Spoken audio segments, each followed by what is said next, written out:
Chopping the pot, bailing out. How do you do that? Chopping the pot is we ran 2 boards. My opponent won the first board and I won the second board.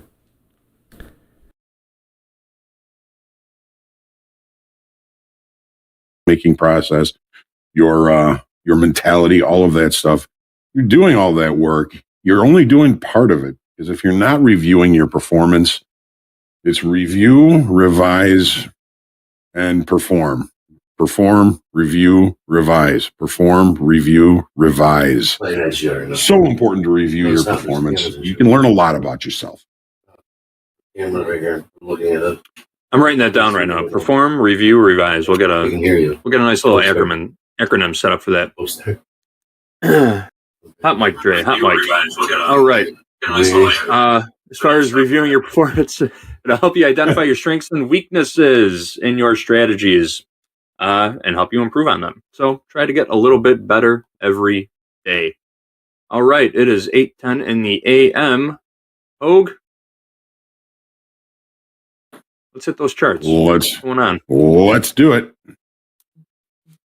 Off to the charts. As always, starting with the daily in the S&Ps.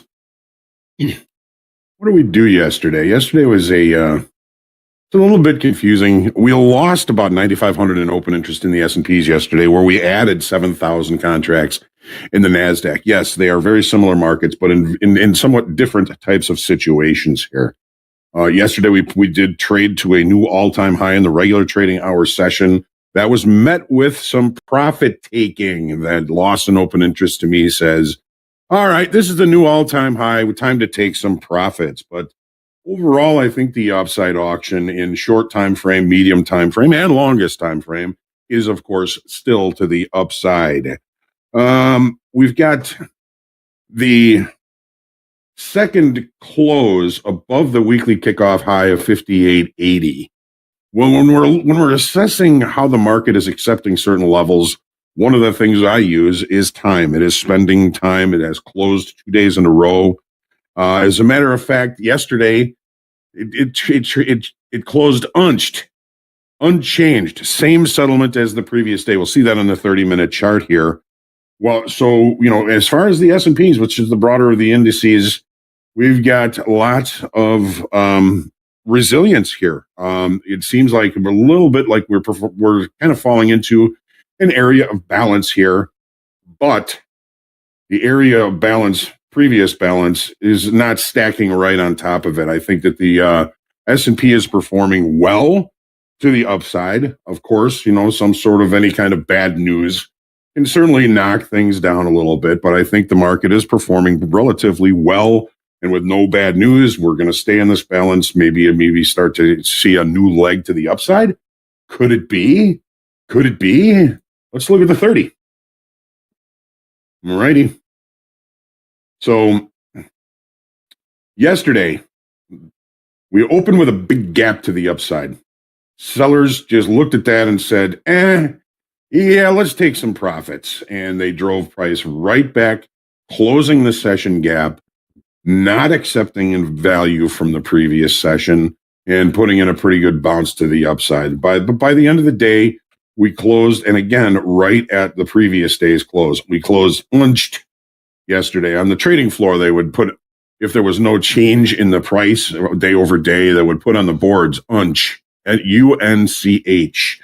So that is an industry term that if the market closed unched, it did not move at all really that previous day. But we did see a lot of movement yesterday, some pretty decent opportunities. We're holding some overnight inventory again, but there is no gap. The market is opening right in range and right in value, which you guys have heard me say, a couple of times, that usually tells me the market is really just kind of no real change in the perception of value. So I'm going to try and stay patient today and look for better trade locations as the day goes on. The profile yesterday, normal variation, neutral. The opening range was the dead ass high. And yes, that is an industry term. So that loss in open interest yesterday is really just about long liquidation. Some people taking some profits off the table. Where are they going to have to put those profits back on? Where are they going to have to put those positions back on? Well, we've got an area of balance here pretty much for the whole week. I'll be focusing on those extremes, yesterday's highs, maybe this week's lows. But when you look at this market in a little bit further away, a little bit longer time frame, market is still putting in higher highs, still putting in highs. Market is performing relatively well to the upside, and with no bad news, these markets are very resilient. They'll just continue to grind shorts to the upside. Let's take a look at the NASDAQ, which is in a little bit of a different story. Now, I gotta talk a little bit about how markets work, and when we see areas of balance that are far apart. Here's an area of balance. Then there's a small area of balance here, and then there's a rally, and then there's an area of balance here, and then there's a big rally, and then there's an area of balance here. And then when we got to the all-time high, we started kind of stacking the previous area of balance, the current area of balance right on top of the previous area of balance. And that's something that we've been doing in the NASDAQ. We know that the NASDAQ has not been performing as well to the upside as the S&Ps. And we're just kind of putting these balance boxes, I call them. There's different names for them, but we got the previous balance box here. The next balance is stacked right on top of it. The next balance is stacked right on top of that. That is sometimes an indication of a slowing auction when the areas of balance overlap or are stacked right on top of each other. The market is not performing as well as the other equities markets. The Dow, we know, is at all-time highs. S&P is at the all-time highs. All-time highs are still well above price here, so it obviously that the NASDAQ is not performing as well. How is the rally going? You should be always asking yourself when the market is directional, and the market has been putting in higher areas of balance, higher highs, higher lows overall. How is it performing though? It seems to be slowing a little bit. This market, the NASDAQ, needs buyers. It needs new buyers to come in and continue to push this market higher. And I believe that there's plenty of money out there to do that. Everybody just seems to be kind of waiting to see when or if we're going to see a decent leg to the upside here. But again, the auction does seem to be slowing just a little bit here in the NASDAQ by looking at those balance boxes. Here's the 30-minute chart. So we've got, overall in a longer time frame, of course, we're seeing higher lows, higher highs. We put in a little bit of rejection when we tried this week to come in and try and close this gap. The gap close would be right up to about 20,725. We discussed that level earlier this week. We've just never been able to get there. As far as the shorter time frame, overnight inventory is again long. It was long yesterday with a gap. Doesn't look much like we're going to be seeing a gap, or is it possible that we could push price all the way up above yesterday's range? Well, anything is possible, but it looks like the market has long overnight inventory. Inside of range, is it going to open above value or below or inside of value? That is still yet to be known. Look at the morning pullback high here in the NASDAQ, right to weekly kickoff high within a tick of it. That high,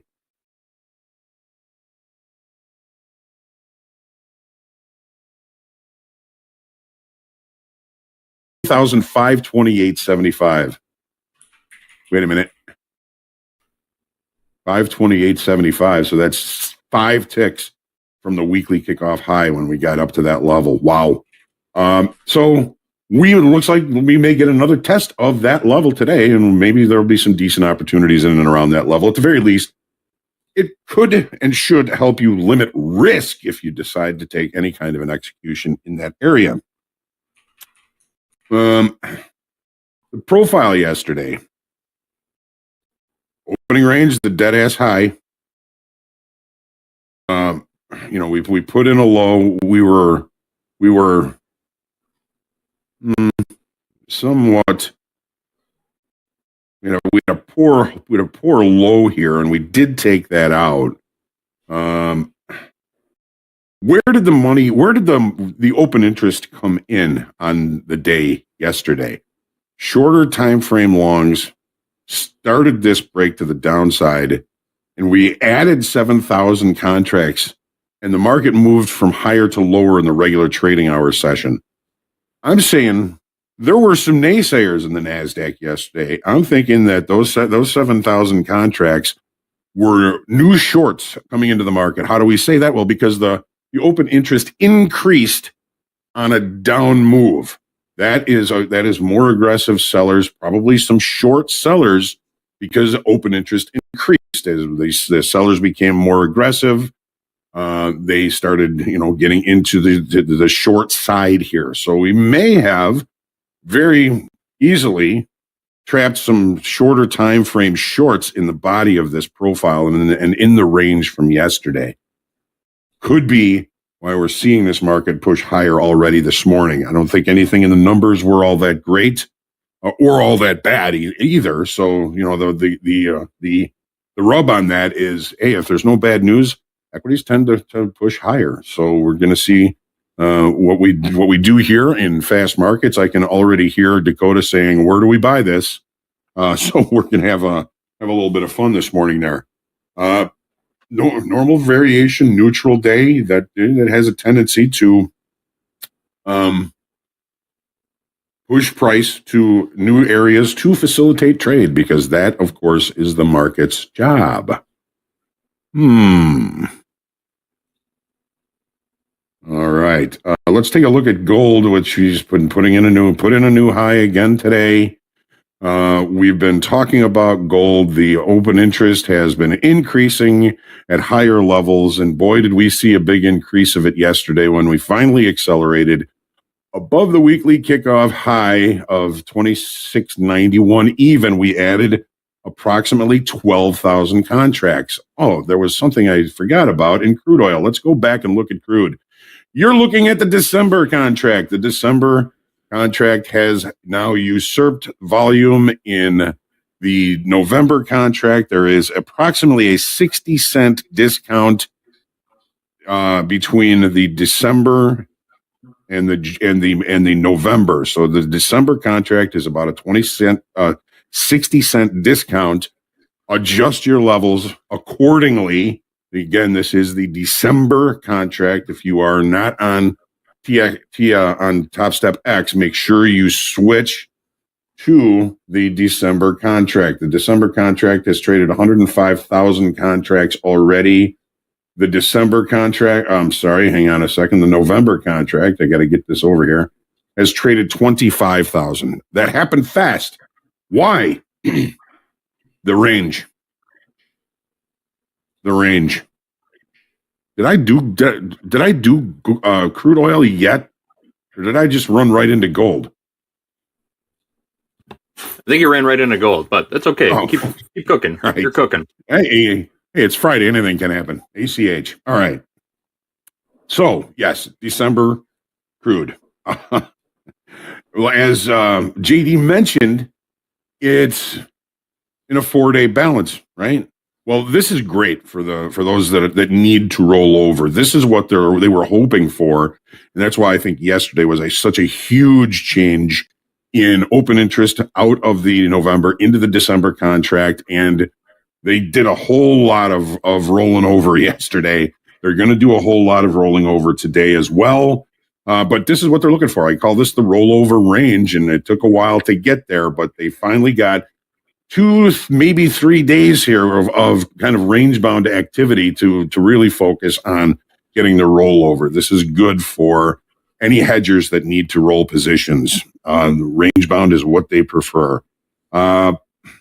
This market, of course, as we've been saying, Eddie's been saying it. JD just said it. I'm going to say it again.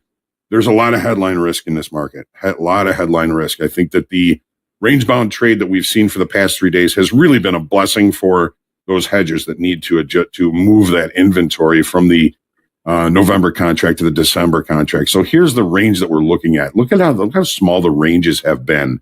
That, I believe, is also a function of rollover.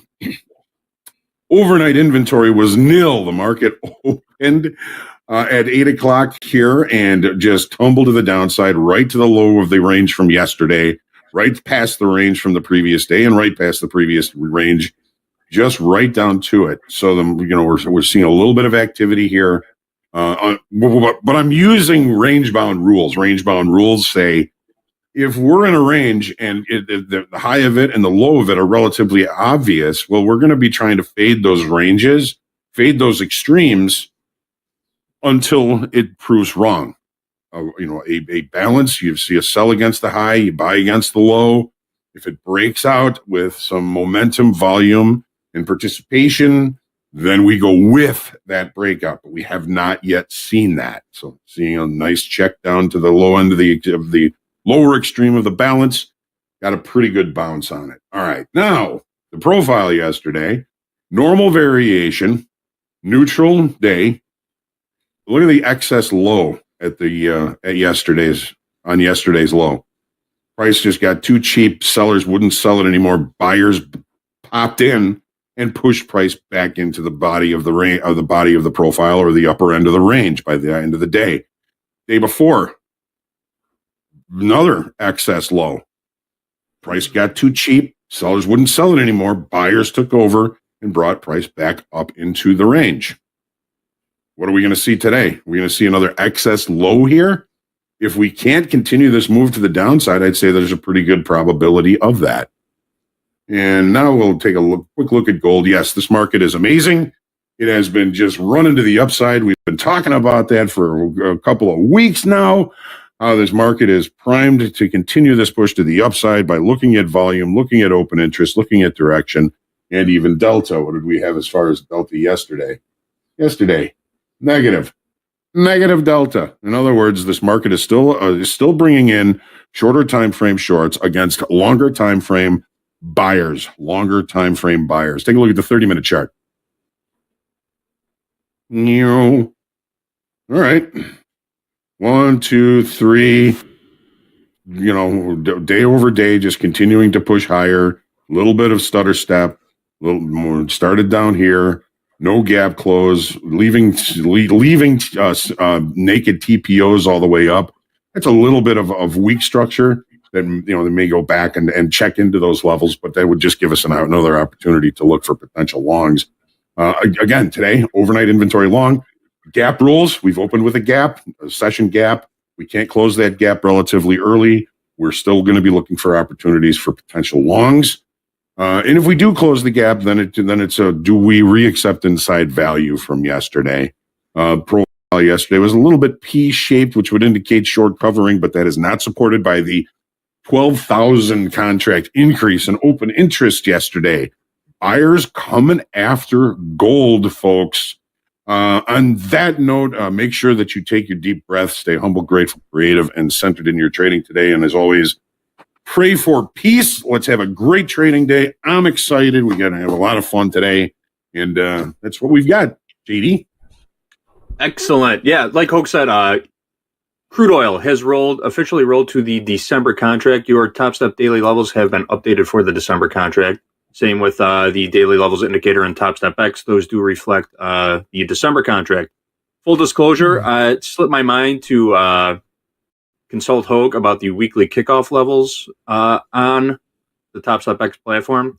So I went ahead and did it myself. If you want to check, crude oil December contract settled at a discount of 58 cents to the November contract. So I just subtracted 58 cents and Perfect. I eyeballed that myself. I hope that works. If it changes, we will definitely let you guys know. All right, stick around, folks. We got a lot of tradertainment coming your way.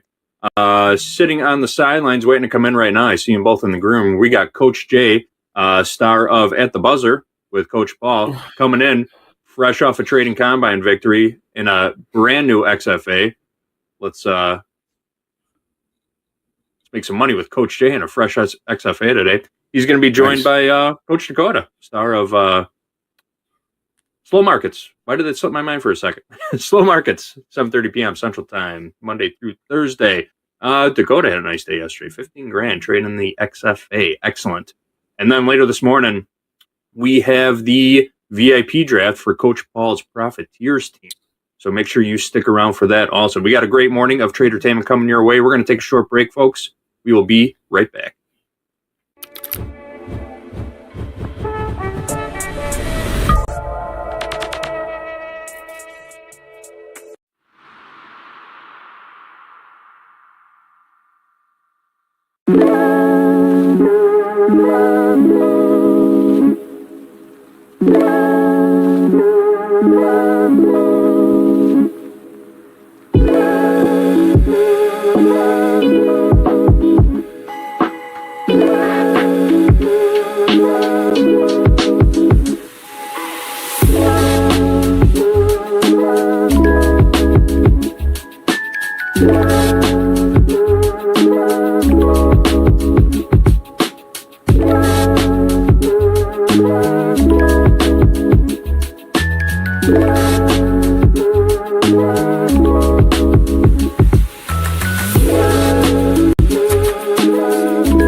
Welcome everybody to Topstep TV.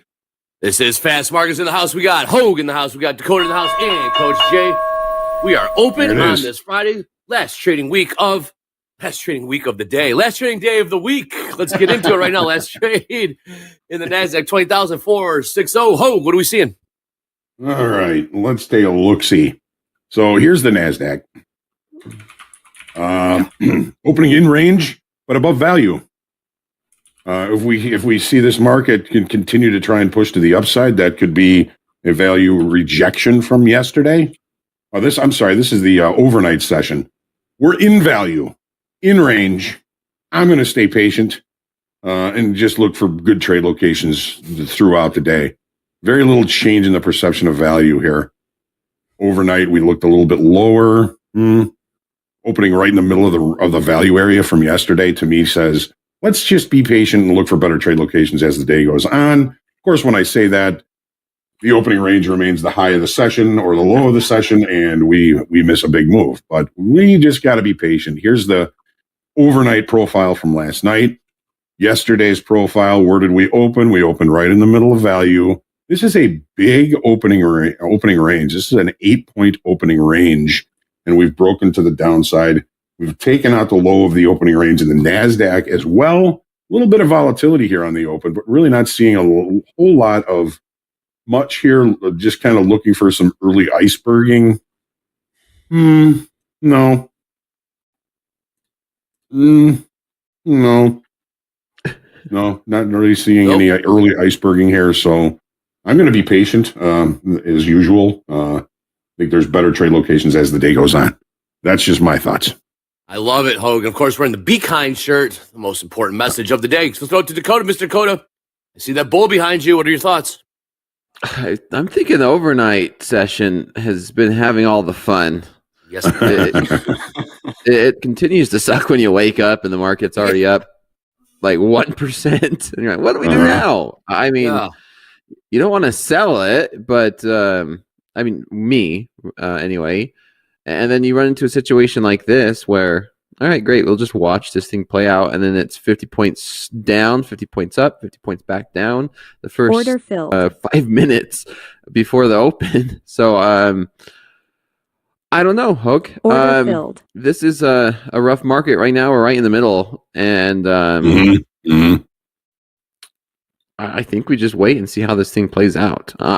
We watched gold hit all-time highs in the middle of the slow markets class, and that was fun. That was interesting.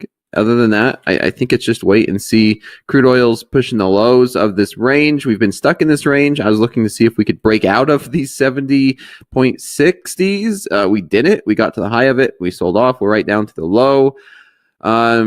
Maybe there's a buying opportunity at the bottom of this range in crude oil. Other than that, I don't know. I think maybe I defer to Coach Jay, but so far it's quite the sell-off to start the open. ES is selling off. NASDAQ selling off. Yeah, we're selling off. What's up, Jay? Pretty strong sell here. I'm looking at a couple of different markets here, and the Dow looks like it's leading, but everything looks heavy right now. The one thing I'm looking at in the NASDAQ is to the downside, pretty much settlement, right? 20,368 for a settlement test.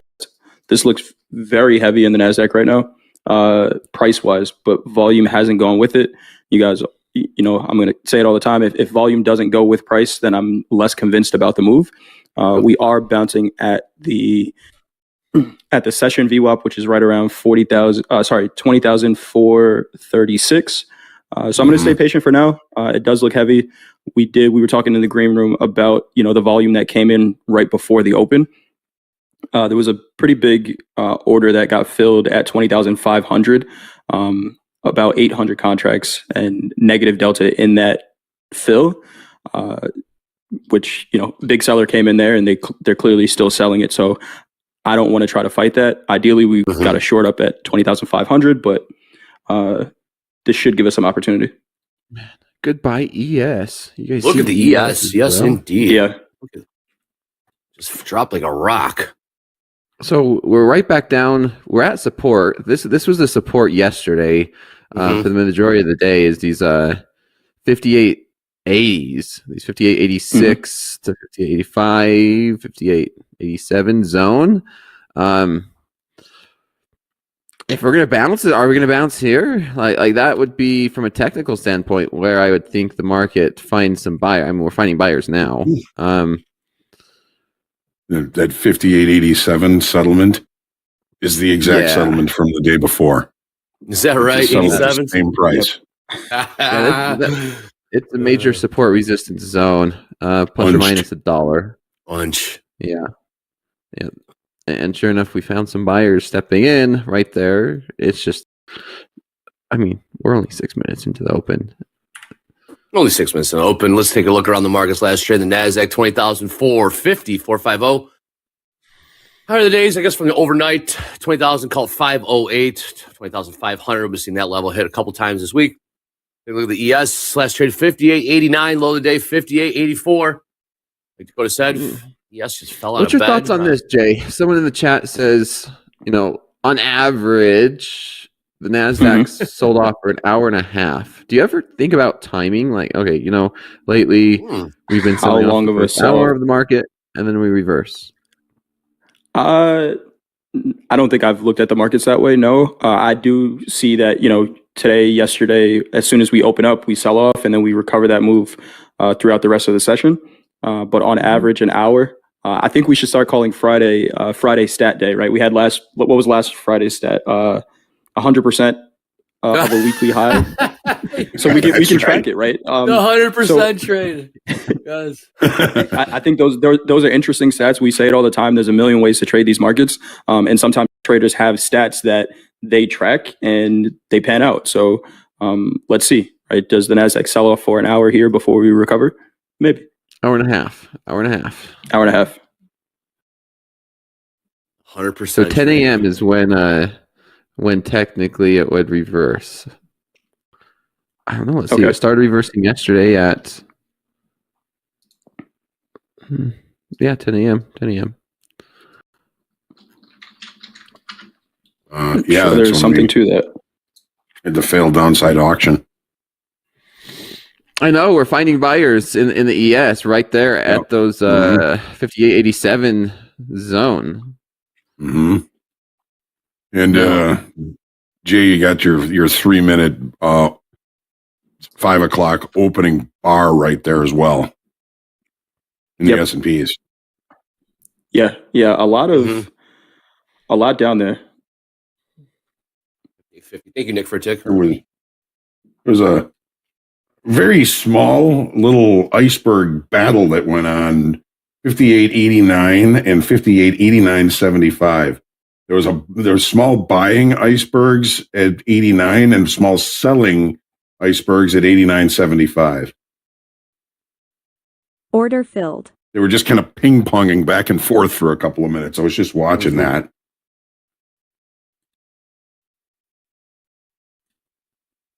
Order filled. Taking a look at the tilt. Not so heavy yet. Last couple of days in the opens, we see some pretty heavy tilts. Also, we saw that huge order. Was it 59.05? 59.05, 59, 2,700 offered yesterday. 10 minutes of the open. I don't see much of anything today. Not yet. Yeah. This would be the time of the day where I go to Eddie. Eddie, what do we got on the economic calendar? Order filled. Eddie's out working on a project today, so I'll do Eddie's job. What we got today? We had housing starts already at 7:30. We got Bostic supposed to be speaking any minute right now. You don't see any headlines coming out just yet from Mr. Bostic. Then we've got Kashkari in about 21 minutes. Then we got Bostic. Bostic again. Bostic speaks twice today. Man, these guys are just racking up the money from their speaking fees.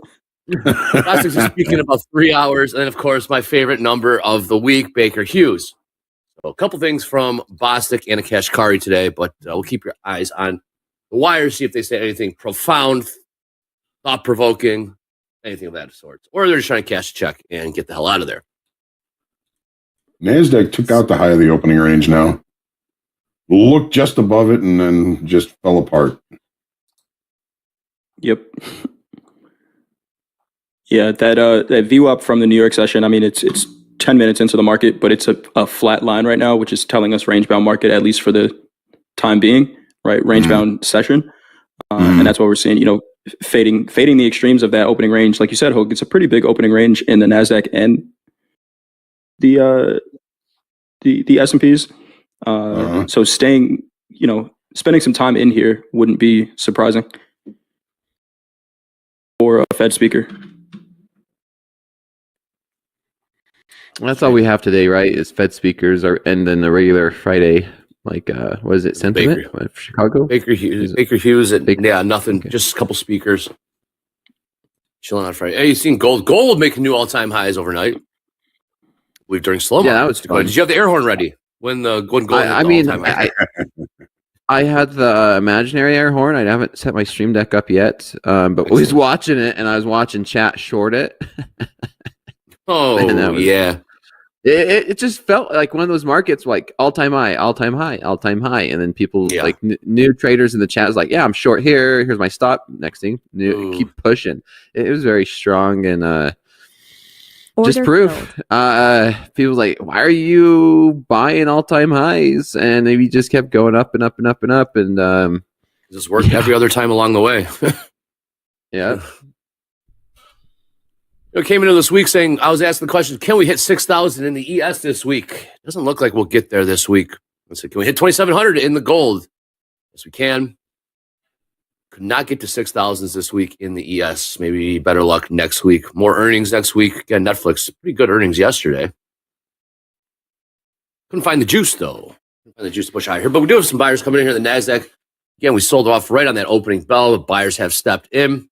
About a 50-point bounce, or if you want to call it 50-point pop here in the NQ. We're going higher here. Last trade, 20,490.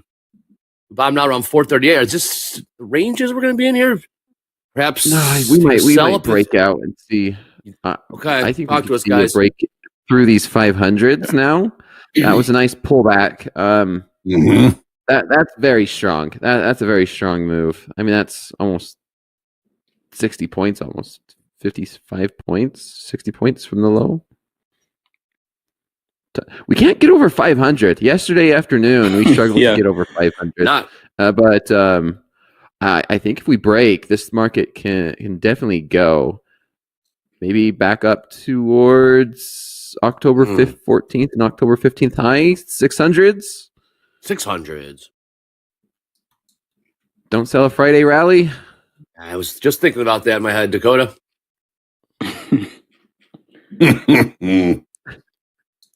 We did bounce right off a VWAP, right? And we're up 70 points from there. So it and bounced right off a settlement in the S&Ps.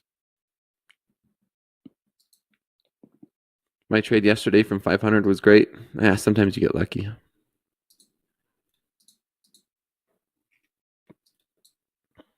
So we're off the 500s. We're right off the 500s. ES lagging a little bit behind here. Dow. If we pull back to the 470s, Jay, do we buy it? 470s. Yeah, I mean that from a price perspective, yes, I would love to see that VWAP catch up to price.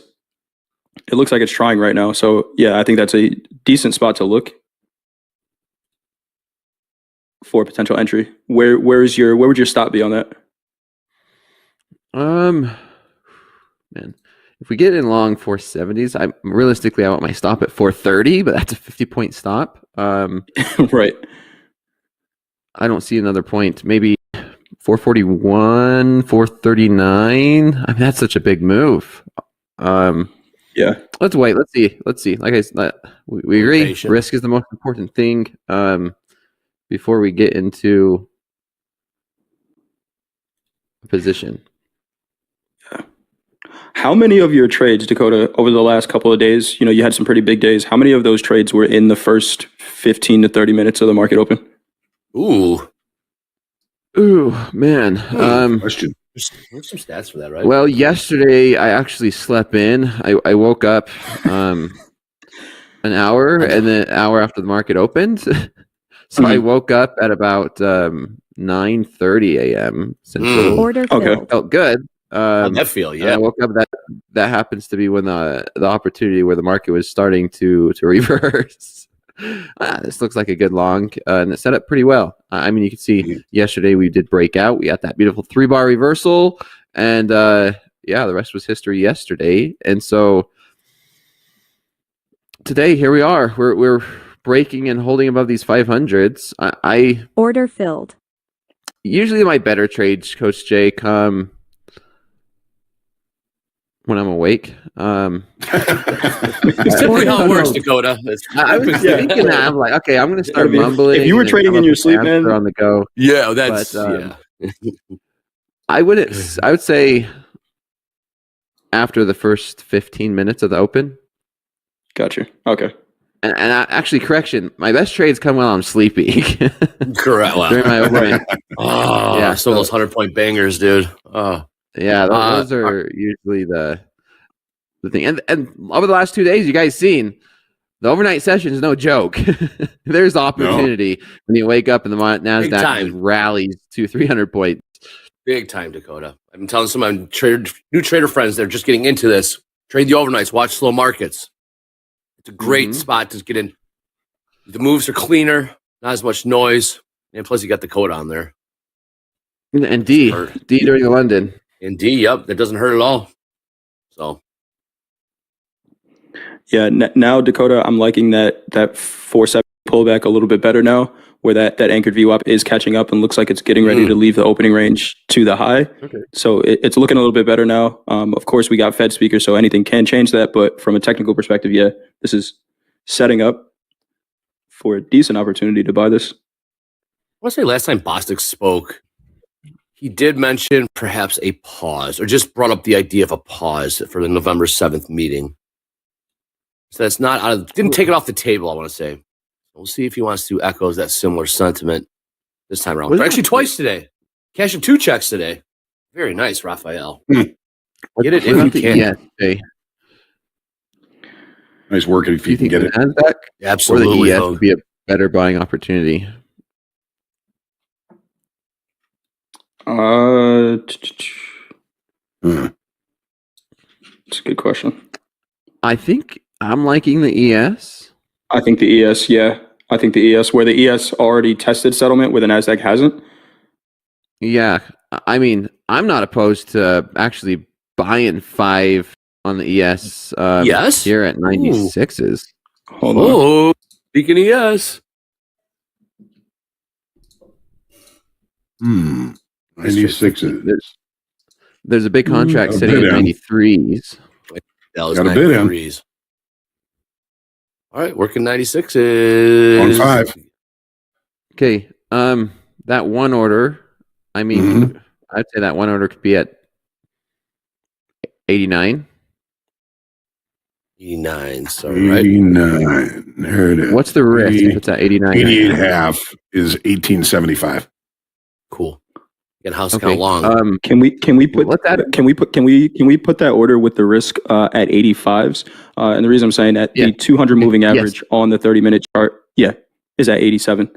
So below that. What's the risk if it's there? Because I'm fine with risking about 5K on this.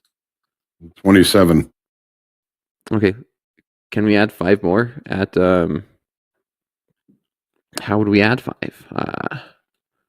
And house count long 5 from 58.96. 58.96. Let's give it a minute on the ad. Let's give it a minute on the ad if we can, Dakota. Yeah. If we get down to 83 and a quarter.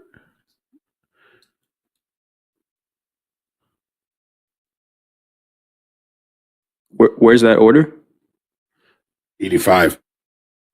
So we'd be out at that point. So do you want to move that order down to give us some room to add to this? Filled.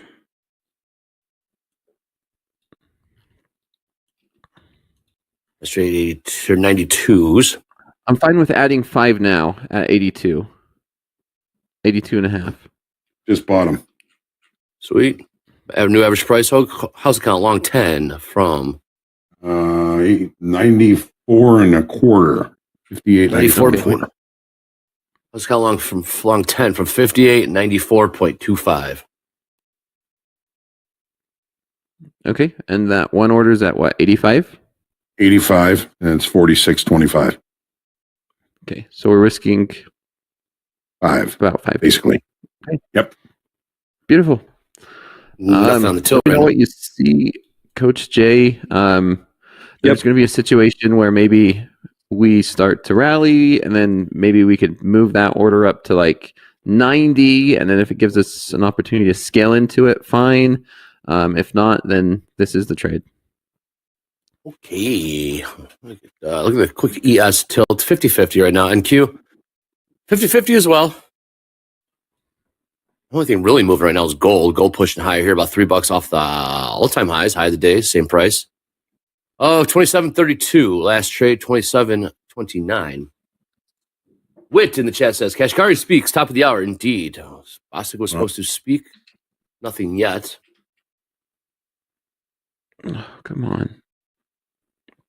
Okay, I'm long in my live account as well. Coda long as well in live. What price, Dakota?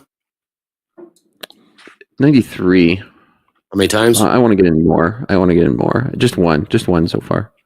Dakota long 1 ES from 93, 58.93 long 1. Now long 2. Long 2. What price? Same price. 93. 93 even long 2. 2. I'm just hanging out right now. Nothing until last trade in the ES 58.92 quarter. Crude trying to turn higher here. ES staying bid a little bit. Last trade the ES 20,455, about 60 points off the high. 100 points off the lows. Chopping around the middle right now. News event's going to be coming up at what? 8 minutes? Or is it? Let's see. Kashkari, yeah. Well, speaking of that, missed one of my marks here, Dakota. I'm supposed to read something. Missed it because we're in this trade. Yep. Upper left-hand corner of the screen, hashtag fast markets or hashtag power hour. Hit us up at Topstep TV in Instagram or give us a follow at Topstep TV on X. I think we just crossed the 1,300 follower mark on X. Also, we crossed 125,000 subscribers on YouTube. So give us a like, click subscribe. Give us a follow on X. Thank you very much. Okay, I'm now long 3 contracts. I added to that. From 93 as well? Yeah, yep. I added to it. Plus 3 from 93. Again, Dakota plus 3. 93. I don't know where if Bostic is actually speaking, but we've got nothing coming from him. I don't see anything either, Hogue. Oh, you have a pro account on Juice? Hogue? No. Neither. You should get one. I think I do, but dude, you don't have to pull it up right now. Let's stay focused on this trip. We'll look later. All right, I like this. This is maybe giving us a higher low. We've got down to 87. Now, possibly this is becoming a higher low. And so now the next thing I'm going to be looking for is a higher high, maybe a push, to test 5,900 even, maybe even take a look at the overnight session highs. And that will give us a beautiful opportunity to maybe move that stop that might not be named up to like 89. So let's see if it comes to fruition. Sometimes you just don't want to say anything and not jinx it, but it is what it is. Just let it work. Mm-hmm. Just let it work. The NASDAQ does look strong.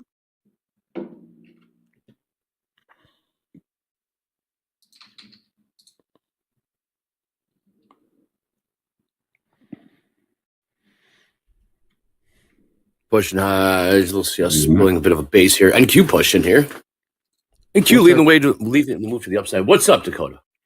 What's our entry at in the ES at the house? 58.94 quarter. Okay, so right there. Okay. Mm-hmm. Dow is putting in session lows now. All that. Dow just kind of doing its own thing. Mm-hmm. Very decisive move in the Dow. Yeah, the only one that's made up its mind. Gold too, but yes. Yeah. Gold about to make a new all-time high.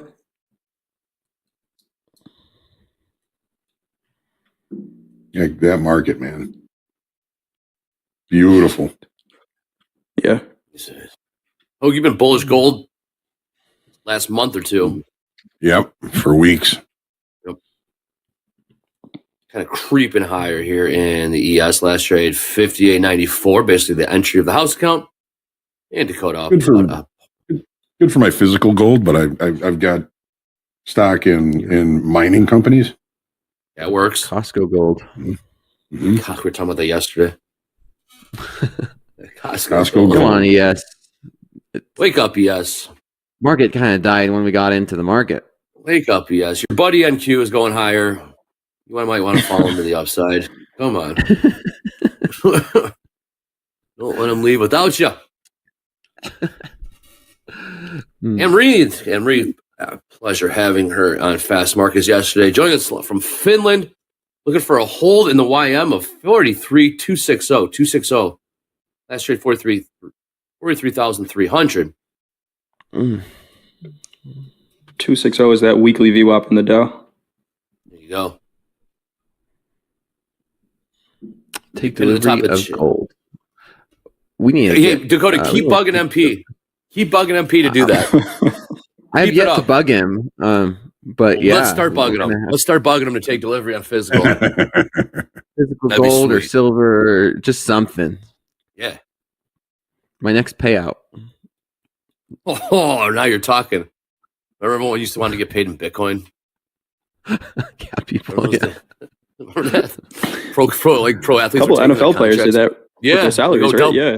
Odell Beckham and stuff, and taking their. Okay, may have worked out. Here's something else. There's a possibility. There's a possibility to add if we break above 95.50, and then if we do, then move that order to say 89. Thoughts on that, Coach Jay? Where we could add on a break above 95.50 with an add of 5 and moving that order at 89. So we're adding, but we're reducing our risk by reducing the risk. Yeah. Yeah. I like where the risk is right now, just from a price perspective. Okay. So I don't know that I would add to this yet. Fair enough. Right, because I think we need to give 89s the room to test. I think we need to give the market space down to where that order is right now.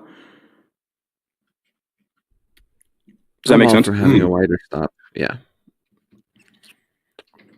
Hug, what would be the risk if we do, if or when we do move it to 89? I'm curious. All right, hang on. What would be the risk? Right now with 10 contracts, it's about 26.25. Okay. So another 1,300 with another 5 lot on. Okay. Thank you. Mm-hmm. Look how easy that was with TopstepX. The ladder. You see the Robinhood thing, Dakota?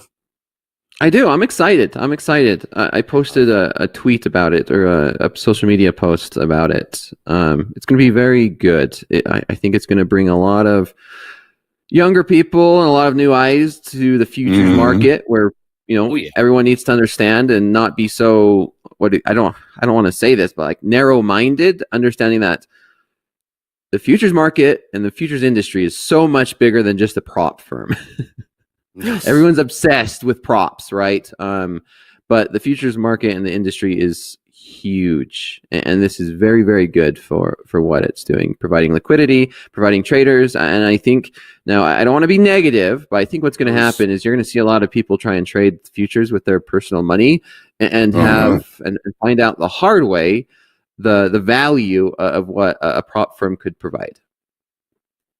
Do we see anything happening to the actual markets and the way it trades? Is it going to get messier? Is it going to get choppier? No, is it going to be? No, are we going to see anything in terms of actual a lot trade? Cleaner? It's going to be cleaner. I hope it gets a lot cleaner. Liquidity is good.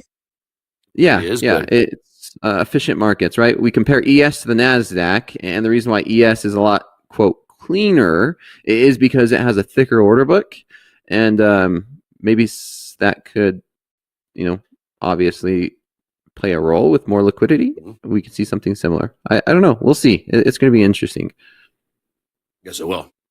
Yeah, we used to in the pit, when somebody came in with a nice shiny new member badge, we always called them fresh money. Yes, it was. We call those fish on the poker table. Uh-huh. Mm-hmm.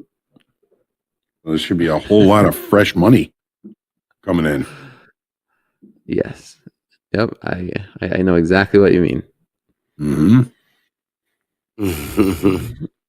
It's going to be a challenge, and I think something that's everyone's going to have to try with Robinhood, and everyone just understand the risks and understand how everything works. Okay, how about now, Coach Jay? Thoughts on adding on a break above 95.5 and moving that order to 88? You can add to it. We're adding near the lows of that range. I still think 88 has the potential to get ticked out, but then I see what you're saying. The NASDAQ looks like it wants to go ahead. No, I was gonna say I agree. I agree. Yeah, I mean, if you see that, then keep it as is. Yeah, what I'm looking at in the ES is that anchored VWAP from the New York session is actually hanging out at the low of the range, where the NASDAQ is breaking out to the high. So a little bit of a divergence there, but the ES is just not as strong yet. I mean, maybe you need buyers in order for it to look strong. So maybe we can be one of those buyers, but I think we're in a decent position right now. Okay, I'm not going to argue with that. I'm all for building a position. More the better, but just because we have contracts doesn't mean we have to risk more. We're actually going to be risking less, right? If we add and move the stop, it's less risk, but more contracts. Yeah, I mean, yeah.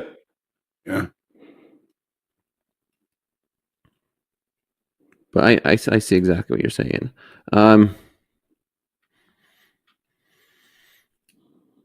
Starting to feel like some strength here.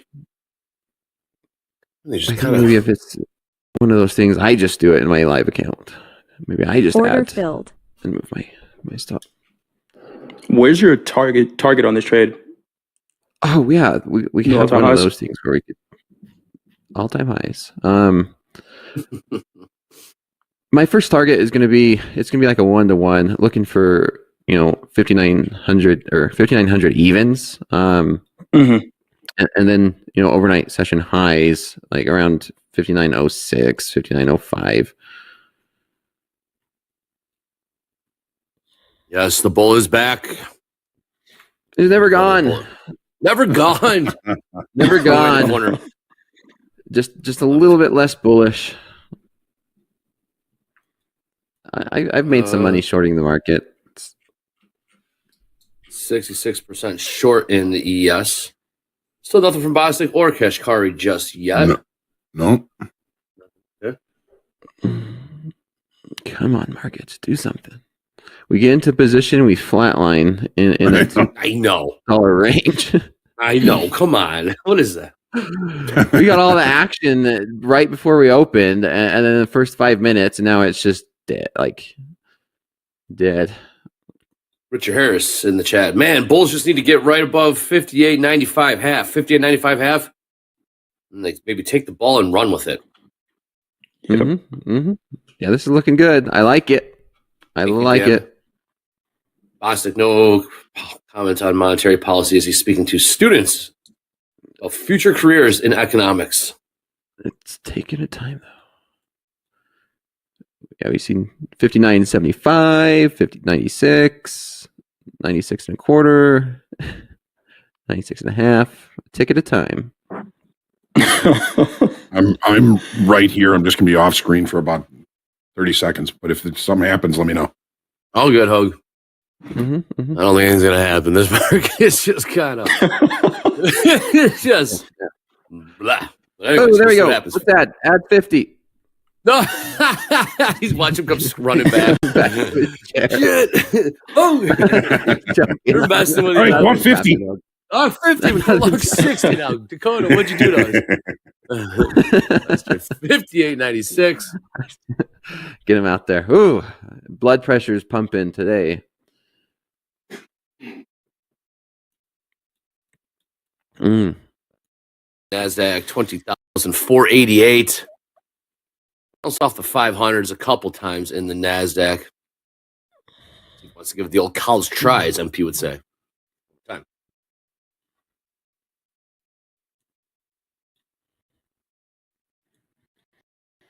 Crude chopping around the lows right now, about a penny off of, 12 cents off the low. Last trade, $69.02. 890. Come on.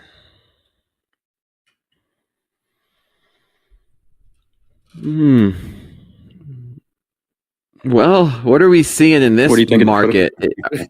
Are we just kind of waiting for a Fed speaker to say something? Well, waiting for something. Waiting for something. Dow, hey, don't look now, but Dow's trying to go test these 500, or the Dow. The NASDAQ's trying to test these 500s again. 20,492 last trade. That might be the catalyst we need. We've been kind of chopping around 58.94 and 58.96 for the last little bit here. Chopping broccoli. Broccoli. You got to pull up in the chat. How seriously you take Capital Preservation Friday? Don't trade Friday. It's just another day. Trading. Ooh. Getting excited. 96 and a quarter just traded.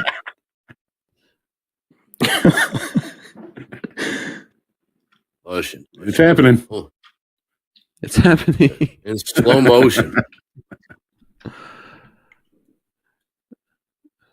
Ooh. Air horns if we get 96 and a half. Well, just. Oh, got it. 96 and a half. Yeah, well. That's, 96 so far, that's it. Come on. Our air horn ran out of gas. We ran out of gas on that. Location-wise, we're in a good trade here. There we go. Yeah. No, 98 trade. See if we can get into these 5,900. Like it. There you go. Above the 500s in the NQ. Just a slow playing out trade. All right. Let's turn back time. Add 10. Move that order to 88.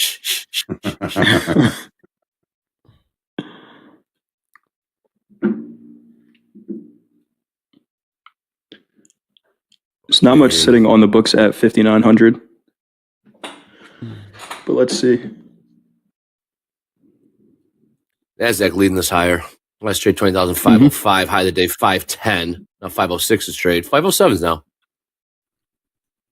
All right. We got up to 98 and a half. So far, so good. That was a nice break. Let's get some continuation now. Into the 5900s, Dakota. Into the 5900s. Got to push through the sucker. We can break through that. Maybe we give the old test to the 50. Here we go. All right, new highs in the NASDAQ. 20,518. I'm gonna close out of 1 at 5,900. House counts in 10. Maybe we could close out a 2. Ooh, that came really quick. Let's close out at 2. If we get another bounce up to 5,900. Got an offer in to sell 2. Got to sell 2 for the rally. I love that, Hogue. It's such an old school mentality. If we would do that, yeah, trick the market. Mm-hmm.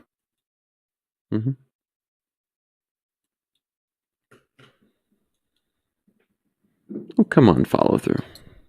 Hey, pin at the top of the chat. I forgot to mention. Pin at the top of the chat. You see Topstep daily levels up. I always have some real estate on the screen. Looking at Topstep daily levels. You know, you'll hear Hogue. You can put them on your chart as well. You'll hear Hogue and Coach Jay. Both these guys contribute to those Topstep daily levels. You hear us reference them throughout the day. But right now, back to the trade. House account long. 10 from 58.94 quarter in the ES. Last trade, 58.98 quarter. Working 2 at 5,900. Wait, can we cancel those 2, Hogue? Can we cancel those 2 and let's just use get out at the ask on a momentum move, and I'll shout it out. I'm going to watch this, and if we have another break, just like we have been, just 2 at the ask. Mm-hmm.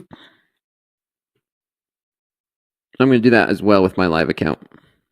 I'm going to do it with my live, and then I'll shout it out, and you can do it. Front run you.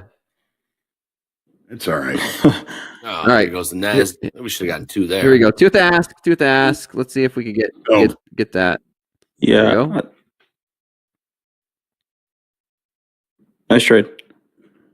Hey, Jay, do you see anything stopping this bit of a buy here? This buy up?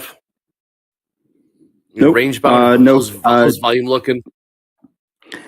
It's looking the same. It's pretty low, but price is moving up towards the high, that opening range now, 59.03. The NASDAQ volume looks way better, a lot stronger, but maybe the ES plays catch up and we're in a better position. So I do like this trade.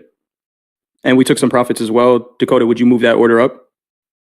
Yeah, to 88s, 89s. 89's better. But let's keep 2 in the queue and just prepare to let's be getting out at the ask as we start to break out. Because my next level is going to be around 02s, 03s is going to be the next level that we can get out at the ask. 2 of them. The order that shall remain unspoken, 88.75. 88 in the orders. All right. What's the risk? 2K. 2,000. Nice. Managing, trimming the risk.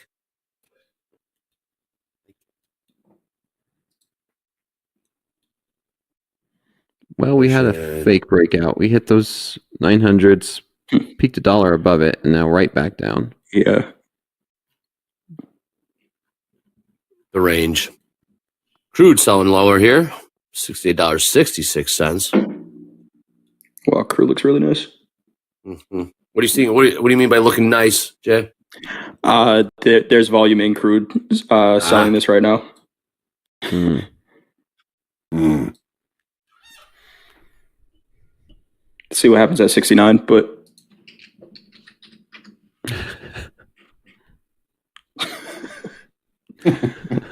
Grow up. Would you guys grow up? Oh. We'll see what happens there. 58.96 in the orders last trade in the yes. NASDAQ 20,500. We're staying above these 500s. If we can stay strong above the 500s, we can not push higher. Come on, we here's a pullback. So now the question is, do we pull back and then we go back up and test 59s? Give another opportunity to move that order that shall be named. Because yeah, I can see this being a pullback. It took us a while to break above 96 and a quarter. We broke above it. We came back and now we retest it. And so kind of the same thing, right? Where we're looking over here where like there's a low, there's a higher low, here's another higher low. And then, maybe that's what we look for is for the market to come and form another higher low somewhere around here. So that is the next step is looking for another higher low as this market continues to have a nice healthy, maybe bullish market structure, but that does make me a bit nervous the way that we just rejected those 59s instantly. Yep. Yeah, especially at a major level, Dakota, the volume being so weak at those majors, you want to see something happen there, right? You want to see stops go off and some buyers follow it, and we just didn't get it. And again, that VWAP for the ES is still at the lows of this range, pretty much right where our price is right now. So, yeah. Location wise, I think we're in a decent spot. Yeah.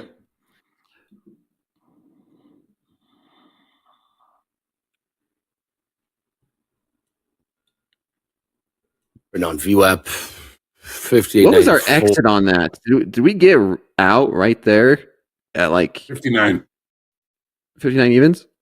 Mm-hmm. All right.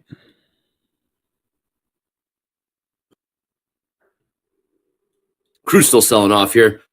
In the $68 handle, now $68.63 last trade.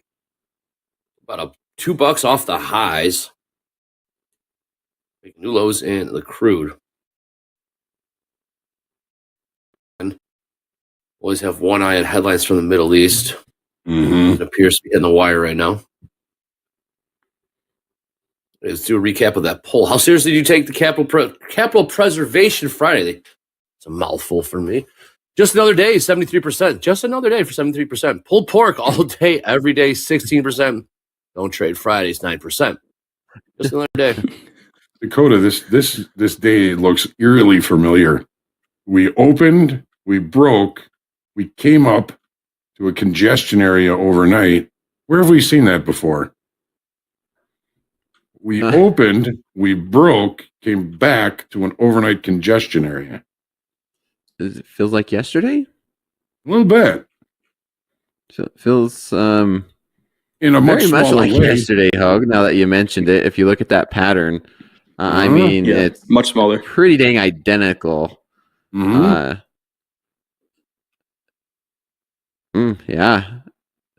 Can we trade it like yesterday if the same thing sets up?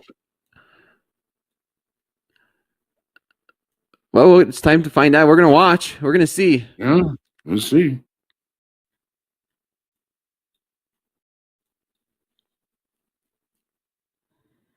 But yeah, that's an interesting observation. That's exactly pattern recognition at its finest. Yes, it is. So in that theory, therefore, an hour and a half after the open is when we should get that nice bounce, which would come at right at 10.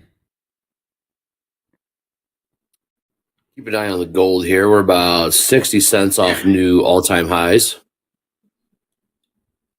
30 cents now. New all-time highs. Very strong. Gold very, very strong. Last trade 27.31.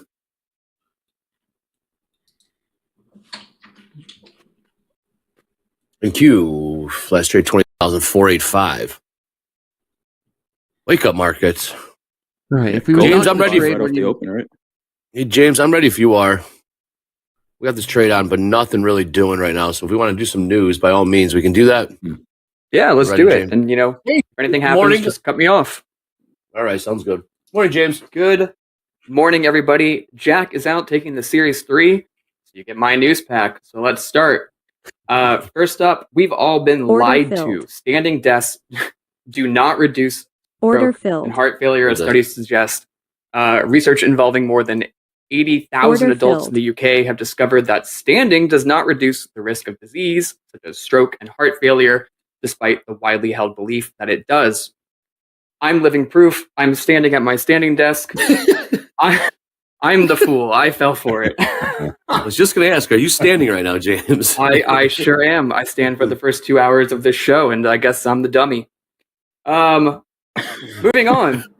Out of Germany, a blaze burns down a brand new fire station that lacked fire alarms. Oh no! Oh my goodness! Oh no! Oh wow. Okay. Germans are talk supposed to be about, smart ones. They're the smart right, ones. we talk about ACH. Anything can happen. Hogue. This is ACH incarnate. 100%. Right? No. That's crazy. Local officials. I mean, I understand. Like, well, who would think to put fire alarms inside a fire station? That's what the article says. It says Order they filled. didn't do it. They considered Order it not filled. necessary. Who are you They're going the to call in that Germans. They're case? the Germans. Call the next Order one filled. down and be like, yeah, I got something Order going filled. on. A little bit more local Chicago news. A Chicago restaurant offers a Order filled. $13,000 martini, and one person has decided to get it. It's, Where was this? It's at. I've never heard of this place. Adelina. Dalina. Nope. No idea. Yeah, never heard of Not it on my- before. But yes, the martini itself is $13,000. What makes it $13,000 is not the liquor or the glass. It features a necklace with 150 diamonds in 14 karat gold. Oh. So you're really buying the necklace and you get a martini on the side. Yeah, you're buying No, jewelry with a okay. drink. It does Yeah. come New all all-time highs dressed gold. up. Yep. It looks really nice. It comes in one of those like smoked things, where they put it in the little Beauty and the Beast flower jar filled up with smoke and then take it out. Yeah, the dry ice. Ooh, the presentation. Yeah. So yeah, one person bought it. He said his wife loves the drink. They love the jewelry. He needed their anniversary gift. So, love you. Okay. Finally, Love my you, last bit of news. Earlier in the week, we talked about the game of Conquerors. Order filled. Guess what? Andre, get ready for the Top Step Shipped. Conquerors League. Our order. has Oh shipped. wow. We did it. We're getting Conquerors, baby. Order Stampies, filled. Stampsies. What do we say? Stompsies. Stompsies. If the strings get tangled, you gotta yell stringsies. Stringsies. It's really awesome. Order filled. So There we we're go. gonna get that set up. We got our Conquerors coming to us. Stay tuned. Topstep Conquer League. And then finally, I guess we got one last announcement, Gabe, if we're ready for it. Andre, if we're ready for it, you know what I'm talking about. It's been a long time Yes. coming, but our phone support is back. That's right. If you have a problem, you need help immediately, you can call us and someone's going to pick up the phone. All right. Available from 7 a.m. to 6 p.m., Monday through Wow. Friday. Just dial 888-407-1611. You're going to get connected right away. Maybe a little bit of a wait time. I used to answer the phone. Sometimes you can wait 5 minutes. We're pretty quick. But as Hogue says, remember, just be kind. All right. The support agents are there to help you. Right. Their goal is not to swindle you. Their goal is not to lie to you. Their goal is to help you. So if you be kind, you're going to get that A+ service and you're going to get it no matter what. Anyway, that's all huge. the news I have for now. Yeah. Yeah, it's big. That's breaking, or was that you guys announced that earlier this week? Is that brand new right now? Brand new right now. I think they turned them on this morning. There has been some like, beta testing, if you want to call it that. Right, we've been teasing it here and there in the background, but the team has been taking calls. They're ready to go. They're knowledgeable. They're helpful. So, who are you going to call? Yeah, that's big. Does anybody else have that in this? Not to my knowledge. Not where you can dial the phone and get a human right away. So, there you go. That's big. I can't find someone to Yeah, call on the baby. phone. Like when it comes to United Airlines, I can't even find someone to call on the phone. They just put you through that labyrinth of BS. Just nonstop. Topstep. Yeah. Yep. And so, yeah, you're going to get somebody. Unlike me, when I call my parents, I got to call them 5 times before they pick up. So, No, Mr. and Mrs. Harden. Come on, Mom and Dad. Your son's calling. Anyway, back to Thank you. Thank you, James. Good stuff today, James. Man, German Firehouse. Who would have thunk it? And like Jay said during that news break, new all-time highs in gold, 27, 33, and 30 cents. I know a couple of people who've paid $13,000 for a martini, but it was the DUI that cost them the $13,000. Ooh, those are expensive. Jay Cutler just got one last night. How about that? Oh, no way. Oh, way. Oh, yeah. What a fool. What a fool. Oh, he had a piece with them too and everything, man. You should see the Good. shot. Oh, no. Yeah. Order filled. Don't carry All right, drunk. let's trade in. Let's trade. Oh, look at Creed still selling off $68.41. Is this trade Order still filled. valid to you, Coach Jay? It's still valid from the point that we're buying the lows of the range, but I probably would have cut this by now. But I say cut it. I'm flat. Flat. Close it. Move on to the Order next. filled. Flat. Okay. Flat. For Flat. Ran out of gas. 6 freaking Order hours we were in rejected. that, we lost $130. All for that, Hogue. All for that. Hey, that's okay. Yeah. Good. Better than a what do you got, poking the eye, or better than hitting our stop loss. So Is that the saying, Dakota? Poking the eye? sharp stick in the yeah, poking the eye. Yeah. All right, I got to run for 1 minute. I'll be right back. Sounds good. Yeah. Hey, got some very exciting stuff coming out Order here in filled. about an hour. Coach Paul Profiteers draft is coming up at 10:30 Central Time. Again, 1 hour. Coach Paul's Ooh. Profiteer draft. 1 hour. Also, Ooh, I'm excited for that one. get the link up. We're changing it up a little bit for shoulder taps. Some of the wrist team, they are unavailable to be on TV today, so we're going to do some. Oh, I guess we can do the announcement. We're going to do the announcement a little bit, but yes, Order we're going to need some filled. submissions for your performance dashboard analytics.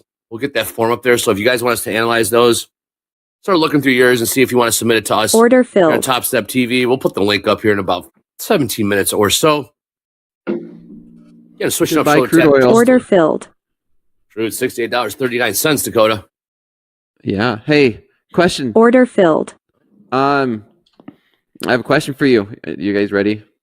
Yeah. sure. When the FCM receives an order from a customer, Get out of here. Get outta when would he timestamp it? When an FCM When do they have to receives timestamp it? When does the FCM have to timestamp it? after it's executed. By the end of the day, it is entered. End of Within the an hour day. of receiving it. I think within it's a end of minute the day. receiving it. Timestamp. day? You know how old this question is? This is such an outdated question. Wrong. Right. Within a minute. Ooh. Yeah, when it's executed. Yep. And when they get the Within a when minute received, from yeah. when they. Yeah, you see the runner. That's a You runner. taking your That's test soon, Dakota? So I just started studying yesterday, and my test's at noon today. today. Oh, this is gonna be amazing. You got better report back today. You better report back today. Win or lose, you better report back today. Does it give you the percentage Instantly. if you fail it? Oh yeah. If you fail it, yeah, it gives you it right away. Oh, If you Dakota. pass, I think it just tells you passed. Order filled. Okay. We're doing this. Order filled. I should have just studied all night since I didn't sleep anyway because of my tooth, but we'll see. Order filled. So, Yeah, yes. good cut on that trade though. Yeah, kind of ran out of gas there. You know, it's funny. I was talking about this on Topstep TV yesterday, though. I did have a trade in the Dow where I was short in a personal account. Pretty nice trade. Sat in it for an hour and 45 minutes. Decided to cut it for scratch, and pretty much 5 minutes after I cut it, the trade did exactly what I wanted it to do. So if that happens in this case, we'll just look for the next trade. We don't count the money that we would have made. We can get back in. I mean, we can get back in at better prices. Because the market's just not doing a whole much Order filled. anything right now. Johnny Dundee Really says, still now to not. interrupt. Order filled. Hey, Johnny Dundee. Dow is on the low of the day. Dow is like 40 points off the lows. Last Order trade rejected. 43,323. It's really doing much of anything right now. We got Coach Paul's Profiteer draft coming up. About an hour. I do see we got a VIP check and Coach Order Vince in filled. the house. Order filled. Versatile challenge today, as always, to close out the week. Order filled. Strictly for Order entertainment filled. purposes. All simulated trading. Yep, the reversal challenge. Nothing doing on tilt. Yeah, nothing's happening. We're just flat. Art819 says, when is Dakota drafting? Yeah, we'll release those details at a future date.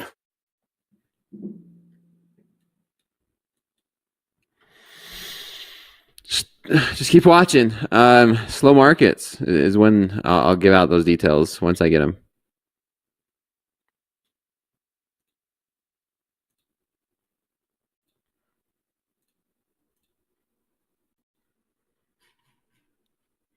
Still selling off. Nice cut on the trade. I'm not seeing anything at all in these Order markets. filled. It's Friday. It feels like Friday. Yeah, it's really just gold right now. The Nasdaq looks like it's trying to break, but looks like better trade location is going to come later on in the day. I don't think we stay in this range all day, so we should get some movement later.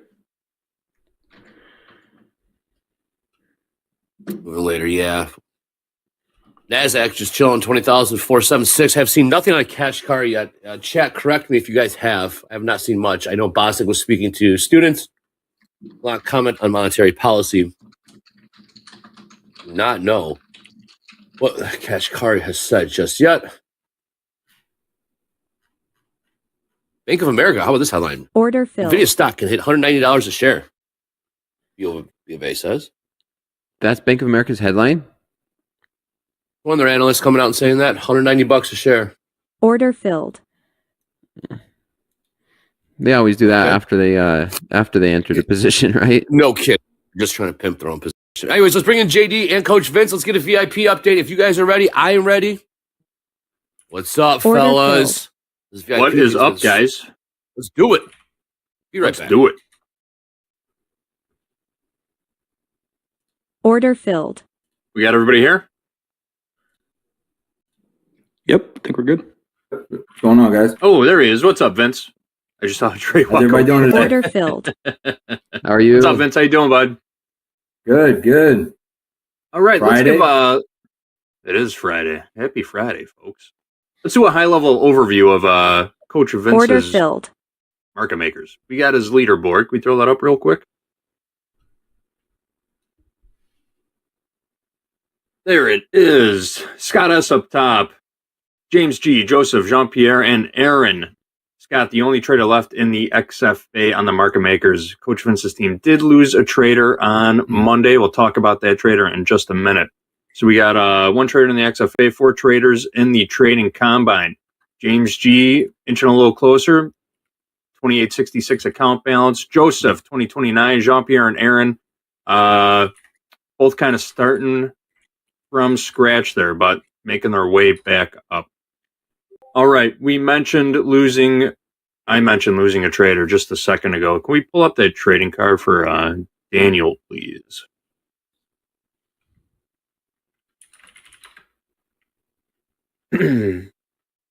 So we mentioned Daniel last Friday. We were talking about him. He was just a couple $100 away from hitting that max loss limit.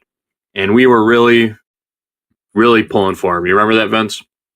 Oh, yeah. Yep. I mean, he really fought his heart out, too. So on that day, on Friday, I think he was $150 away from hitting his max loss limit. Yeah. He made $250 on Friday. He's trading micros. So we scaled back a little bit, but did very well. He's got a high, he had a decent win rate going into that, but he was fighting his heart out. He made $250 on Friday, came in on Monday, lost $230, made like $15 on Tuesday, and then Wednesday dropped $160, and that was it for Daniel.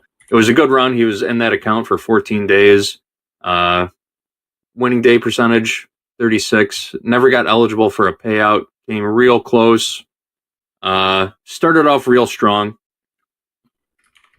Actually, he was eligible for a payout.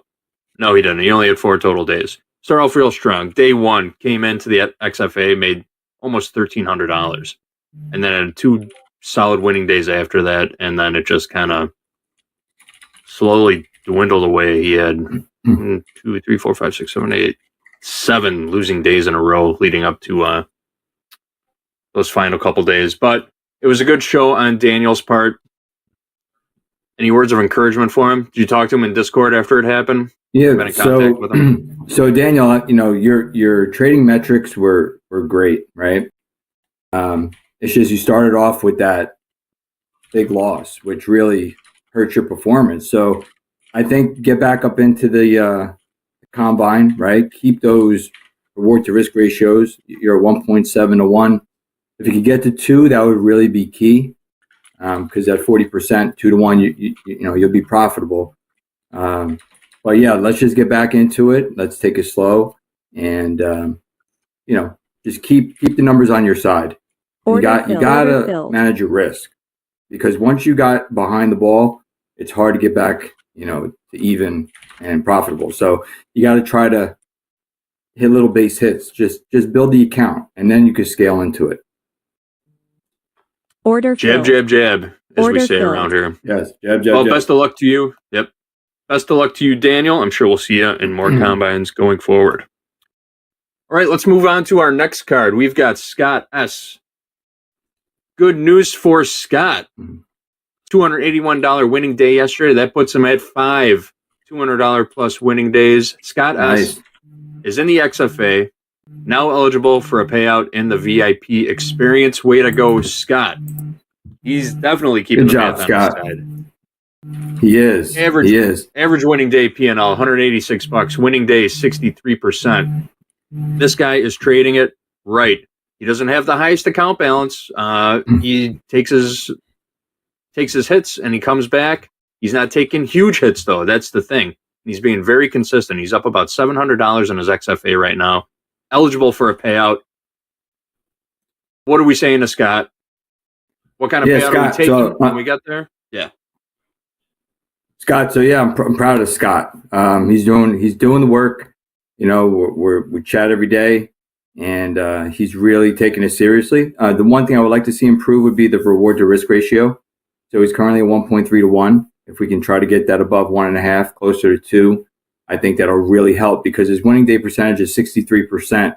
If that starts to drop off, we might start seeing some decline in the account. So let's try to get that reward to risk ratio up a little bit, right? Just in case we start to come into a little bit of a drawdown period, we can sustain it and stay profitable. Yep.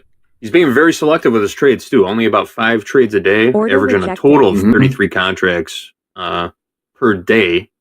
So very selective. He's picking his spots. But yeah, you're right. There's room to improve on that reward to risk ratio. But yeah, we talk about it too a lot, is less trades, better quality, right? We don't need to flip 100 contracts a day. 2, 3, 4 trades a day is plenty, right? As long as you're finding a good entry, it can have a nice payout. You don't need to trade a lot. Yep. Anyway, I'm looking at that picture of great job, Scott. I'm looking at the picture of Red Owl, Pennsylvania. It looks like a nice little place to live, doesn't it? Scott, he just sent me a pic. He was at the Sixers game recently. Oh, nice. Good for him. Yeah. All right. We've got more teams coming in, Coach Vince. How are you feeling about the competition heating up in the VIP experience? We've got Coach Hoop's Raiders coming in, and we're drafting for Coach Paul's Profiteers later on this morning. Yeah. So we're boosting this experience. We're going to have a total of 5 teams by Monday, and it's going to start heating up. What are you telling your team right now? It's awesome. I think it's going to keep us all on our toes. We really got to get back to the drawing board and take this thing serious, because it's starting to heat up, like you said. So a lot of great coaches here. So it's going to be interesting. I'm excited for it, though. Order filled. Yeah, we're all excited for it. I know people are itching to get in there too. All right, guys. Yeah, a lot of people are paying. They want to be in the VIP. So everybody wants it. It's such a great deal. Yeah. I mean, why would if you were a trader if you're a trader anywhere on the planet, why wouldn't you want to get involved in the VIP experience? It's a great value. I wish I had this 21 years ago. Right? Access to some of the greatest trading coaches out there. Free combines, free resets. This is a gift, So yeah, I understand why people are itching to get in. I'd be itching to get in myself if I was eligible for it. All right, guys. Coach Vince, thanks for dropping in. You have yourself a great weekend. All right, guys. We'll see you later. Wrap up for the week. Back to you guys. Great job, All right, have a good weekend, everybody. Yeah. All right, guys. Thanks. Good job, guys. We got more. Look at this. New highs. New highs in gold. 27.34. Here we go. Everything else, we've seen a little bit more volatility. What happened? But still nothing. Yeah, I think the best move we made was cutting that trade, just to conserve some mental capital for decisions we can make coming up, because a lot of thinking to sit at the same prices. Mm-hmm. Yep, well, good for this. What do you do, Jay, on your Fridays when the market's like this? Order filled. This is usually the time I walk away, go make breakfast. If I haven't eaten already, go take some time outside. Try to avoid making decisions, or what I'll do is I'll scan to see if there are any other markets that are moving, right? Like looking at gold, knowing that market's moving, maybe potentially taking a trade there. I have this quote board up on my screen at all times for this reason, right? I'm seeing silver up 3.5%. Now, I don't normally trade silver, but I'm going to apply the same analysis that I would to any other market, right? Looking at the opening range for silver, attaching a VWAP to it, and seeing if it presents an opportunity on a pullback to buy it, because these are markets that are actually moving. Until the NASDAQ or ES present a decent opportunity, I'll keep them up on a side screen. But if I stare at those markets for myself, I know I'll end up clicking the button because something looks like a decent opportunity. So I'd rather look away from them. Yeah. You go looking for trades, you're going to find one. Exactly. Yeah, Hey, yes. Jace, are you constantly rearranging what market you're putting in front of your face, and you're constantly moving other charts off and moving other charts in front? Are you really doing that? Oh, interesting. Yeah. So right in front of me, I have 3 screens, right? So I have one where it's just TopstepX, and that's where I'm going to execute. Then I have another screen with 4 different markets: NASDAQ, ES, crude oil, gold, and then one more with 6 markets. This one on the right, I barely ever look at, because those are, hey, if I really need something to go look at, let me go look over here. No kidding. And then I'll focus from there, and I'll try to find, and each one of them have the same information, right? So each one of them have a VWAP, each one of them have opening ranges from the market opens. So I can just look and say, okay, which one is presenting the opening range breakout the best, right? Because that's my favorite trade to take. And then I'll try to go take the trade over there. But yeah, if I stare at one market, I will click a button, and sometimes it's not presenting a good opportunity. Been there before. Brooksy says, which screen do you have Candy Crush on? I don't. I don't. Good question, though. You don't play any games while you're watching the markets and waiting? Order filled. No, I don't. Sometimes I'll have I'll put a show on or something like that, just for some background noise. But no, not usually. Do you? Yeah, usually I have a show, and over the all day yesterday it was series 3, and then last night, this morning, me and you were talking about it. I mean, it's the same thing. My tooth has been hurting, and that's the only thing on my mind is this test. It's at noon, and yeah.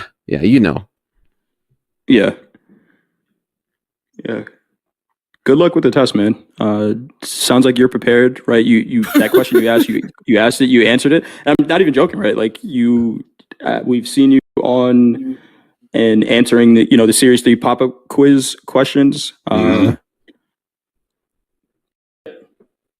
Yeah. So maybe right now as well. If it came off wrong, I want everyone to understand. I have been studying for a few different tests outside of this, and there's a lot that overlaps. For example, I'm studying for a CFA, a Chartered Financial Analyst, and there's a lot of the questions that can be similar. So, that's what the idea is. So it's not like you're just going to study last minute. A lot of it was refresher. You know what was surprising? And the toughest part is the regulations. And I know that's what got me. That is nuts. I was going through. I'm like, okay, what is a buy limit? What's a sell limit? But then it just starts going right with regulation. I'm like, oh my gosh. So that's going to be the hardest part on my end. That's what got me. I think I failed the regulations by 2 points. The math stuff, right? As long as you check your work on the math, I think you're great. You're in a good spot, right? You understand the equations and all that. Just the regulations, that's the part where I think really read through the questions. Yeah. What I used to do what Adrian was saying, is take the practice tests over and over and over and over again, and then memorize it. But you only have so many versions. I don't want to do the memorization thing because for me, it's more about learning and understanding the content because what we're doing here is extremely Dakota, they're asking about Why time-stamping orders. Dakota, they're asking about time-stamping orders. This is outdated shit, dude. This is not... I know, it's interesting. There's even some about talking about like, floor pit stuff. And I'm like, yes, wow. Some outdated stuff, man. This is just some of the stuff I don't realize it's outdated. Andre, I don't know if that was outdated or not. Some of it I do, others I don't, and it's a whole new world on some of that stuff. But understanding, I think, can be very important for us. James, let's go to you then. James, let's get some announcements in because we got to circulate the shoulder tab form. We got a new shoulder tab, changing up the format a little bit today. So, James, I'm going to go to you, and then we'll go to JD with some P&Ls and payouts. But James, if you're ready. Let's hit them with... Ready. What's up, James? Let's go.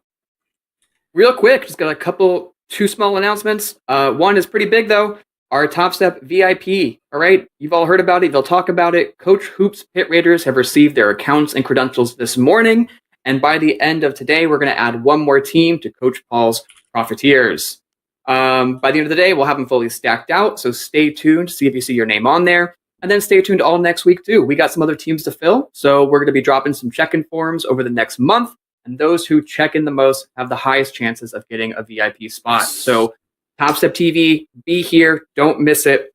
And then next, we're kind of doing a little shoulder tap remix today.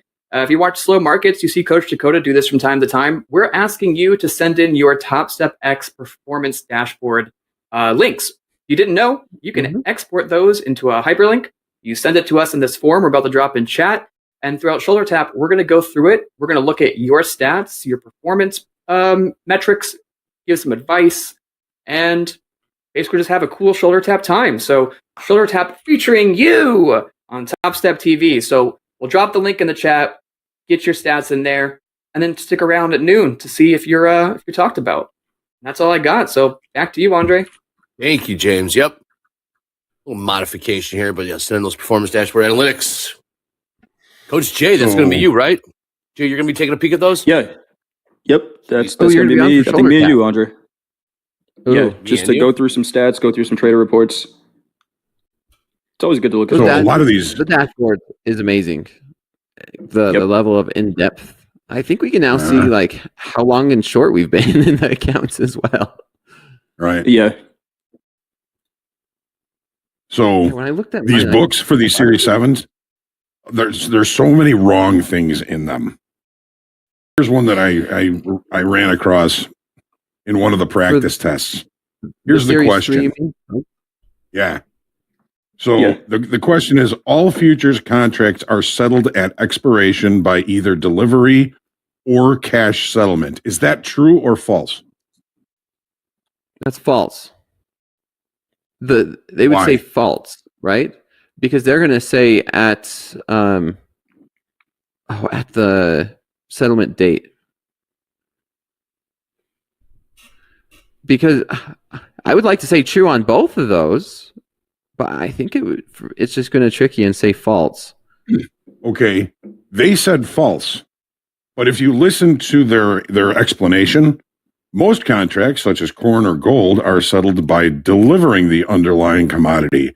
But other contracts, such as stock index futures, are settled through the delivery of cash. Maybe it's the delivery of cash that's wrong. That's the hardest part. That's another hard one. It's not logical, right? There's a few of them I ran into. What was the one? I think it was on Tuesday where it's like 3 of the statements are factually true. It was like an exemption of like 15 or more traders or 15 or less. One of them was like 15 or less. The other was like 10 or less. And the other one was 11 or less. And which one's exempt? It's like these ones are factually true, but then they just wanted you to pick the one that was wrong. That's like I just said, I'm like, those both sound true to me, but it's going to say false because it's a trick question. And So they finished the explanation. Of course, others are settled through delivery of cash. This is referred to as being cash settled. So the answer should really be true, right? Maybe it's just that the wording that they're actually going to deliver you cash. To me, both of those can be true. I mean, but yeah, I understand the question, what they're trying to get at, and why they would put it on faults. They're trying to get on my nerves. It's a trick question. It really is. Yeah. There's a lot of them in there. All right, let's throw it to JD. JD, we got some P&Ls and payouts, I do believe. What are these numbers? I mean, $1 million now is just new normal.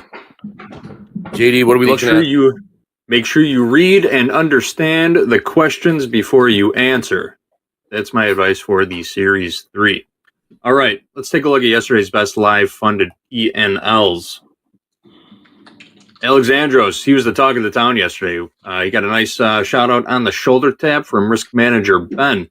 Finished the day up $40,068 trading the NASDAQ in his live funded account.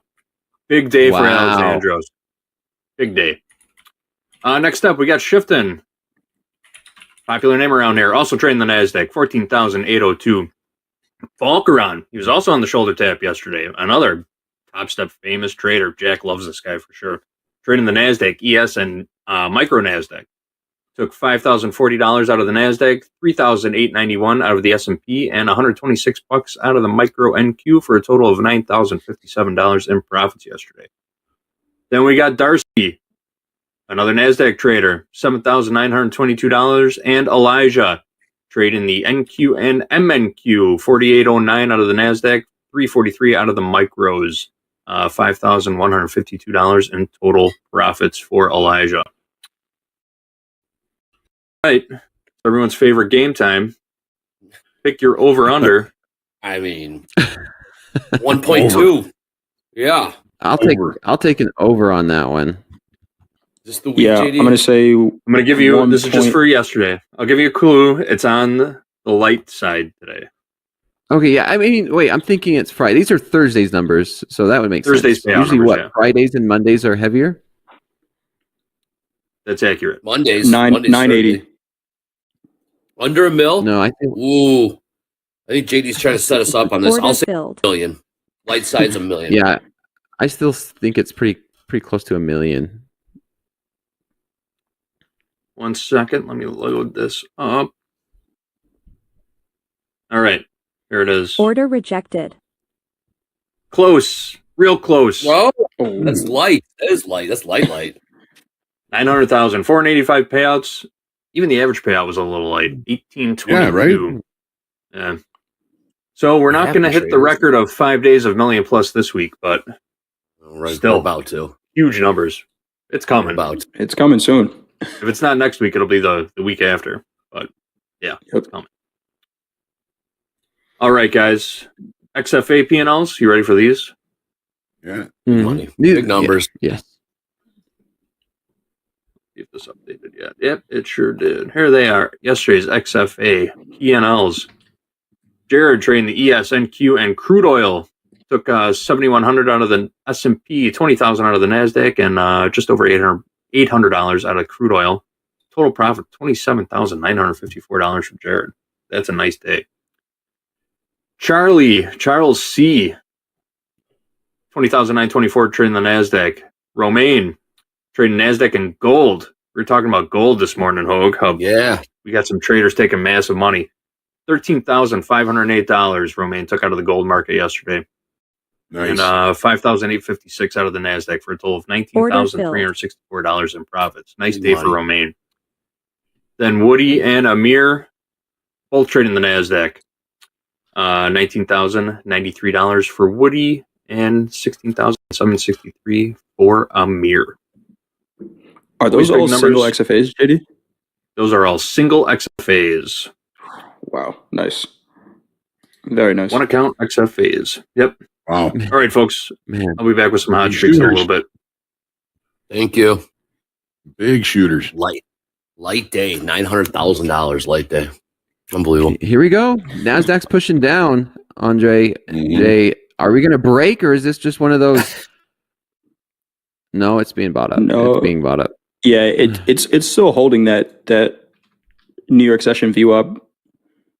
Just tap the high of the opening range and bounce from there. It's done it 3 times already. I'm not seeing anything I love here. Today might be a no trade day for me. Can we buy the bottom of the range? I mean, if we're going to sit here range bound, I mean, it's a 30-point range right now. 20 points. Can we? But then it feels like forcing it. Like you said, we're going to try and buy a bottom, looking to make 20 points. I mean, it is a 1-to-1. I'd like a better risk reward on a range like this. All right. Well, we'll keep an eye on that. Jay's talking about perhaps a no trade day, but we'll always keep you in front of the screen. We do have, Yep. EU close in about 40 minutes. Let's throw it to Gabe. Gabe, we got a quick TopstepX drop in. We do indeed. We do. So, a couple quick things here for you guys. We do have a new update to TopstepX. There's a couple new products that we've added. So just so you're well aware, there's 3 new micro futures products. And this is also to Rhythmic and Tradeovate. So not just TopstepX for these 3 products. You've got micro copper, micro natural gas, and micro British pound. The contract codes are right there for your viewing pleasure. But perfect for sharpening your strategy. Obviously better to scale in and out with compared to minis.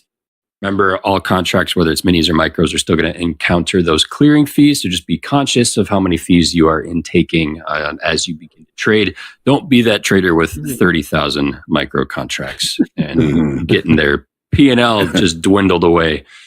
But that's the first thing. And then second thing, I do have my screen shared now. I did actually go in and figure out in my practice account that I showed you guys yesterday, where in the heck I was supposed to look for those performance stats that we have Dakota mentioned earlier. But if you scroll down underneath your daily account balance graphic, you've got some a trade direction percentage that has now been included to provide you with your long and short direction. Now, this is essentially just going to give you a simple way to track your trading bias and help you make adjustments or stay on track with your strategy. So obviously you can tell that just off these few practice trades I've taken in this account, I am much weaker at shorts than I am longs. So maybe I should take after Dakota and just be a bull. But that's about it for the performance dashboard. And don't forget, you do also have the extended hours and regular trading hours button and toggle at the very bottom right next to the clock and time zone and some of the other scaling features. That's going to give you just a simple way to switch back and forth from the regular market hours of, let's say, 8:30 to 3 for the indices. And then, of course, you've got the electronic, which covers the Globex session. Easier to spot liquidity, get a bigger, kind of market overview of the 23 and a half hours or 23 odd hours that we've got per day. But that's all I've got for you guys for a quick TopstepX update. These markets have been rough today. If you're getting chopped up in any of this, I feel for you. It's been that kind of day. Well, let's get it right back to you guys. Yeah, apparently just the NQ is slow today, not all markets. So for those that are seeing what markets are moving today, please keep me notified. I'm looking at 5 markets in front of my face now, all moving sideways. NQ, ES, GC, crude, YM, all moving sideways, but apparently not all markets are. Apparently markets are moving. Andre, I'm looking high and low. I'm looking high and low for some markets that are moving. If you guys do see some markets moving, please spot them. NASDAQ is, NASDAQ did sell off. I mean, it's 50 points from. There you go. Markets are moving. So that's something. Something. Markets are moving. I'm told. Markets are moving. Not looking. Not anywhere we want them to go, though. Yep. Markets are moving. I'm scanning. Yeah, the NASDAQ there. If there's an opportunity, we kind of just did get that sell off. If we're going to stay range bound, Dakota, that's the bottom of the range, right? 450. We projected off. Copper's moving. Hogs are moving. Copper and hogs are moving. Okay. Oh, there you go, Jay. Hogs. Hogs. Pull up the hogs. Pull up hogs. All right, let's see. Let's see what we got. See if we get a trade here. No, I'm being facetious. So I have this this coach's combine that's not eligible for funding. I use it just to measure out risk. And right now there's a trade that I put on last night that was a wheat trade that's up about $1,000. So there are markets moving out there. You got stand. Copper. We're looking at copper. Pull up the copper. Go to it. Let's see. Yeah, I mean it was a nice nice sell off this morning in copper. There we go. I don't trade copper, but that was a nice pullback to test of whatever indicator you have on that chart. Mm-hmm. What is that? Is that the VWAP or moving average? The red line. Red line is VWAP, yeah. Okay. Okay. There's movement out there. Yeah, there is. We're looking. We're looking for the movement. We're looking for the movement. Looking for the movement. 20,476. Do we? Yeah, I'm not seeing it. I mean, that was the one trade this morning. Is what we took. We didn't get the breakout we wanted on ES. We did close out for some, but then got out for scratch, and nothing else. Nothing else. Just this is trading everybody. By looking at this day in the S&P, I think we any movement there, Hogue? Did very well just to not to get chopped up. Okay. Yeah, I mean, we say it all the time. The correct trading is boring. It really is, and especially in these type of markets, this is what we see. This is definitely what we see. D in the chat saying copper. I was long copper in London. Okay. D's been getting all the movement over the overnight where the action is. Yeah. Copper. I didn't know D trades copper. I know she's been getting into the Nikkei, and so I know she wants DAX on DAX as well.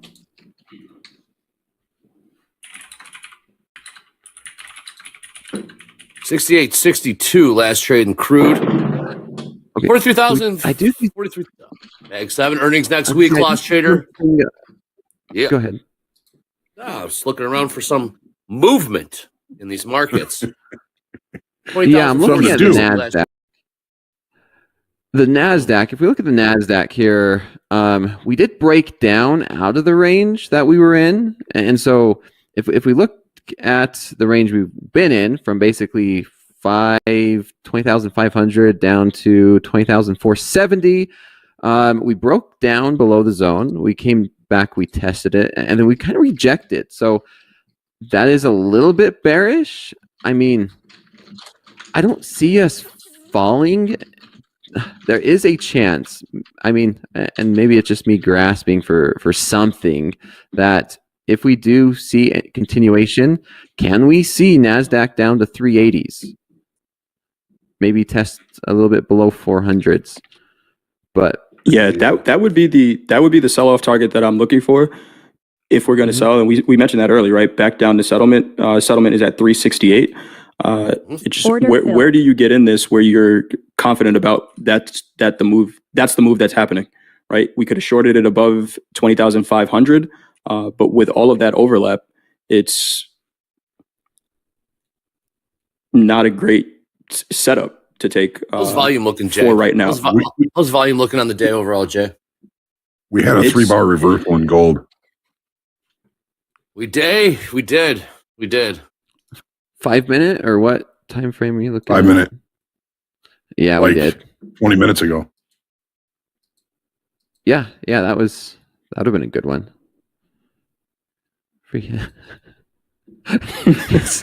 You know what's a good indicator is when we start looking at all these markets. I know it's a slow day. Yeah, hey, that needs to be on the. Got us looking for trades. Series 3. We'll find them. Hey, we got 71% short in the GC. We're finding something here.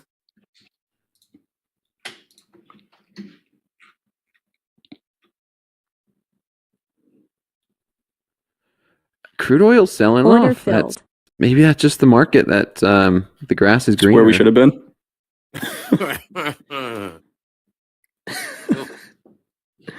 Yeah, it's a falling brick bounce down there right now. Yeah. where do we see crude going? Can we see $67 minus 40? Remember that, man? Hogue, if that's where we're going, just sell it all now. Sell what you can now. That's they never say that on the Series 3 that they could go negative. Oh yeah, he didn't know that existed either.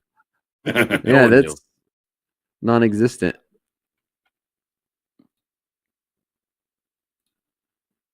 Yeah, NASDAQ right back up into that range.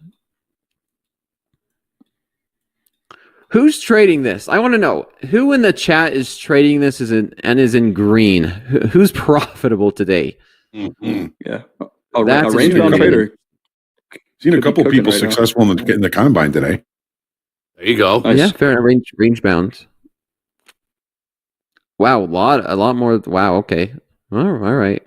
Well, Dakota, there's 5,000 people watching. You're gonna get 100 chat responses. So yes. Somebody's trading it. Yeah. Markets are moving. Killing it. Our live traders, I mean, there's a lot of them that are up, but they're smaller numbers than we usually see. Yes. Volume is light. That's good, though. That's also good. That's good. Yep. That's really good. Scale down and trade that way. There's someone up 6,000. Yep.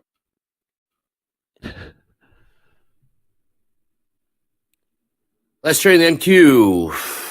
20,490. What was our entry in the ES? But 94s. 94s. Yeah. It was about an hour and a half. About an hour and a half ago. Same prices. Yeah. We are pushing right back up towards the 5,900s even. This is a flagging pattern maybe where we're continuing to make higher lows. And so maybe we do to get a breakout to the long side. It's just taking so much longer. It's like we finally get the move we were looking for. It's just taking 10 times longer. But yeah, ES is still looking pretty bullish where we're making higher lows and looking like maybe we could break out. Yeah, the initial balances in the S&P and the NASDAQ are pretty small. That increases the odds of trading outside of the initial balance. Maybe we should be looking to see if there's some sort of failed upside or downside auction in one of these. I don't know. I wouldn't have done anything today yet. Just looking for better trade location as the day goes on. Yeah, as Dakota says, kind of boring, but I could probably have taken 10 trades today if I was looking for them, and that's typically not going to be good for me. Yes. Yeah, it's almost like a no trade day for me as well, Hogue. Do you watch Open Interest a lot? Yes, I do. Oh, Hogue does. Yes, Hogue does big time. How do you view Open Interest on a day like today when we're just getting this type of price action? Okay, so I'm just going off the estimated open interest from yesterday in the S&P and in the NASDAQ. The S&P has lost 9,500 in open interest. I would say that loss of open interest was long liquidation because we put in a new all-time high right before the regular trading hours session opened up. Let me make this big so everybody can see it. Okay, this was a new all-time high. It did occur in the extended trading hour session, but as soon as the market opened up, we had a lot of overnight longs here. Overnight longs were the ones that really started to push this thing lower, and I think we saw some pretty decent long liquidation, a little bit of profit taking right off that all-time high there. The opposite occurred in the NASDAQ. So when we look at the action from the NASDAQ yesterday, yes, we had a lot of overnight longs. They lit the fire to the downside, but we added approximately 7,000 contracts on a day that really just kind of went from high to low. So this was new shorts coming in. When we're looking at the NASDAQ, it's holding a lot higher in the range from yesterday than the S&Ps. So I think some of those shorts are starting to get wiggled out. And order filled. I've got a spreadsheet that I keep, and I was a little bit lax on it, but so I'm back to doing it daily. So this is the NASDAQ, This is the change in open interest day over day. So this kind of tells me some things, and there's something here that I guess I still have it up here. No. Nope.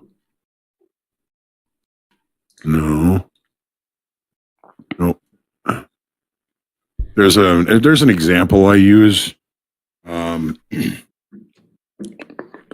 for open interest, and I'm just going to bring this up. Talk amongst yourselves for a minute here.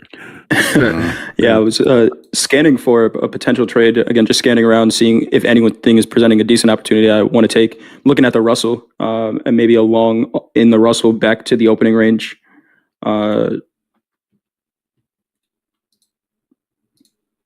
So here is one of the more stark examples of how important open interest can be, and how important looking at open interest against delta.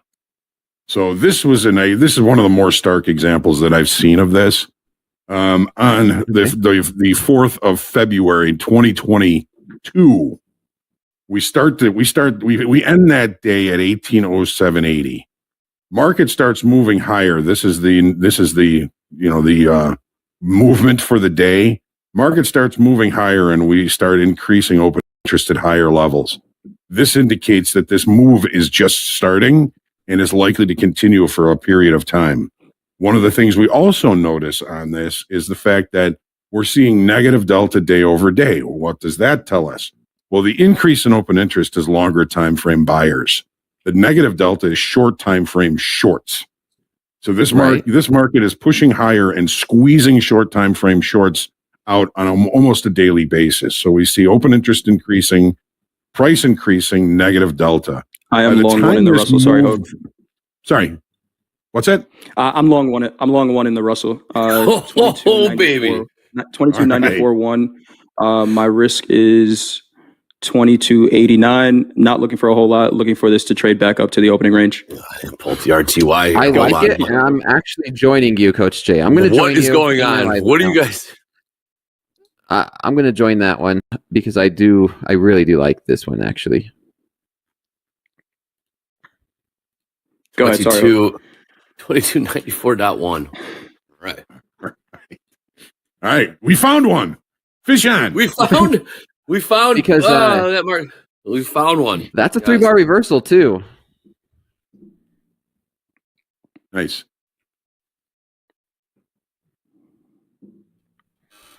Again, Jay, update your position long one from.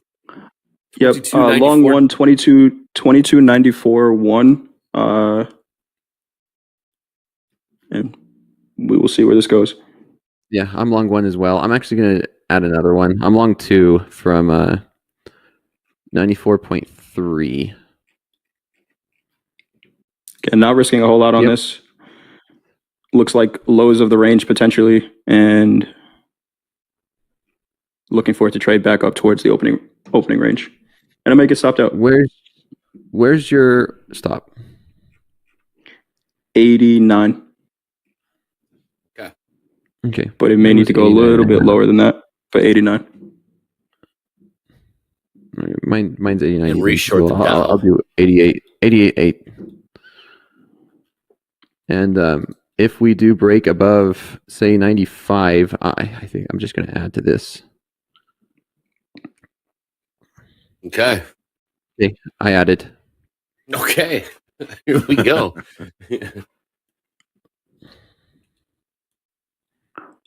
Oh, God, I'm sorry about that. You were going through that open interest example.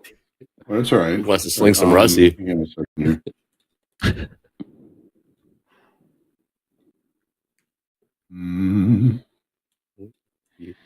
You stumped him. Okay. No, I just pulling something up. So, all right, well, here's that sheet. But the brunt of it is when you're seeing open interest increasing at higher and higher levels. That is a strong market. That is a market that is likely to continue. So when we started that move, we started around 1807. By the time we finished, we were up 22 2,043. So, I mean, it was a 200-point move. 200-point move, and it was open interest increasing against negative delta that really started it, and then we Order when we filled. got up to around 1900, finally the shorter time frame buyers came in, pushed it to the highs, where you start to see a lot of some of the open interest start to peel off on the way back down. So this was, let me see if I can find this. Okay. So this was that move. Here it is. Here's the 7th of February. And it actually traded all the way up to 20,040 something. This is a continuation chart, but that's that move. Interesting. Okay, because I mean that was something else that was new to me, and that was on the Series 3, where it's if price goes up and open interest is increasing as well, then it's a very strong market, like you're saying. Mm-hmm. Yeah, there's a little table I have here. Okay. Let me see That's if I can all. Yes, try to all figure out if this is classified under 900s. Okay, go ahead, guys. technical analysis.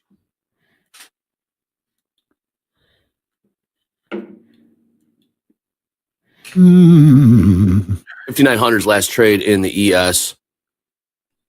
Can't push higher.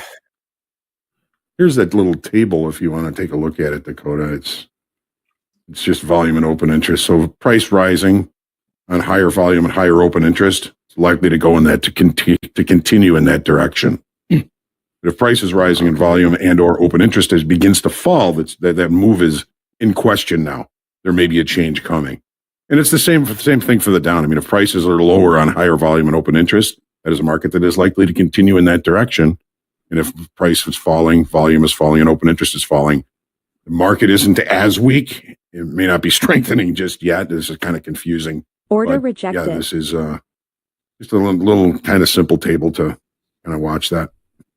Nice. You see, they classify that as technical analysis too, which was interesting.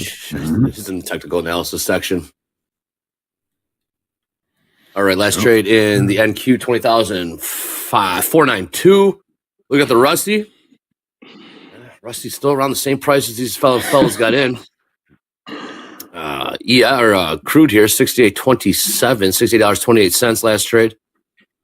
We're killing the markets today. Every time we get in, the market dies. Well, it is. I mean, it's a whole lot of nothing for us. But the chat's doing good. There's always somebody out there. Always, Dakota. Yeah, always. Got to.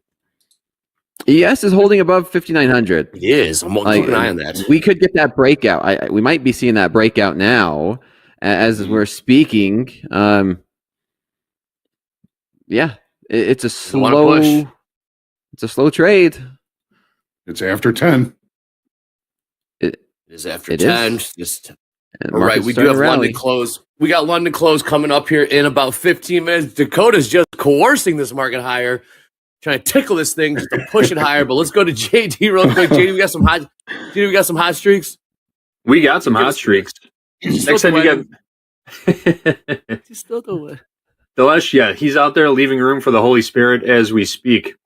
Here are your hot streaks. Dakota's the only one that caught that, by the way. I did. Oh. We kept him on the list while he's gone. Okay, out there cutting a rug. But we'll just move down the list.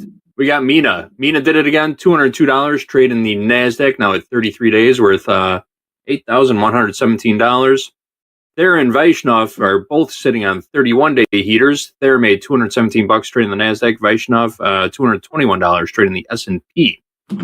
Aaron is new to the list. If you remember, we were talking about Joseph yesterday. He was our Hot Streaks P&L leader. Got called up to the live funded account yesterday, so he'll be off the list for a little bit. We're going to keep up with his progress on the live funded account, though, so he might be back next week after his account is processed. But Joseph Gone leaves room for a newcomer, so everyone say hi to Aaron. Aaron is a micro NASDAQ trader who is eligible for a payout and is currently on a 29-day hot streak worth just about $6,000. Nice.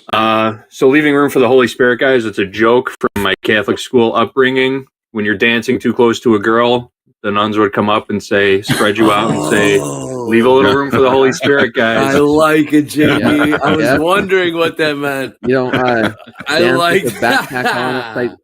Yep. Dancing with the backpack on, with it in front of you instead of behind you. No, really?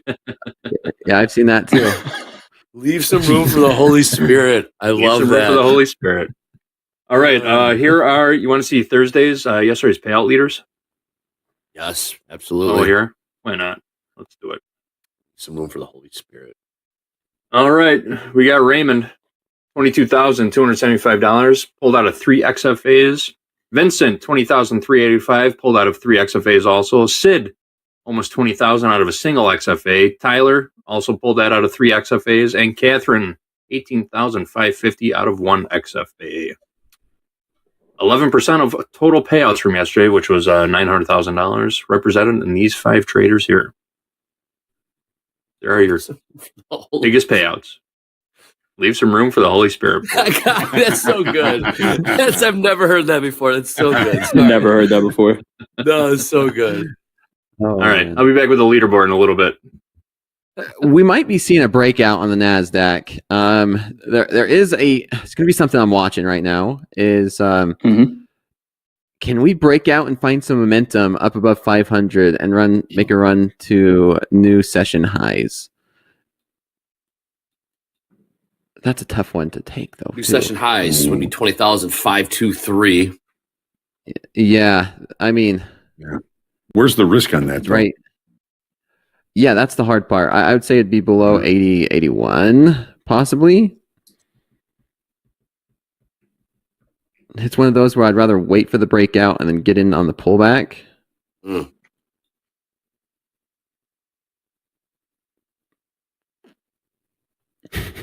This could be the one trade I see, and it works. S&Ps are working on taking out the high of the session here. They're trying here, Hogue.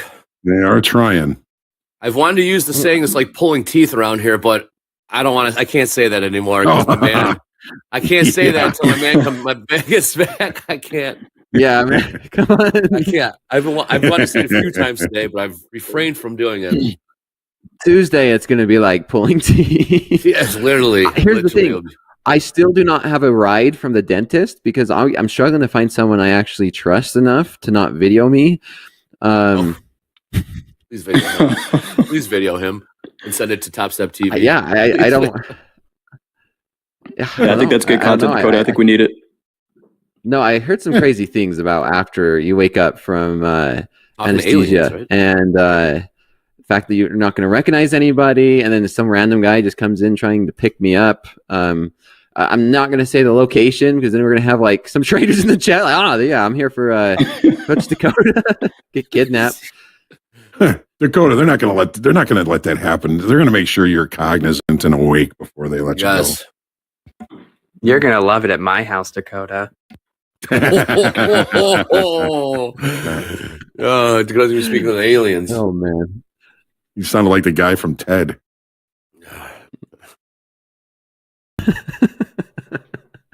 Okay, keep talking about the dad. The dad there on. Yeah.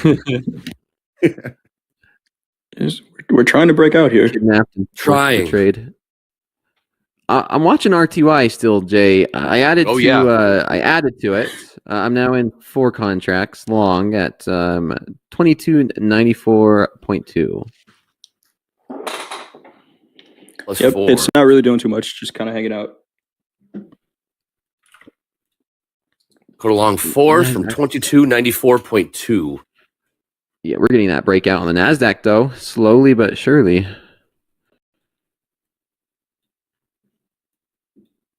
Yeah, this is kind of what I was talking. We had the breakout. We had the pullback to test it. And now we're getting continuation. I don't know if we're here playing around with RTY. What'd you say? What did you ask yourself, Dakota? It's one of those. It's like, is the grass greener on the other side? And we go to the other side thinking it's greener, and then the market that we typically trade actually brown. Is brown. Now the grass is greener on where we came from. Coach Hoop, keep an eye on gold. All right. So what do we got in gold here, Coach Hoop? Coach Hoop's Pit double Raiders. top looks like in gold. Yeah. Pit Raiders selected on Monday. Coach Paul's Profiteers selection in about 8 minutes here. 8 minutes. 50 more VIPs. Oh, there we go. Step. There we go. Are we going to do it? Oof. 50 traders, right, Andre? Yeah. Big stuff. Did not take out value high in the NASDAQ.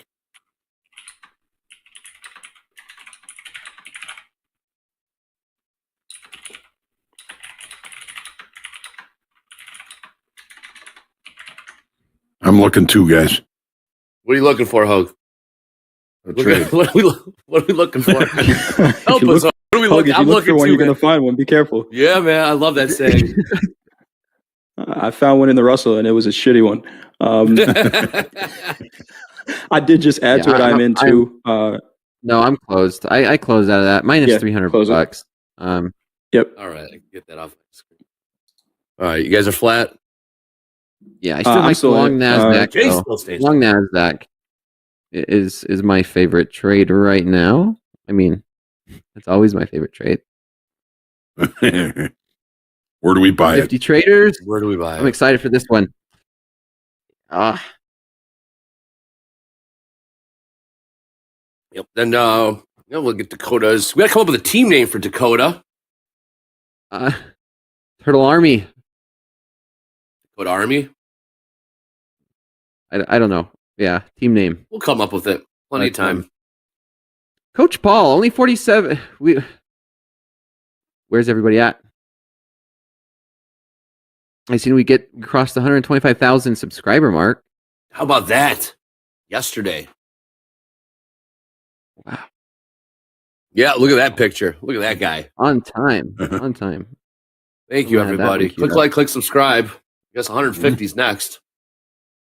And we keep adding value. And we're not done. Andre, I can't tell you how many times I've said this, and I'm going to always continue to repeat this. The fact that Topstep is doing these VIPs and doing this for the traders is something beyond what I would have ever imagined when I was learning how to trade. It's something that I wish I had. I really did. It would have made the learning curve so much easier. Yes. Less lonely. Less frustrating. Bouncing trading ideas off of trading buddies. Like how do you feel about the runners for your team? The runners. Runners. If only there was runners. Wish we had a runner. I don't know. I don't know. I like that one. Night runners. How about charts after dark? Ooh. That one came from. I think that one came from you, Jay, a while ago. It did. Yeah, it did. Night Charts Agents. after dark. Night Agents. Trek Stars. Well, we have the Profiteers coming up. Profiteers coming up shortly.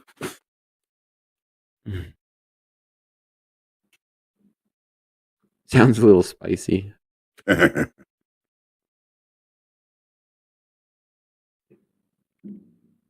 How about it, Hogue? 20,500. We tried taking a peek above 5,900s.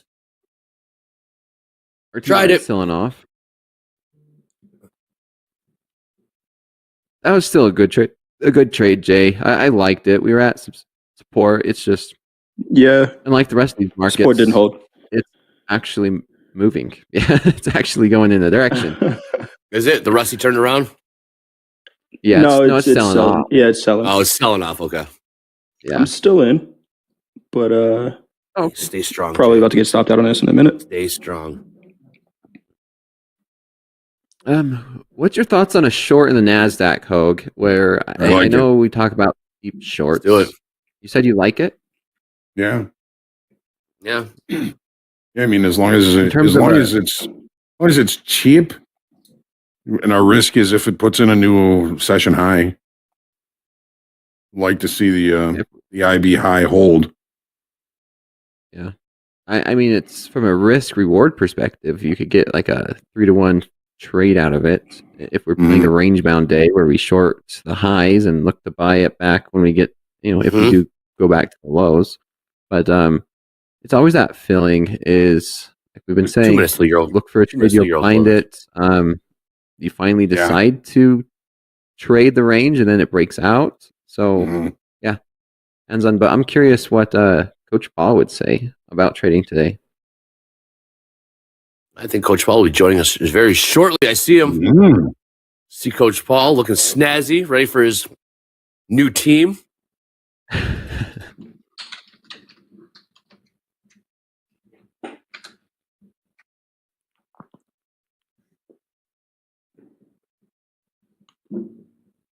Not giving back much here, is it, Dakota? Nothing. No.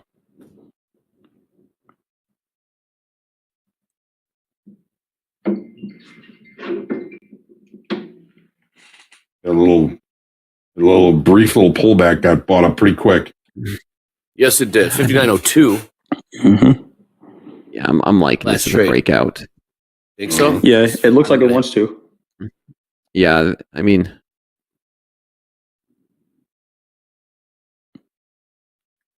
here it is. Yeah, now markets are going. I mean, the range. Oh, baby, we did it. Are we going to do it?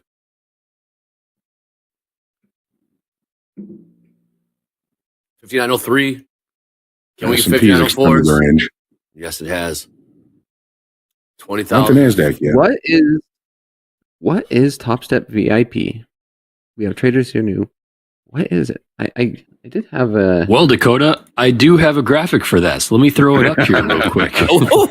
Gabe. So if you guys have there we go. If you have not seen what is included in Topstep VIP, it is a 100K TopstepX trading combine for 3 full months with no subscription fees.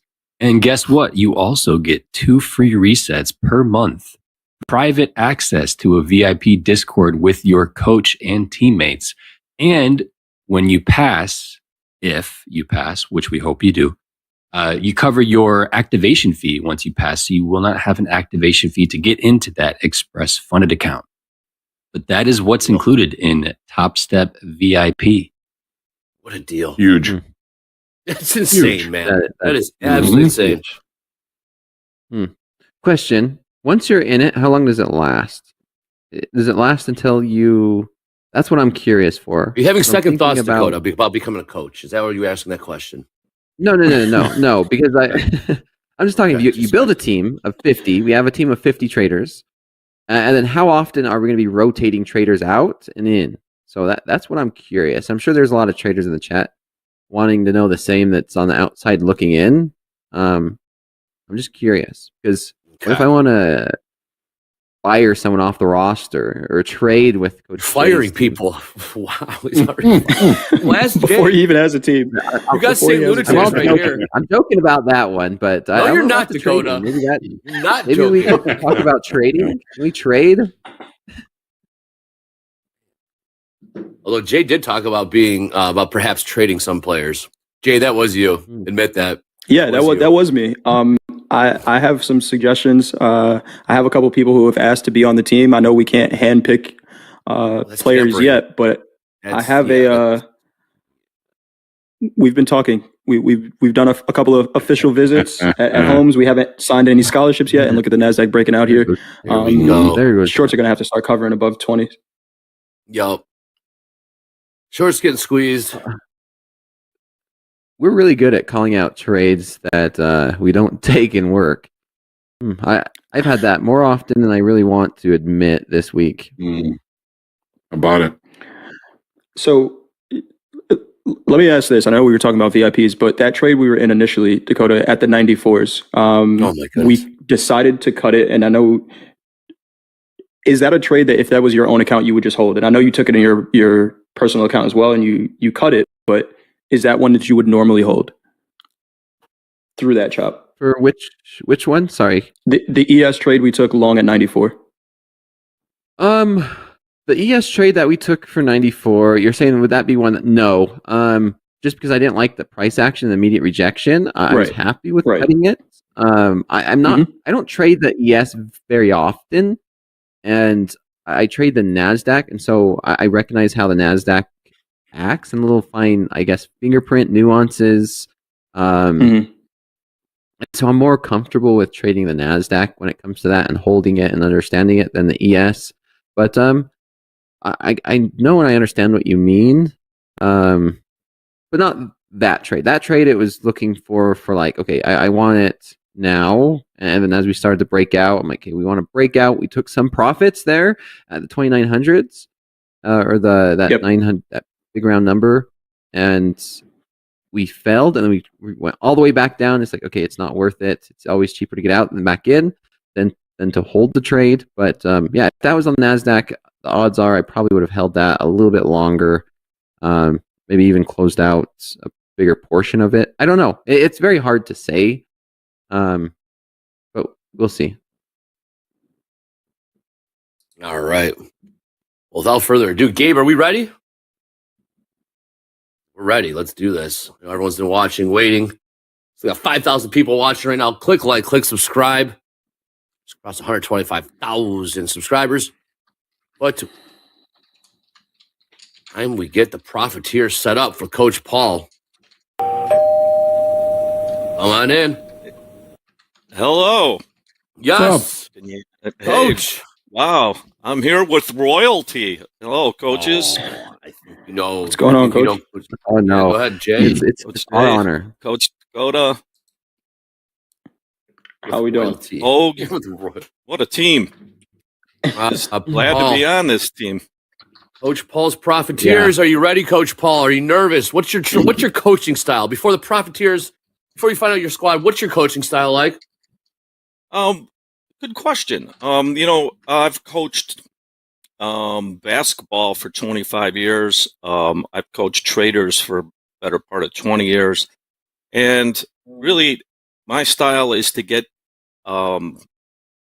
traders to realize their potential by not focusing on past mistakes, but by focusing on possibilities. This is not an easy game, as anyone can tell you who's ever traded it. My philosophy is to get traders to take care of their internal needs, being able to take losses, being able to find discipline through consistency and probability. So everyone can, you can do it. But the experience that I've had in trading, I've been blessed. Coming from the trading floor. Earlier, Coach Dakota talked about a community here that you could never, you saying you couldn't believe what kind of community you can find. I was blessed on the trading floor with that. Coach Hogue can testify to that. Yep. And in that, when I left the floor, the biggest thing I missed was the community. Yes. It was loaded with wisdom. And if you were willing to listen, older traders would give you advice. I ended up being blessed to work with Peter Stottlemyre for 10 years. So, man, that's wonderful. That's a name right there. And, he wasn't easy to understand. But he would give you wisdom. And the thing you had to do was take it and place it with how your personality trades. Everyone's different. But when you understand your personality and then you understand how you can operate, in basketball, I always get players to realize their role. In that when you understand your role and your personality, then you have the ability to execute a plan. So, like that. Coach Paul. To me, Yes. Your coaching style. Are you more of a kick in the butt or a pat on the back type of coach? Pat on the back. Pat on the back. Awesome. Awesome stuff. All right. Markets are doing enough butt kicking. Market, I mean, pretty much, man. Right? I mean, we can beat ourselves up all day. And the market, like Coach Dakota just said, the market will do it for you. So there is no need to rip someone down. You build them up. Excellent. Well, Hogan, it looks like we're going to take a peek higher there. The seller stepped in. So nope, get back beneath those 500s in the NQ. 5900s. Well, thanks. Without further ado, Gabe, if we're ready. Yeah. James, if we're ready, let's do this. Let's unveil Coach Paul's Profiteers starting lineup. What are we even waiting for? The Profiteers. Wow. I love that name. Here we go. There was a great letter that was very popular on the floor back in the day called The Privateer. Coach O, you might have remembered that. It was an excellent newsletter. So Profiteers, right. I love it. All right, let's find out who the Profiteers are. Again, all right, let's do it. Let's go, Gabe. What do we got? Let's go. You guys ready for this? I don't know if you are. A little drum roll. We missed Eddie today, but I'm back here doing the drum roll, so let's get it. There it is.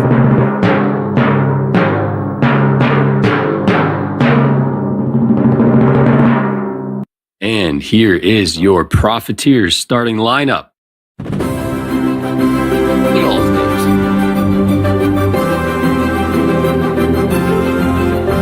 All this music. Very uplifting. NQ volume trader. I'm going to steal that one from you, Coach. Wow, Lunatics and Profiteers. Lunatics and Profiteers. Breaking news, folks. Lunatics and Profiteers. Talking trades. Recognize any of them so far? There we go. Congrats, everyone. Congratulations. There we go. Starting lineup. There you go, Coach Paul. There's the Profiteers. Emails will be sent out. If you did see your name up there, if you saw your name up there, you just take a screenshot. I'll leave it up there for about a minute here just to give everybody their time to look for their name. But congrats to all those. And for those that are wondering, the entries for the Profiteers were selected from the same batch of traders that have submitted the VIP forms, the check-in forms from the last week. So just keep, stay tuned, keep watching. We'll have plenty more opportunities. If you did not get selected, we are grateful that you are still here with us, and there will be plenty more VIP chances to come. So keep watching Topstep TV. We'll drop a link to the general VIP kind of FAQ for those that have questions about VIP or want a little bit more information. So we'll throw that in chat. Robert actually just did that right now. So go ahead. We'll pin that up there for just a moment so that way you know where to go find this wonderful information. But yeah, congrats to all those who won. We're super excited. You should, as Andre said, be receiving an email within the coming days. We'll make a more formal announcement. We have that info at hand. But back to you guys. Thank you. Congratulations to all the winners. Coach Paul, you got 50 new traders under your wings. Any initial words that you'd like to say to them? Maybe they haven't met you. Anything that you'd like to say to them about what they can look to, what they can expect in the next coming weeks? Yes. Well, welcome. I'm excited to work with you. I want to bring my experience in my 40 years of being involved in futures trading to help you. And my focus, as I always talk about on At the Buzzer with Coach Jay, is risk management. If you've been struggling to get over into the combine, my experience tells me it's about risk management. And, today's Capital Preservation Friday. I would say capital preservation any day that ends with Y. So everybody's has different styles. Everybody has different styles. My job is to help you overcome the internal obstacles that we face as traders. You have your own style, you have your own plan. My job as a coach is to help you come over those obstacles and to get you over the top. I'm looking forward to it. Like I said before, I was blessed with great mentors and coaches, and I'm looking to bring that to these 50 traders. Oh, Paul, what a great place! I got to tell you, like I said, when I left the floor, I missed this. I was like, someone needs to do this. Wasn't me, but shout out to Michael. This is, where else are you going to find this? This is awesome. Nowhere. So the answer's nowhere, Paul. Awesome. Well, congratulations, Paul. Congratulations to the Profiteers. Again, check your inboxes. You didn't catch your name on there. Maybe take a screenshot. Make sure you check your email later. Keep you updated on that. Well, there's more drafts to come. You got Coach. Are you still going by Coach Dakota, or are you just Dakota at this point? Hey, my media handle's Coach DBA. Okay, there you go. Anyways, all right. Thank you, Paul, so much. Be sure to check out Paul and Jay at the Buzzer. Both the co-stars at the Buzzer. Growing numbers, by the way, Jay. See what your numbers are doing now? Yeah, man. Yeah, man. Good to see. Nice. Good to see. Hopefully we're helping people. Thousands of views. Thousands and thousands of views. Hopefully we're helping people with their trading journeys. This Russell trade, I did take one off. And I'm seeing some questions, where's my target for this? Target is 22.98 right now, which is that New York session VWAP. Looking for a test of that. Why is that my target? Because the way the market's been trading, that's actually a signal to potentially go short. So I'm in a counter trend trade right now, and I'm just going to manage it as it goes. Great trade. I got stopped. I closed out of that one and stopped watching it, but you held strong. We ended up with failed upside auctions in the S&P and the NASDAQ. Really paid nicely. No, I seen that. I seen that, Hogue. We were watching at the same time. Weekly kickoff high is 5:30, right? Is that what you're saying? We came up there, we immediately reject, and then and that's where the market pulled back to yesterday too, almost to the tech. Yeah. Now the question is, do we come to the bottom of the range? And I'm going to look to buy 470s. We're not getting much of a pullback in the S&Ps. I'm not sure this failed auction is going to validate. Oh, shoot. Right, JD. In the S&Ps, it looks more like it is in the NASDAQ, but we got 15 minutes to wait.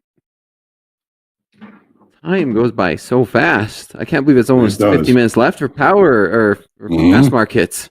Dakota. Yeah, it went by quick. Lunatics, the Profiteers. Andy, I know what you're doing. You know what you're doing, Andy. You know what you're doing. Let's take a look at the tilt. Not a whole lot going on in tilt. Maybe like a 65% long the YM. YM last trade 43,429. Crude last trade is 68.42. About 25 cents off the lows there. Hoop in the chat said, keep an eye on gold. I think Jay called it perhaps a double top there. The buyers are trying to step in. Yeah, Will they give the old college try to make new all-time highs? Again, that probably all-time highs 27.35 half. Last trade 27.31 half. But of course, we do have the leaderboard coming up shortly. We got about 10 minutes. And of course, we have appreciation. So start thinking about your appreciations to round up the week. You know, we have a leaderboard very shortly. I do believe Mr. Dakota is probably on that leaderboard. Dakota, are you on that leaderboard? Do you know if you're on the leaderboard? Which one? Probably. Which one? So, I know you are. Dakota, we're going to miss you next week. Dakota's going to be... he's going to be 14th. I'm going to have myself a good time, Andre. Please do check in and say hi. Yeah, I'll check in. I'll be in the chat. Hey, everybody. And I'm going to continue to say this because I think it's important. Whenever you run into any situation like this or feeling uncertain, I reached out to the risk management team and said, "Can you please lock my account for these dates, just to be safe?" Because good risk management. I mean, Smart.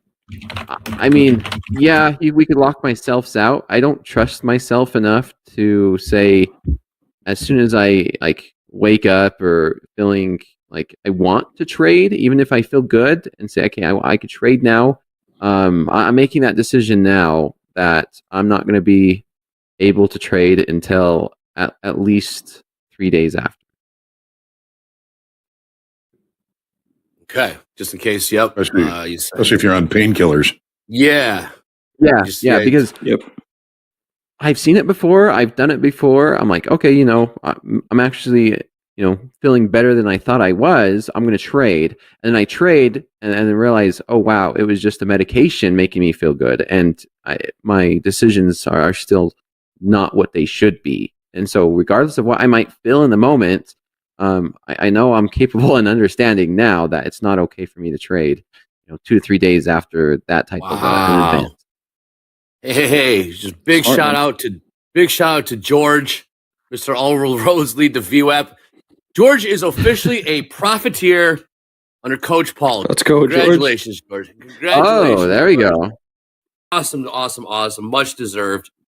George has been here for quite a while and came up with the saying, all roads lead to VWAP. So congratulations to George and the VIP experience. All right, let's get right to it. We got about 6, 7, 8 minutes left here on Fast Markets. I'm going to throw it to Mr. JD. JD, we got that leaderboard? No, we got the big board. That's what we got. Big board. Thank you. Correction. We got the big board.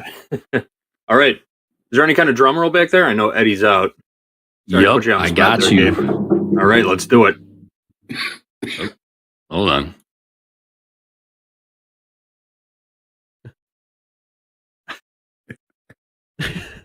You are. Well, we're waiting. $1,000 bucks you missed this.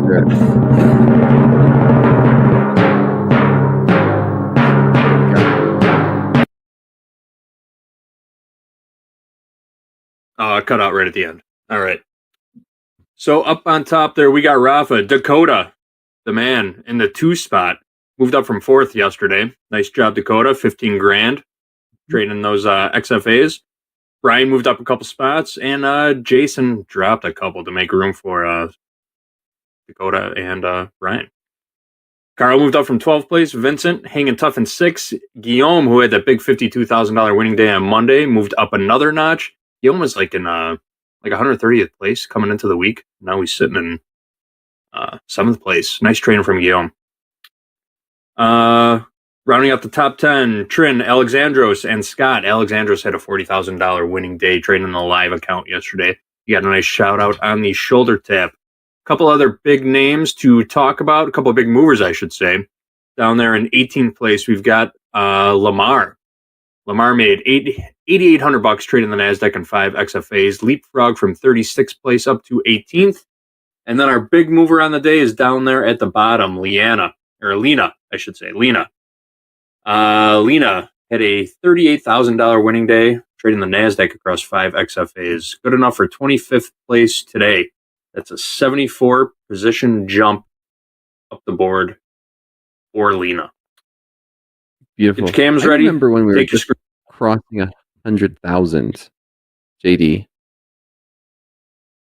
What do you mean for balance plus payouts? Number 1 spot was just barely crossing 100,000. Then we were celebrating the top 5 getting to 100,000, and now it's like the top 10's at 100,000. And by the end of the year, we're going to see the top 25 all above 25. Not far off. 25th place is just about 83,000 right now. So we are getting closer and closer. Number 1. It did used to be number 1. We've been moving swiftly. Price is going up. Yeah, payouts going up. Good traders. 6-figure payouts are becoming a normal thing around here. 2 weeks in a row, we've had back-to-back weeks with traders taking 6-figure payouts. It's impressive stuff. Fantastic. Awesome stuff. A single payout. Is that right? A single payout, One trader taking. Okay. Dude, that's so much money. That's life changing. 100%. Yeah. Mm-hmm. I do want to say something. I see a comment in the chat, and congrats to all those traders, because that's amazing that you're doing that. No, this is a good one, Andre. Pedro Storm says, listening to these winnings is depressing how far I am for those numbers. Don't compare yourself to anybody else that you see on that board, right? Trade where you are in the moment for you. What those numbers show me, and it should show everybody else, is what's possible. But those people on the leaderboard could be looking at the grand scheme of trading, and you're making a percentage of what some other people are making, right? So no one else's money pays your bills, right? Trade where you are in your moment, and long NASDAQ, maybe you can build up to that point. Yeah, no, go ahead. Keep going. No, keep going. I got long NASDAQ. Don't let that knock you down from where you are, because you don't get to that point without accepting where you are in the moment. So trade your own journey. Well said, Jay. All right, Coach Dakota is long NASDAQ. We are coming to the conclusion of Fast Markets. Dakota, will you please make sure to keep us updated in the chat how this trade goes? Well, that being said, it's that time of the day where we do appreciations. Let's roll the graphic out. And of course, we always like to start with the chat. Chat, what are you appreciative for on this day? What are you appreciative for on this week? Okay. Love showing up. But first, let's go to the chat. Chat, hit us up. That's what you're appreciative for. We'll let that cook for a second. I appreciate cream cheese. Andy, get out of here, man. Get out of here. I do too. I do too. Come on. I actually had some guests. Judge vegetable cream cheese, Andy. Get out of here with that. All right. Let's start off with Hogue. Hogue, what are you appreciative for on this Friday and just in this week in general? Well, as always, my God, my family, and my country. Thankful or appreciate the fact that we got to do this for another week. Looking forward to another week next week. And I appreciate that I was able to fix my vacuum cleaner. Vacuum cleaner wasn't working, so I went and got a Green Bay Packer sticker and put it on there, and now it really sucks. Oh, got him. Got him. Mic drop, Hogue. Well done. Wow. Well done. What a setup. How do you follow this up? I want to see. Coach Dakota, how do you follow it up? What do you appreciate? Now you go to me for after that? Hell yeah, I do. Hell yes, I do.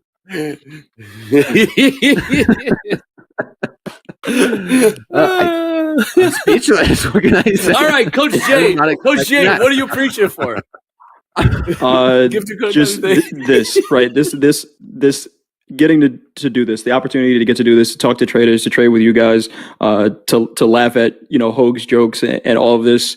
It's a great opportunity. I look forward to these Fridays for the week, because even though we didn't put on too many trades, love trading with you guys. So Hogue, that was amazing. Go ahead, Dakota. That was really good. Coach Dakota, what do you appreciate for this Friday? What do you appreciate for? Yeah, this trade right now. I'm long 5 contracts from 478. Looking to take profit, but I did have a quote from Thomas Edison that I like. It says, "Our greatest weakness is in giving up. The most certain way to succeed is always to try just one more time." Like the Chicago Bears, right? Oh, I can't. Nice try. I can't even say anything. That got you on that one.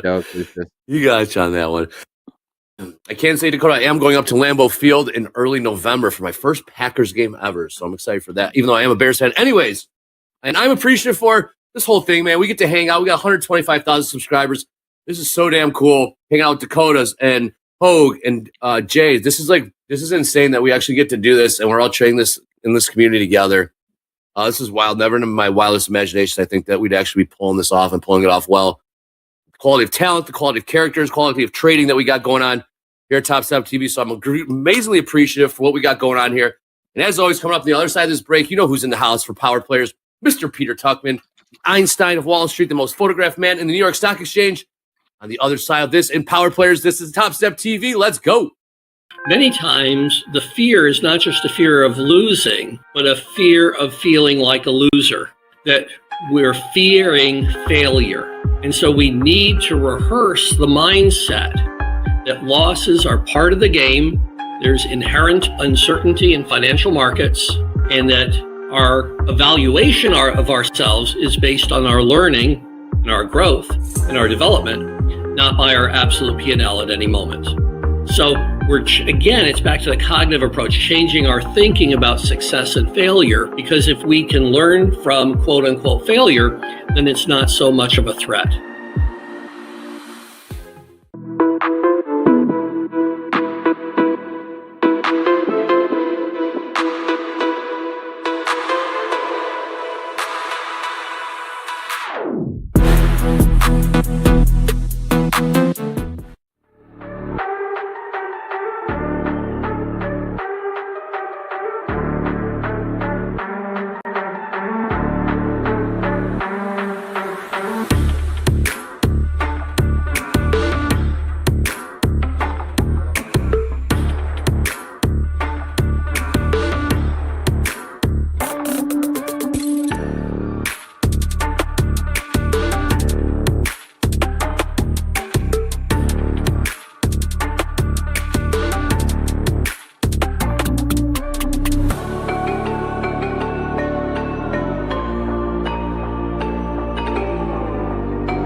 Let's get right into it. This time we got Peter Tuckman in the house. It is a Friday, the ultimate power player on Topstep TV.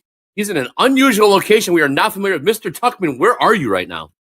I'm actually on the 7th floor of the stock exchange, right? Which is where, so on the 7th floor, there used to be a dining room where all the brokers used to come, every company back then, Cowen and Company and Wells Fargo and JP Morgan, Morgan Stanley, everybody had a table. They used to have a super booth on the floor, and they would have a table in this beautiful private dining room, and everyone would come up, have breakfast with the boss once you got a seat on the exchange. And there was an amazing oyster bar there. This is where we used to come up in the morning to change your shoes and put on floor jackets and floor shoes before you went down to the floor to trade. And it was sort of an executive VIP club. And then all the old brokers who had retired used to come up in this room where I am right now. You can see they used to come up here and sort of, drink wine at noon and play backgammon and sort of hang out. So it's like an old Wall Street club. But anyway, the Buttonwood Club. So I'm on also the floor where the Buttonwood Agreement is. So my friend was just asking me what that is. So in 1650, there was a tree outside the New York Stock Exchange before it was built. So Lower Manhattan was basically just the tip of Manhattan where all the boats used to come in from all over the world, the East River and the Hudson River, and they would drop off all these commodities, lumber and spices and all that at the port. And there were already in 1650, there were 26 brokers who used to hang out under this tree called a buttonwood tree.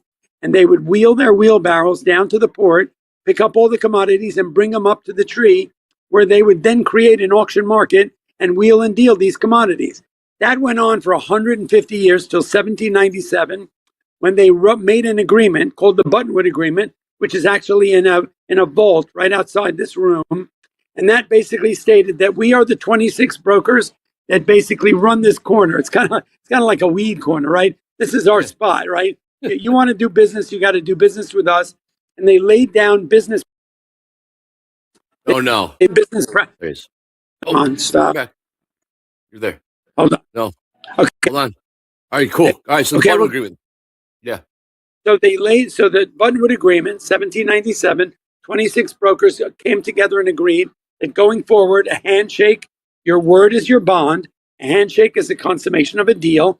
This is the way we do business going forward. We charge this amount of money, but in order for you to buy these commodities coming into the ports from all over the world, you've got to go through one of these 26 brokers. And that was the basis of the original stock exchange. So that went on for another 100 years. In 1850, they built a building called the New York Stock and Exchange, which is just like a huge warehouse. And then in 1903, they built the building that I'm in right now. And so that tree was there probably for over 150 years. And the gavel, when every morning when you see the people ring the opening bell and closing bell, and you see them hit the mallet down, the piece of wood that they hit is actually a piece from the buttonwood tree. No So kidding. it's a great little piece. Yeah, it's cool. Very cool. Mr. Tuckman, sounds like you've given a tour or two around that place. Sounds like you had that script down pat. No problem. Anyways, let's get right into it. We saw new all-time highs in the ES and the Dow. Does it ever feel good to be able to give two middle fingers to all the bears that say the world is going to end? You know what? Look, these bears have had 5 opportunities to reach out, peekaboo out from there, sitting there stuffing their face with popcorn and slushies and say, I told you so, I told you so. But every time they did, they were wrong and doubly wrong. Once again, midweek, ASML throw the baby out with the bathwater, right? There was a technical glitch that leaked the earnings. Stock was down $146. It took the whole market with us. And then every other day since then, record highs against an NVIDIA. Netflix just blew out the earnings. I saw that jokingly said the reason they were up 45% was finally every parent threw their kid off their Netflix account, and they now had to go out and get their own Netflix account. Look, I mean, the market's telling you what it thinks of everything. The economic data came out this morning was good and was yesterday. The earnings have been across the board way better than people expected. A couple of slight guidance things that were not so great. The consumer is in good condition. The banks are in good condition. Retail is doing better than expected.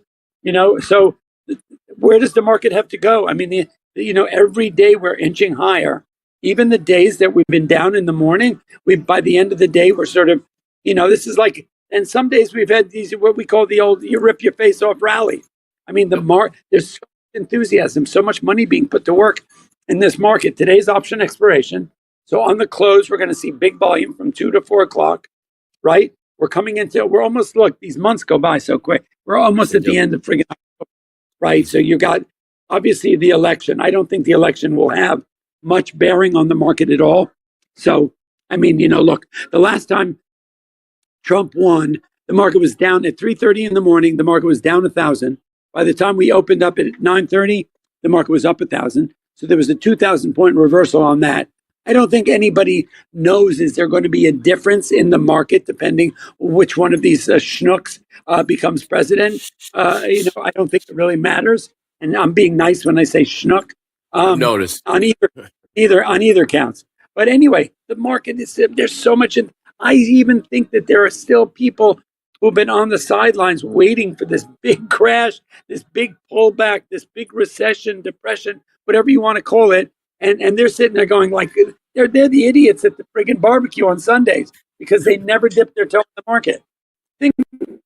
Think about every opportunity we've had to buy NVIDIA, to buy Netflix at a discount, to buy AMC at a discount, right? We had one in April, July, August 5th, September, the first week of September, October 5th. We've had those days were spectacular opportunities to buy this market. Yes. And whenever the sell-offs happen, everybody runs from the theater screaming, fire, fire. It's kind of silly because nothing fundamentally has changed. Awesome stuff, Mr. Tuckman. Well, thank you so much for your time on Fridays. As always, you join us on Monday and Fridays, Mr. Peter Tuckman. But real quick, before we let you get out of here, you got to tell us about Wall Street Global Trading Academy. So listen, we had a webinar on Wednesday night this week. Dan Ives, #1 tech analyst in the world, came on and talked to us. We talked about futures. We talked about Tesla. He said, guys, the Tesla story, yes, it looks a little bit rough right now, but this is still the second inning of a great 9-inning game, and that everybody should just calm down and back off, and the stock's going to be okay. But it was really fun because we talked about technical analysis. We talked about futures funded trading. A majority of the people who are there are all trading futures. And we talked about Topstep. So what a great collaboration. You all, if you are on Topstep and you're still struggling trading the futures because you're not aware of risk management, money management, trade management, and technical analysis, if you don't have your charts set up correctly, if you don't know what you're doing and you're listening to Uncle Herbie on the internet and telling you what to buy in the NQCS, come and join us at Wall Street Global. There's now, as of today, The masterclass from Wednesday will be on my Instagram page. It's live. It's free. So go check it out. Come and join us. It's a great collaboration, guys. Awesome. Thank you. Really quick, one last thing. Since it's options expiration, would you expect big numbers for MOC? You know what? All I know is they're going to be big. I don't know the directionality of them. That's all I'm asking. So this morning, big. Morning we were big. This morning we were big to sell, and we flipped to buy. So I really don't know the way the market's going. My gut is it's going to be to buy, but okay. I don't know. Awesome. But just expect a big number. All right. Thank you so much, Mr. Peter Tuckman. Again, check him out at Wall Street Global Trading Academy. We'll see you again on Monday, Peter. Take care. It's a deal, buddy. Talk to you soon. Later. You guys heard it. Big MOC's numbers expected this afternoon. Check it out on Power Hour. We'll have the reversal challenge. Yeah, no one knows MOC better than that guy quite well trading MOC. But since options expiration, he doesn't say if he was going to be buy side, sell side. He just does expect big numbers. His hunch was buy side. All right, let's do a quick run around.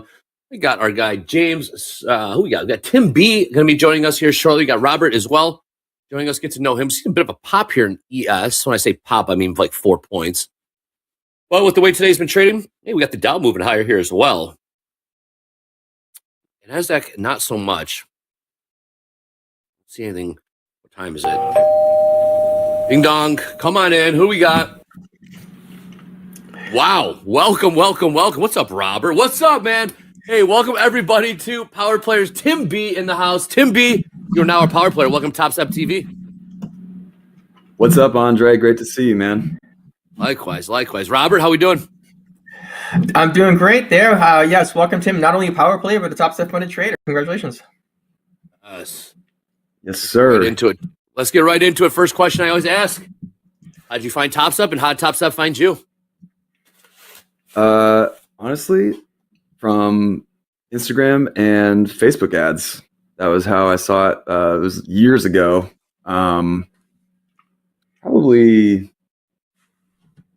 3 years ago, maybe. I think is when I heard of Topstep, and I kind of couldn't believe it. Because I was trading stocks at the time and some options and stuff, and I saw it advertised, and I was like, "What is this Topstep thing?" And so I click on it, and then I was poking around, and I think I even emailed in or called in. I got actually called into Topstep. I was like, "Hey, so this is a thing where you can trade.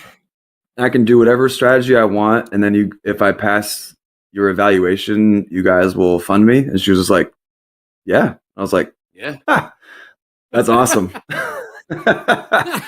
It was kind of a mind warp for me. I was like, I didn't know that something like this existed. This is cool.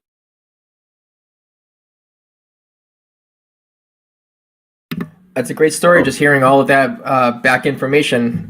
That was not a mute. I was coughing. That was not an intentional, but I will certainly give $5 to the kitty just because.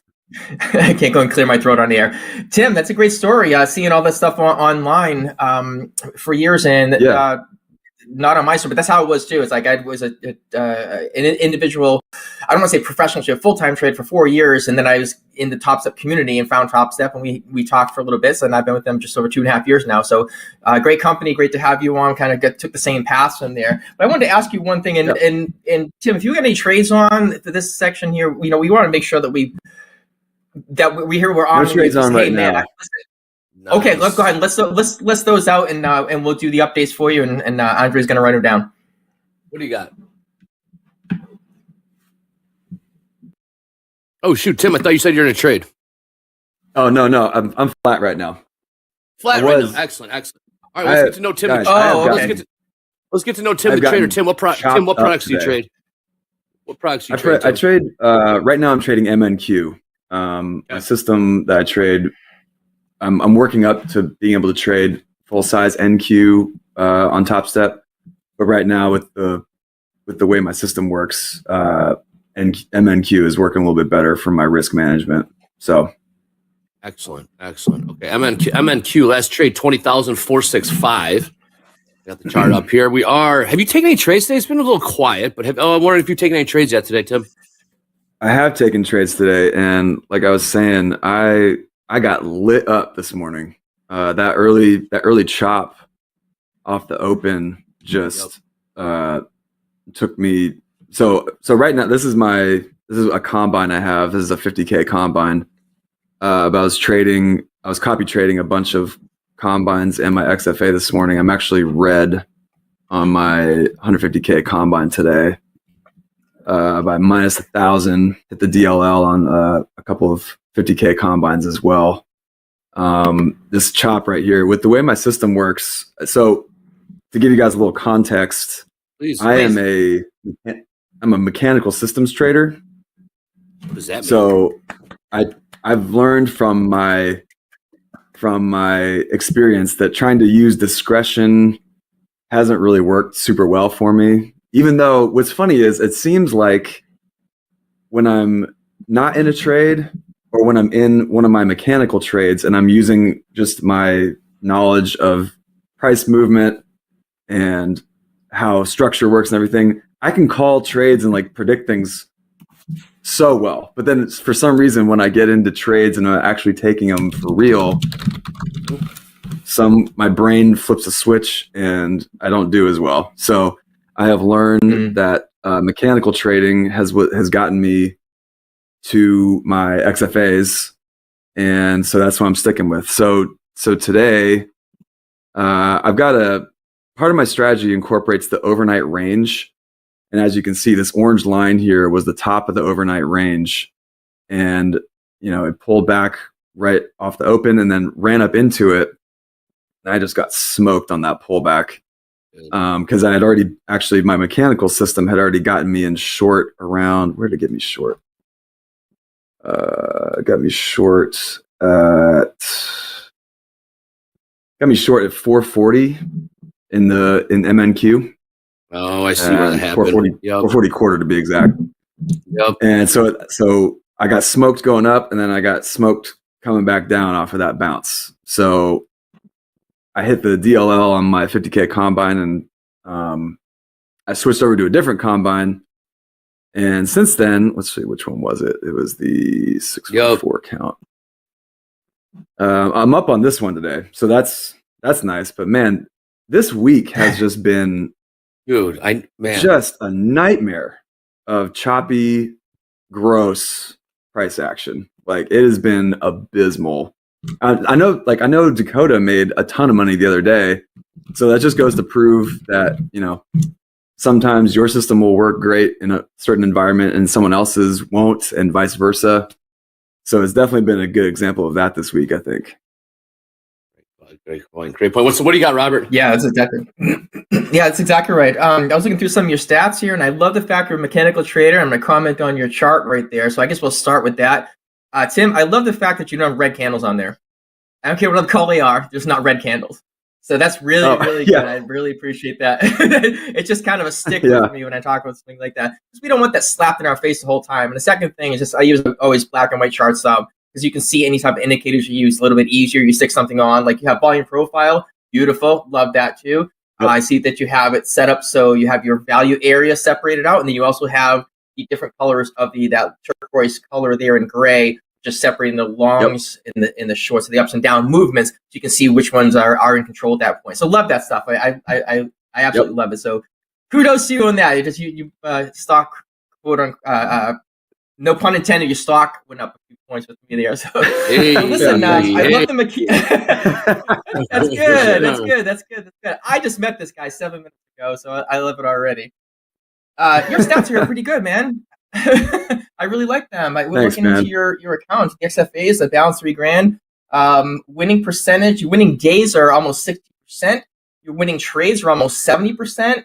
$250 a day P&L. That gets you over $200 a day to qualify you for a payout. And your risk reward is it's about 1.7 to 1. It's inverted, and I like that. But it depends on the type of trade you are, right? It really depends. If you're taking those quick hits, kind of keep that, especially NQ and MNQ. You got to keep them stops a little further away, and every once in a while you get tagged, and that kind of ruins that inverted risk reward ratio. But when you look at risk reward ratio and win rate, you can't look at those individually. They got to be together. Just look at Dakota. The guy kills it every single day. He wins like 35% of his trades, but his risk reward is like 40,000 to 1 or some ridiculous number that it is. Right. So really don't get hung up on those. that's all I had to say about those, and we'll jump back on because we'll talk about some Nashville stuff, and I'd love to hear how you're using some of your MACDs and moving averages, being a mechanical trader, since those have some. I don't want to use the word lag. I don't want to say they have a look back on them. So if you're a mechanical trader, they can kind of adjust as they're being built. So I'd love to. We'll get back into that in just a moment. Any trades you seeing? Yep. Sorry, say again. If there's any trades that you see, please call them out. And if they're looking good, we'll all get involved here, and we get the house account up. We'll follow you right along with it. Yeah. Yeah. I think so. If I'm being honest, I think this week has been one of those weeks where this environment is not conducive to my strategy. So I would actually say, for sake of being conservative, if I see something I really like, I'll let you guys know. But I would actually say, since it's the middle of the day and this whole week has just been the environment of Chop Fest 2024, Chop Fest festival that nobody wants to attend. I'll call something out if I see it, but and I will try to take it. But I would also say that my strategy has not been working super well this week. So what did you? Tim, I have a question. You call it a mechanical what strategy? A mechanical system strategy. What is that? Explain it to me. I've never heard that before. What is that? So it's basically it's very like black and white data that tells me when to get into a trade. So I call it mechanical because it's regardless of how I feel about the trade, or even regardless of what I think of the trade. Yes, I will still take it even if I don't think it's going to work. That makes sense. So it's like a robot. So essentially, the way I view it is, it's like I'm MP, and my system is like all the other traders telling me what to execute. And so I'm just the executor when I'm sitting in front of the screen, and I'm like, I've already done my analysis, and I'll just push the button when the system tells me to, even if I don't think it's a good idea. Sometimes I'm right, sometimes I'm wrong. Right. My gosh. Okay, gotcha. So I call it just robot mode, robot trading, emotionless trading. Whether it feels like it might not work. Gotcha. Yep. Yes. Hey, it's Tamikaze Al Grogu. Gotcha. All right, cool. Yeah. All right. So when he was on the other day. Oh, sorry. Go ahead. No, man, you're the guest. Please, you do the talk. I talk enough, Tim. I talk enough around here, man. Please talk. Please talk.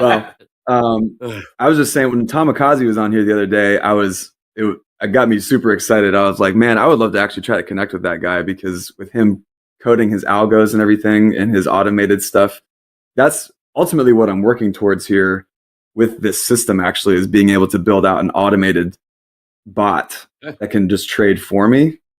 So, because part of the thing with doing it this way is especially since Topstep hasn't, we haven't added the multiple OCO orders yet with the way things work. You can only get in like one set of OCOs, so it's like all in, all out, if with your main stop and main target. So I have 3 different targets I try to hit with each trade, and so anyway, I'm getting into the weeds with that. But what I was saying with Tamikaze was, he codes out all his trades, and that's what I'm working towards, so I can eventually code this out and have it just work for me, so I don't have to like get in here and be stressed about where I'm putting my targets and like making sure I get the right entry and like all that kind of stuff. All the bot will do all that stuff for me, which I think will be much more accurate. Yep. You're speaking my language there, my friend. I do that all the time too. Yeah. So I know you do quite a bit of that, because Robert, it's mechanical, so. right? I'm sorry, Tim. Please go ahead.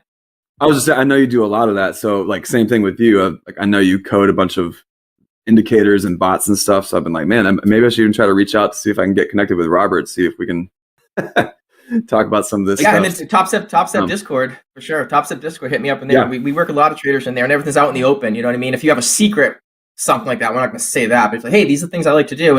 And plus do some connections, because I may not be good if you're using one platform versus another.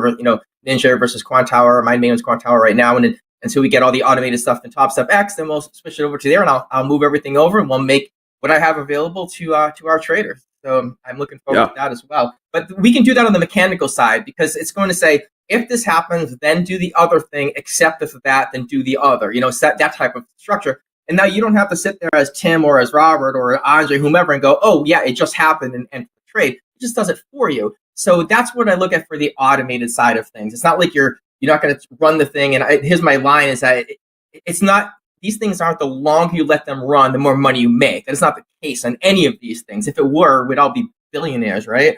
It's just making the trades for you. It's like, oh man, I have to run down. My mailman came, or whatever is going to happen. You look over there and you come back in. Hey, I'm in a trade, and it exactly. It just takes that mindset out of it, and especially if you're playing the breaks. If you do some breakout stuff, like you have the overnight range breaks I see on your plan here.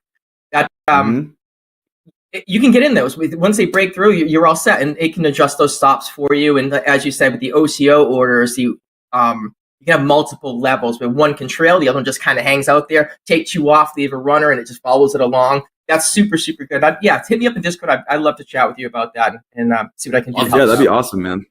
Yeah, I would love that. That'd be great. Well, Tim, all right, so let's talk about what are some of the if-thens to get you into a trade? Nothing, you don't have to spill all the beans or all the secrets, but some of these if-thens. So I see the MNQ is popped about 10 points there last trade, 20,473, 474s. Some of the if-thens that perhaps would enter you into a trade. Yeah, so I've switched over to my trading view chart here that I also use. I've got a couple different charts that I use, but I'm just sharing this one window here. Let me get to today's price action. So I trade on the 3-minute, and so I've got this thing on my trading view chart that points little arrows when the MACD crosses. So the red arrows are when there's a downward cross on the MACD, and the blue arrow is when there's an upward cross, and that's part of my system. So part of like my mechanical thing is like if there's an upward cross, meaning if there is a printed blue arrow, that is one of the check marks of strategy. Okay. And so then you can see this line that's changing from blue to red here. That's a different indicator that blue to red. Let me go full screen here. Yeah, I got you. Okay. Mm-hmm.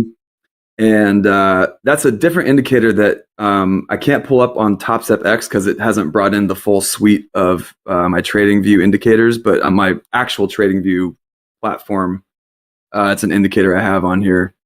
It's got some custom settings. It's kind of part of my secret sauce right now.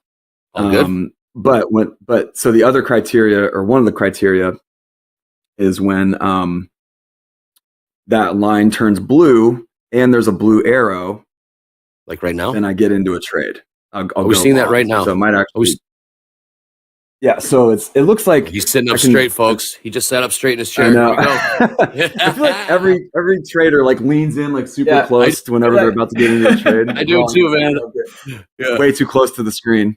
My eyes are going to go blind. But yeah. So and then another part of the strategy is also I've got a and this is actually like a fairly recent addition that I've been actually tracking the data on because I'm obviously everything is data driven with these setups.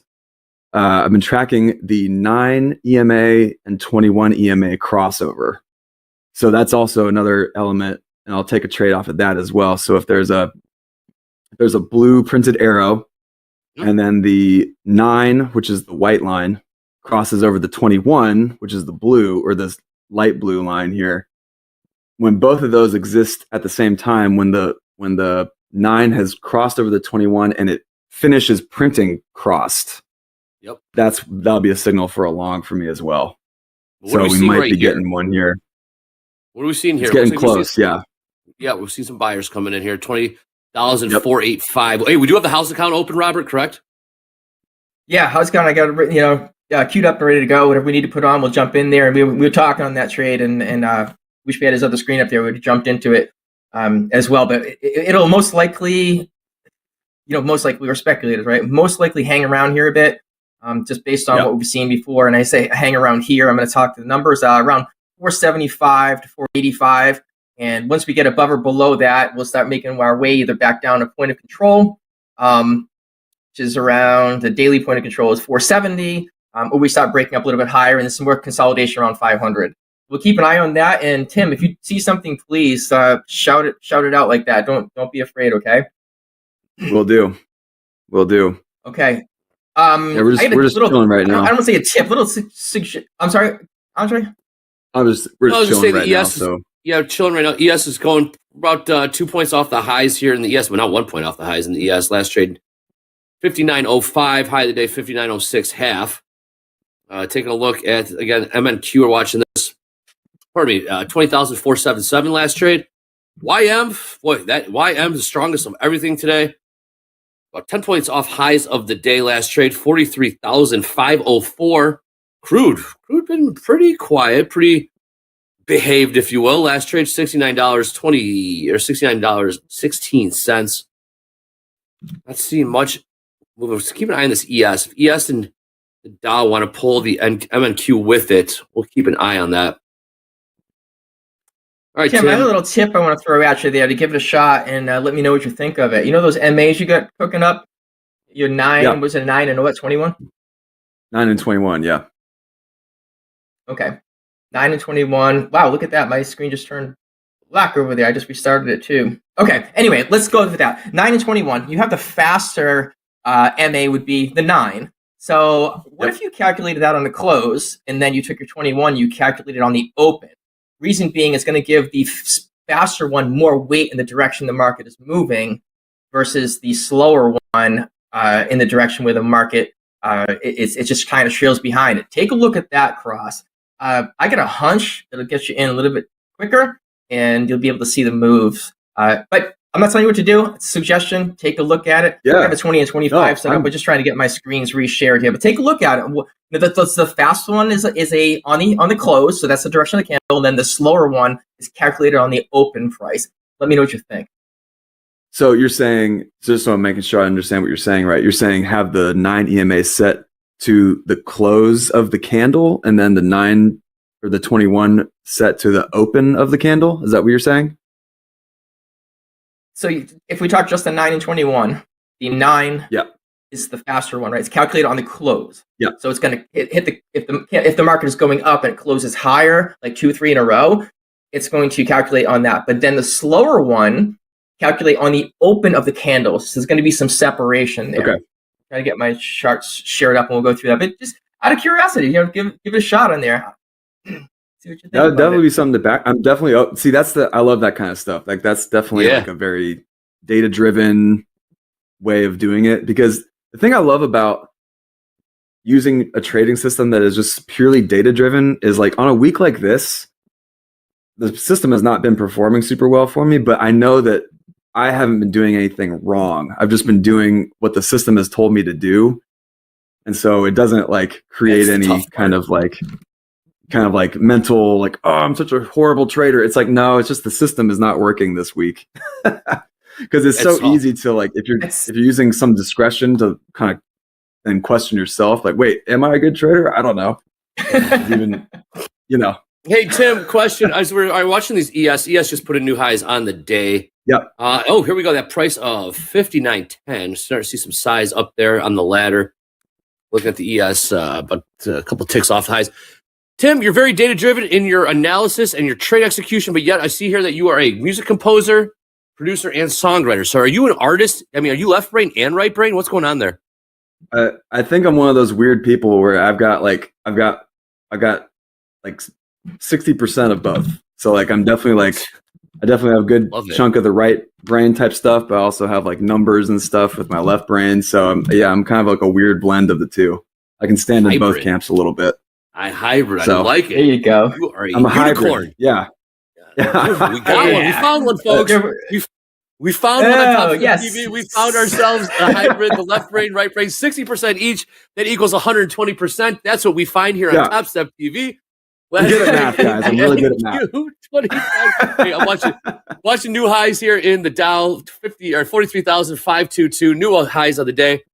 So you turn your head and you look back at the Dow and put in new highs. Watch the ES as well. I know Hogue did text or DM me on the side. He does like the ES to the long side here. As we do continue to push higher here, NASDAQ has just not caught up with the other two. So this is something that you keep an eye on, Tim? Perhaps for taking a trade. I track out. Mm-hmm. Yeah, I track ES and NASDAQ, and right now I only trade MNQ because in not having anything automated, I need to make sure my focus can be executing the system properly. So I've tried to do it on multiple instruments at once, but just with how much brain power I have, my brain gets short circuited when I try to do multiple tickers. But yeah, I do track the ES as well, and I trade stocks and options as well. So I've got some other strategies for that stuff too. But it looks like we're getting a cross of the 9 over the 21. So we'll see how this candle closes, and if the 9 closes above the 21, we'll take a long here. All right, cool. Robert, stand by.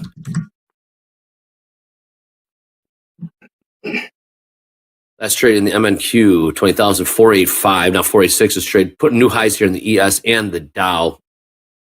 I want to say the Dow started this rally. ES definitely followed suit. NQ lagging a bit. Right now we're watching Tim and his system play out.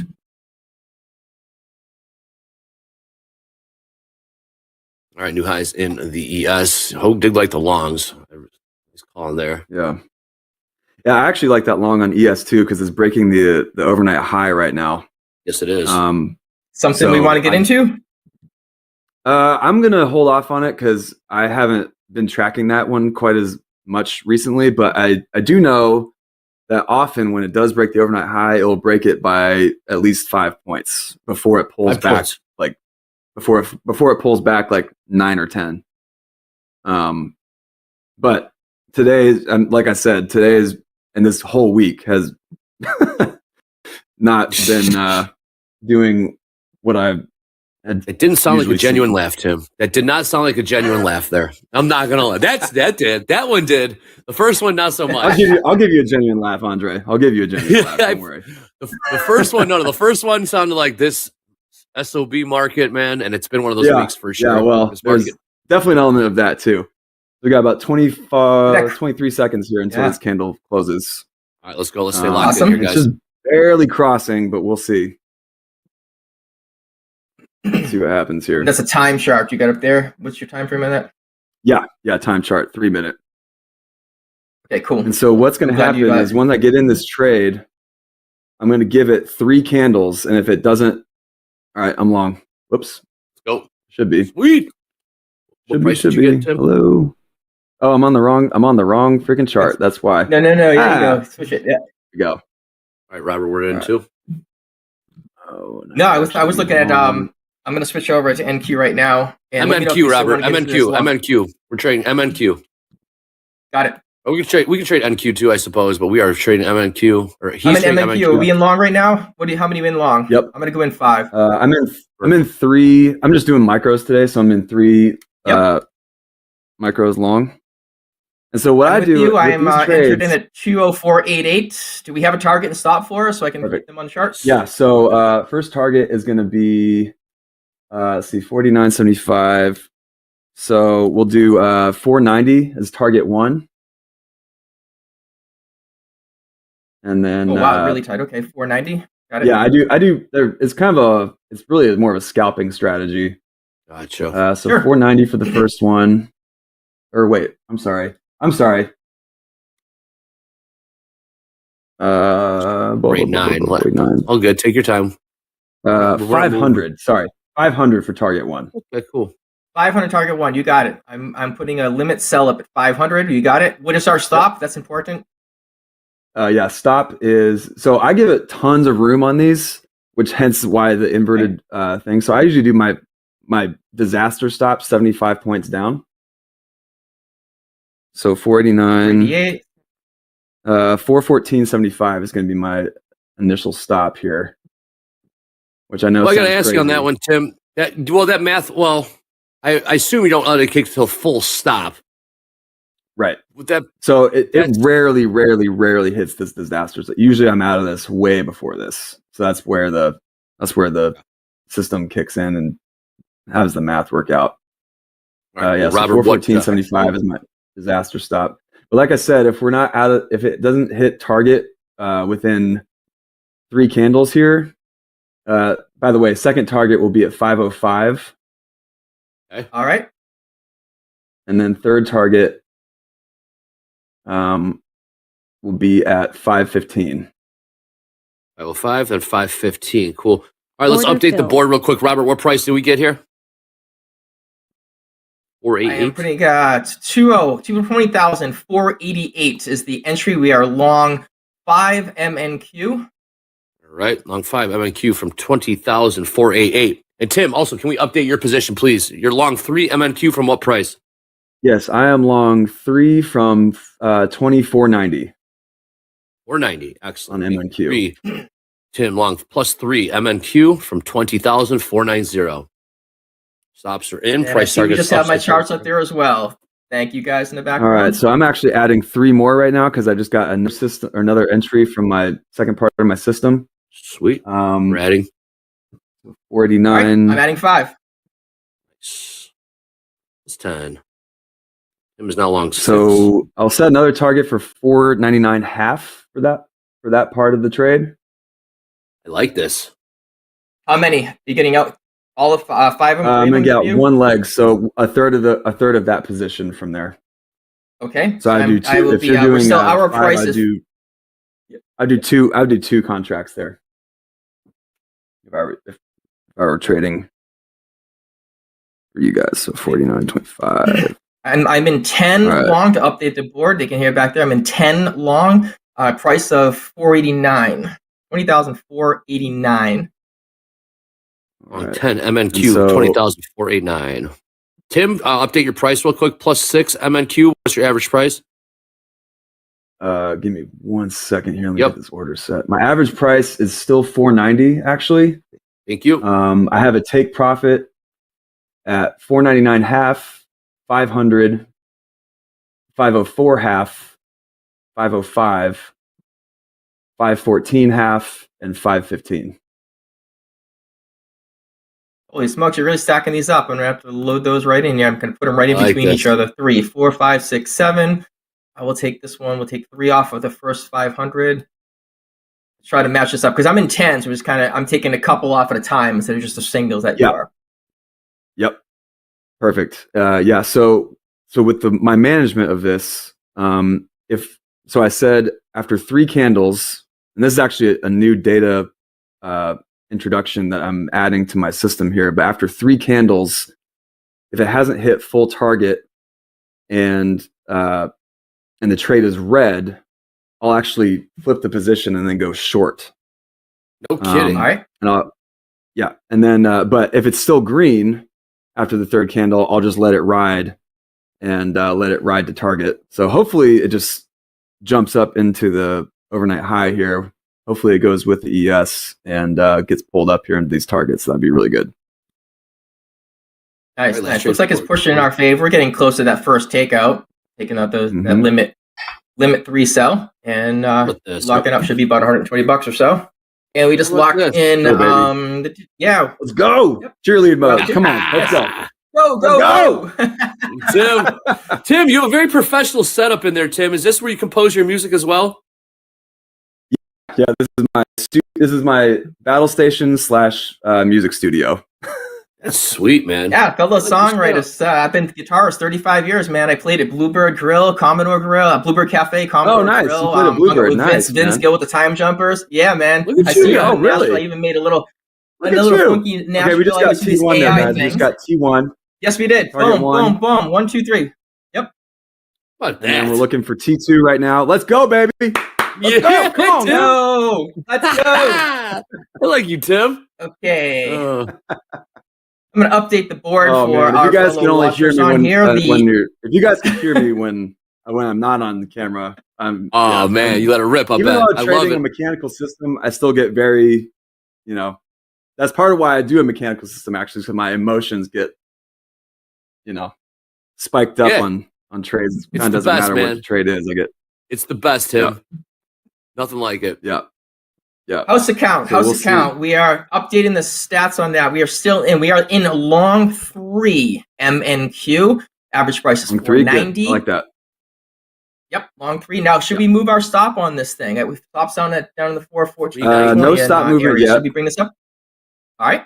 I leave it. If that's how I manage this out. That's what I've used as for my data, just leaving the stop where it is. But if you guys want to move the stop up a little bit, you could maybe move it up to 440, like the bottom of this pivot down here. You could maybe move it up to there if you wanted to, but I just I was leave just it. thinking the same thing, right? Look at you, Tim. Yeah, man. Look at you, man. We're doing it. Woo! I love it, man. baby. I love Using it. that little good stuff. Live on television. Real traders. So Andre, do the thing. What is the Real thing you say? traders, Real baby. traders, real executions, real P&Ls, baby. That's right. Look at still pushing high. Let's go! Push. We get G2, another one baby. out of There it. we We get go. another one. We get a third one out of it. ES just Let's cooking. go. ES cooking here. Dow cooking. Will the NASDAQ follow suit? Last trade, the NASDAQ 20,505. New highs in the ES 5912. Look at the the Dow 43,547. 2 points off the highs. But right now, we're along the NASDAQ, or the micros, I should say. 20,505. Yep. So this is the part. This is the area right here as we get into this overnight high that makes me nervous because we haven't really been able to break it with very much conviction today. We had like that little spike up. What was it, about an hour and a half ago? But I'm honestly, I don't love this level right here. But this is a good example of me just following my system. Like I personally don't really want to still be in this trade, but my system tells me that I should be. Ooh, so I'm staying in. I like this internal. So what's the conversation like in your head? Tell us when this is happening. The system says we're staying in. Tim, you're saying no. Basically, your head says we're staying in, but the heart says get out. Yeah, the conversation is,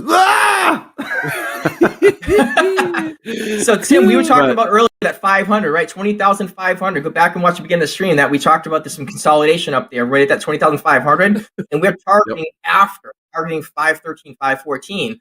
Would that change your mind to say, wow, we're just hitting this overnight high? We've seen these wicks up the top. We're not breaking through there. Would you want to go out and close it out and save those profits? Or I'm not trying to change your mind. I'm just kind of curious as to your thought process. I just, the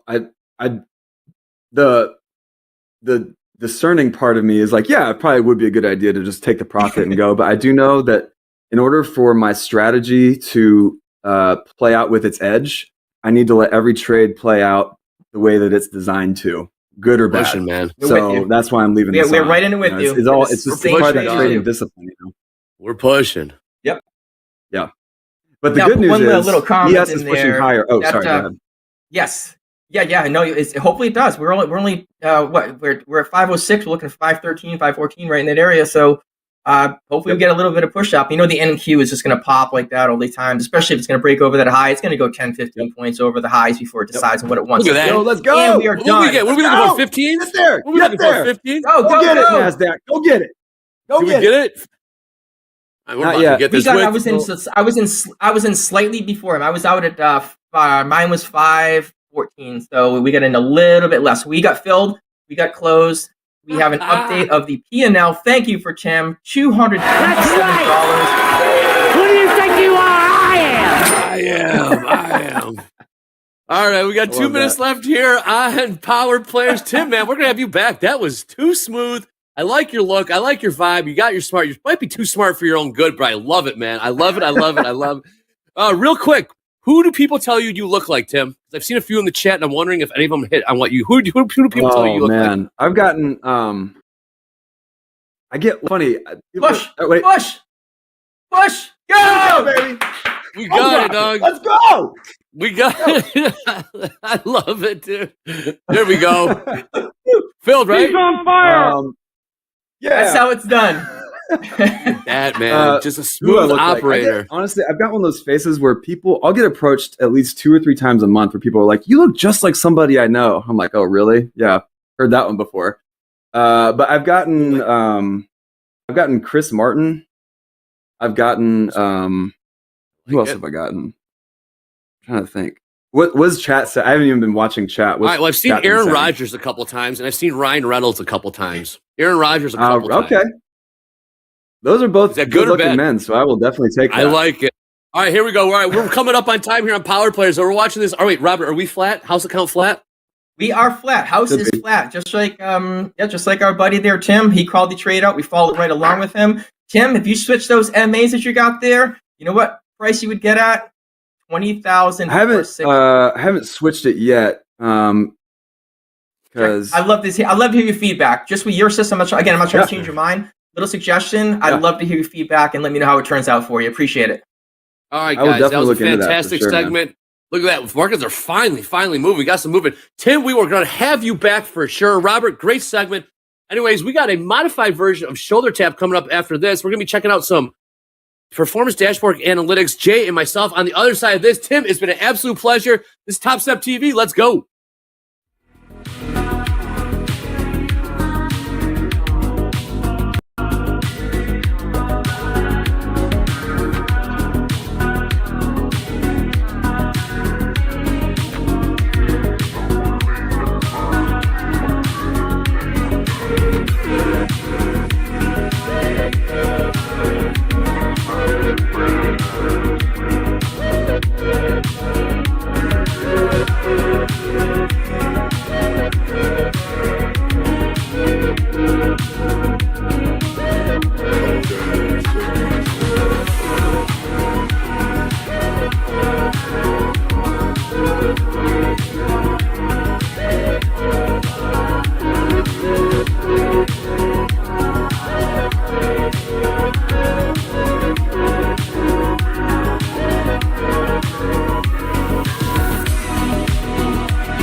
right, not your usual shoulder tap boys on a Friday, but we got Jay in the house, we got myself in the house. We're going to try to do as well as Jack and Mick or Jack and Ben would normally do on a shoulder tap. So Jay, let's tell them, we kind of modified this shoulder tap a little bit because obviously you and I, we both don't work in the risk department, or should they let us work in the risk department? So Jay, let's tell them what we're going to do here. Not.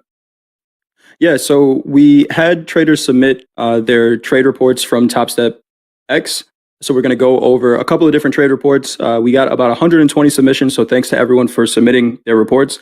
I went through and kind of handpicked a few, some really good traders in here, and then some that maybe need just slight tweaks to their trading. So we'll do a little bit of coaching there, but we'll go through the trade reports. You'll tell me what you see there, Andre, and we'll talk about it. But if we have the first one up, I'm looking at Roderick. So Roderick, trading in an XFA. This XFA has been open since September 17th. And the reason I pulled this one up is because of the consistency. September 25th was the first trading day in this XFA. And if we look at this report, there has not been a losing day in the account. Roderick trading every day besides two. Skipped 2 Fridays, decided to trade today, but really consistent. This is the type of trade report, if I was on the risk team, I'd be looking at this and saying, hey, maybe this is someone we pull up if they keep this consistent. Not a losing day. What do we have? It's about 20 trading days here.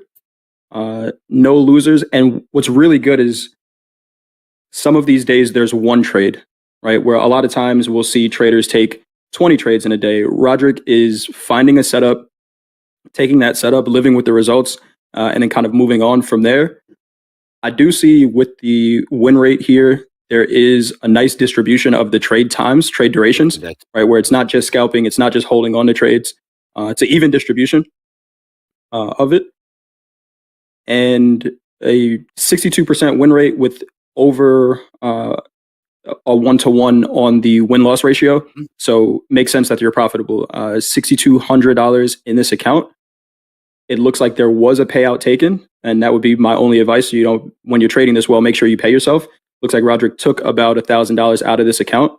So keep this consistency up. The one thing I'll say is if and when that losing day does happen, because it is going to happen, right? It's very hard to stay 100% for that long unless your name is Dilesh.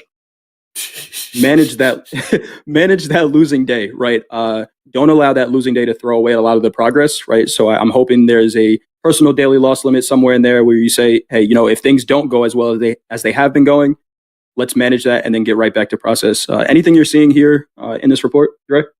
Well, one thing I really like is that his best day percentage of total profit, just 12%, the best day. So that means he's been doing this over the course of days and days. And if you look at the calendar, we're talking 3 weeks here. Obviously, 100%, like you said, it's not going to be sustainable for the future, but it's pretty even distribution. Like you said, we got 1,200. I mean, each week is pretty consistent. Week 1, $1,700. Week 2, $1,200. Week 3, $1,700. I mean, we can put our risk team hat on and say, hey, we might want to call this guy up. I mean, this looks pretty good. Yeah. I don't know. I'm just saying there's not a whole lot of downside. We probably got to look under the hood a little bit more. Took a payout. Worst trade set $1,400. Best trade $2,500. This is pretty much keeping the math on your stage. Here we go. How about this one?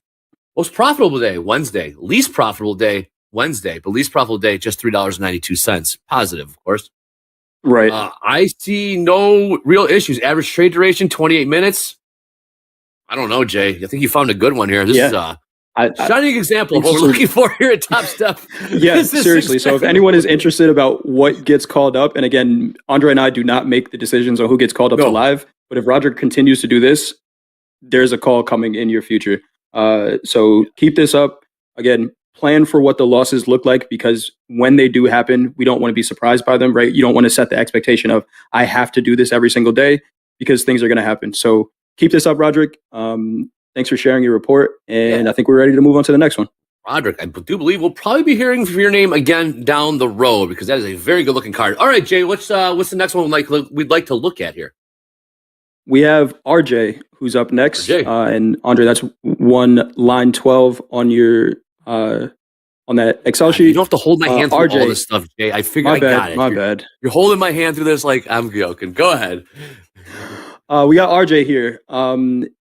in this XFA from October 1st, this is another one where when you look at this trade report, Dre, they've been in this account for 6 days, eligible for a payout, no losing days again, and a big hitter. This might be Shohei. Ooh, now you're talking about, this account.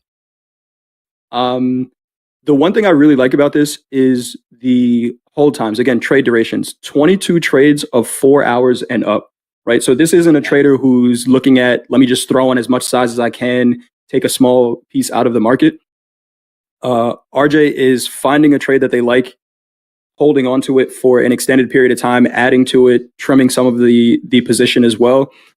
If I'm looking at this $21,000 day here, and I'll zoom in so we can see this a little bit closer, there was one losing trade on this day, and still trading some size, which is okay. But if we look at how this position was managed, they got into, and these are all Eastern times, they got into this gold trade, 4 contracts at 8:57 p.m., waited a half an hour and added to that position and held that entire position for 2 hours. And then they're doing the same thing with some of the other positions, right? Getting into it, holding on for a decent amount of time, right? RJ, shout out to you, because I think on my trade report, I probably have 2 or 3 trades that are above 4 hours. So really nice hold times. Again, go ahead. No, I'm saying, just look at these numbers. I'm looking at this calendar, look at these trades. 4 hour. Most of these trades are 4 hours over. I mean, this is very. Hey, I got a question, Jay, between you and me. Did you really go through all 120 some out of these submissions? Because you've picked out 2 really good ones right now. There's no way you went through all 120 of these. I didn't go through all of them. I probably clicked through about 40. Some of them were 40 or 50. Some of them had no stats at all. So, guys, make sure when you're sharing these, if you want us to bring us up, make sure your link has actual stats in it. And then make sure it's an account that you actually care about, right? We saw some that are like practice accounts and things like that. But RJ is showing, hey, Risk Team, if you're watching, I'm here. The one thing that's I think this might be Dakota in disguise. Trade direction, 37 trades, all to the long side. 37 all to the long side. I love these stats. All longs. I love these stats. What? Yes, I can see that. 100%. Yeah, 37, all to the long side. Look at this. Best trade, $7,600. Worst trade, minus $1,800. I mean, this is a dream come true for Risk. This is very, very nice. I mean, yesterday, he's up $2,900 today. Yesterday, put up 11,000. You must be getting long gold. They're getting long gold, right? That's the trade here. They're just getting long gold. Getting long gold, getting long ES. Both markets that are doing what? Making new all-time highs. Not overthinking it, right? Get with the trend. I love this. Get with Getting the trend. With the trend. Mick says it all the time, right? The best traders get part of the trend and hold on. And it almost looks like RJ is getting the whole trend, right? By staying in these trades for 4 hours plus. Pay yourself from this. I don't know if you're trading in multiple accounts, but this account is eligible for a payout. And again, another potential candidate to get moved to the live account if you're not already in one. But I don't, again, have too much else to say. No. Keep trading well. You're finding some good ones, Jay.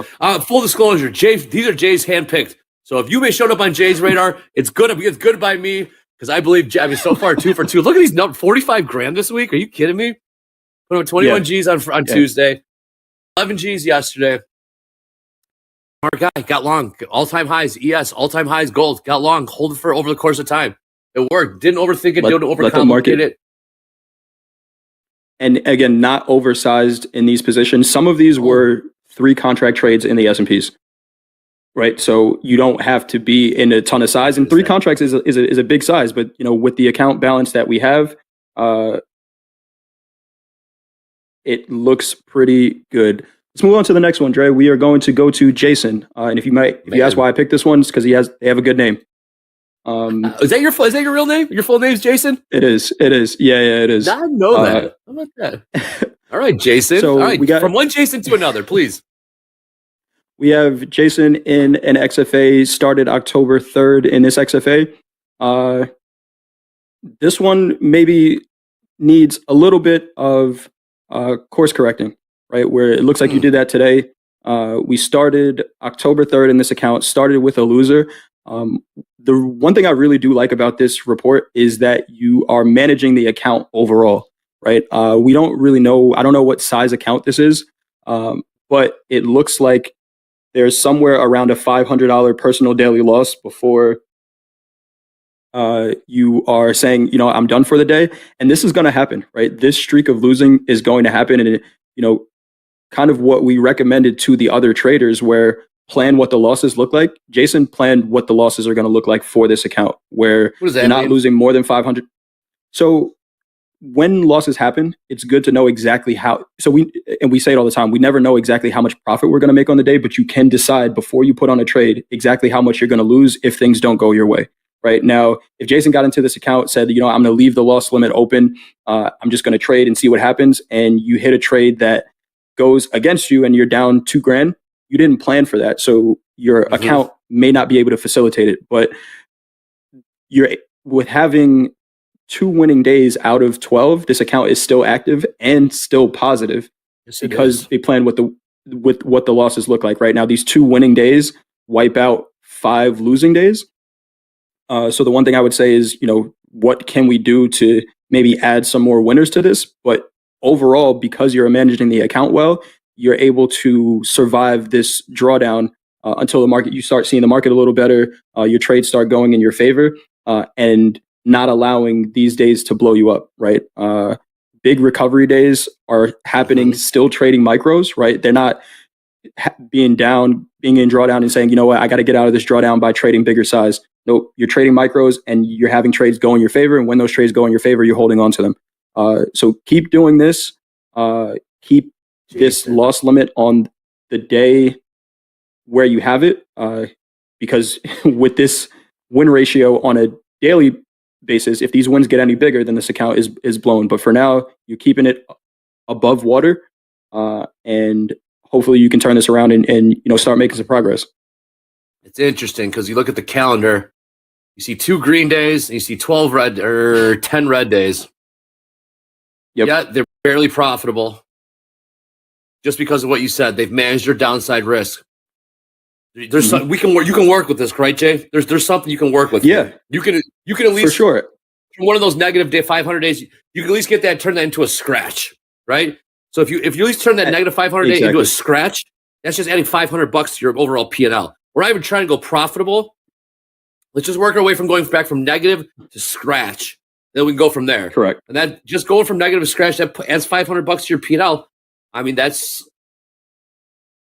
is interesting. Yeah, you're right there. The one thing I will say, there are some days where you started profitable and then ended negative, right? So again, you're managing that downside where you're keeping it you're keeping it near $500, but try to eliminate some of those on the losing days. And I think you're in a really good spot with this account. Okay, I didn't know that. Good way to dig deep here.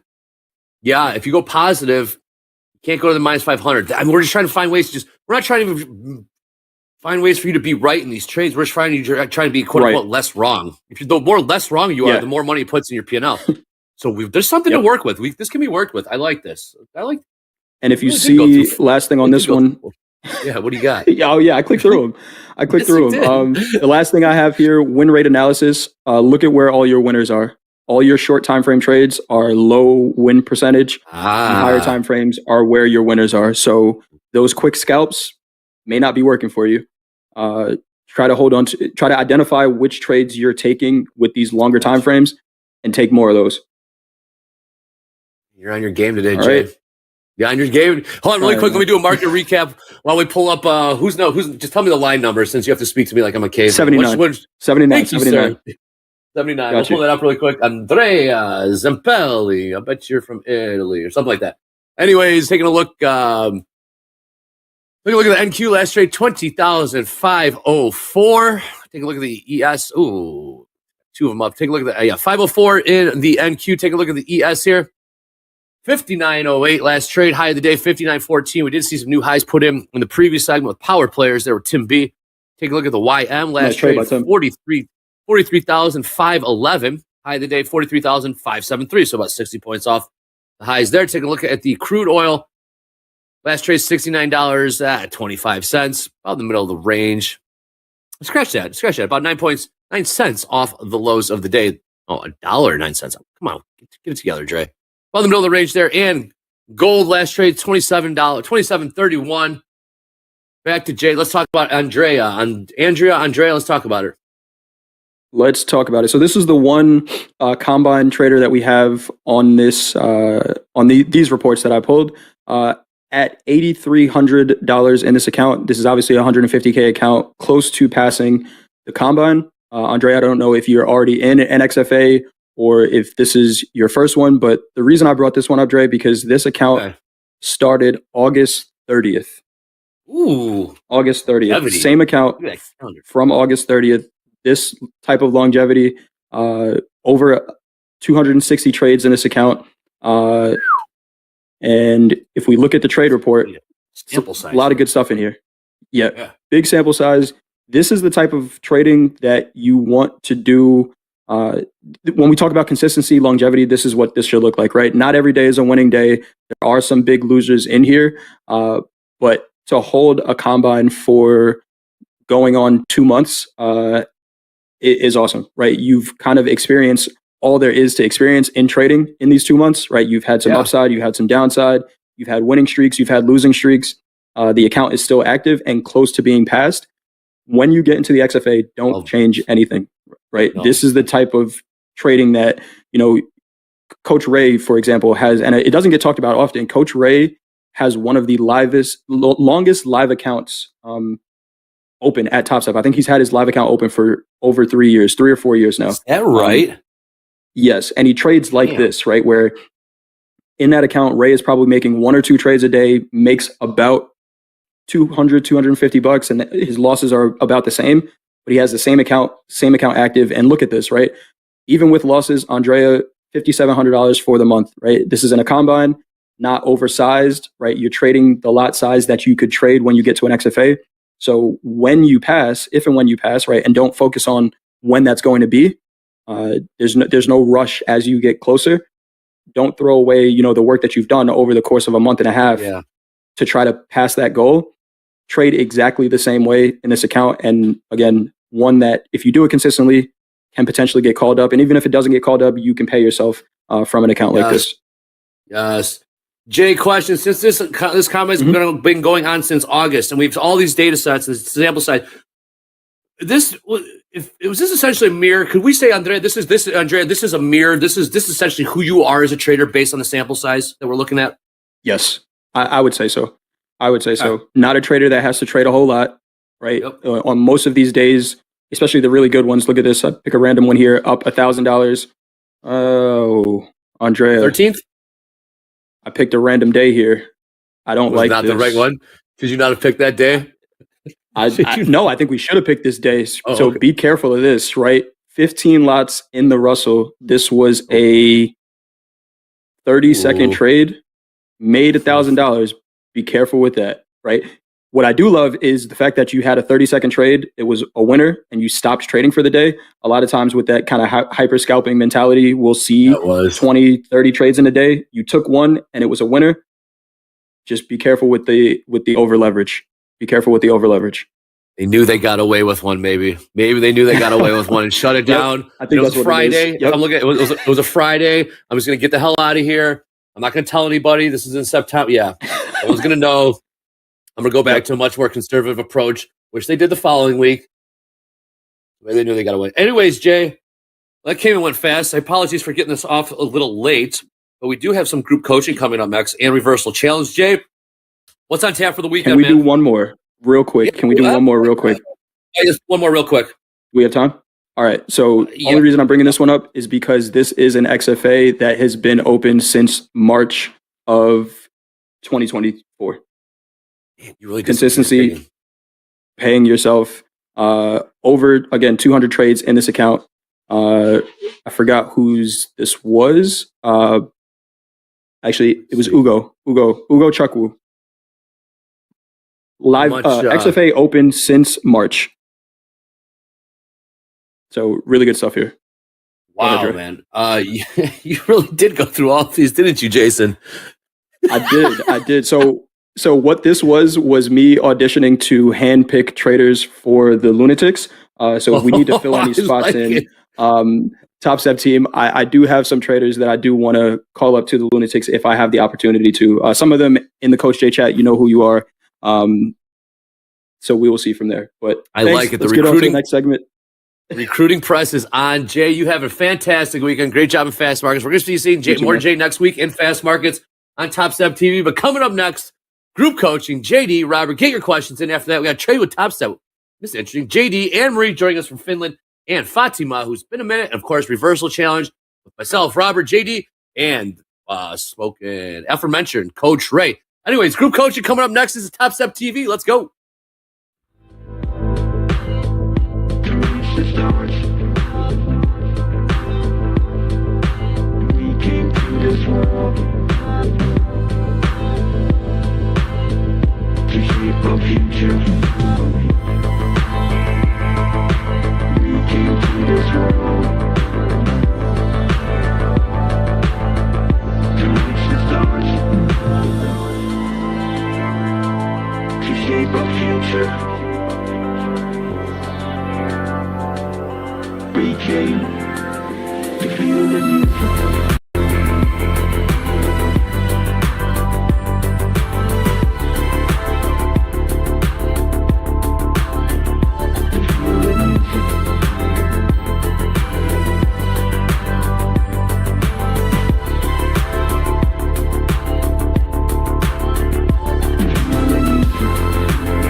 Good afternoon, friends and traders. Happy Friday.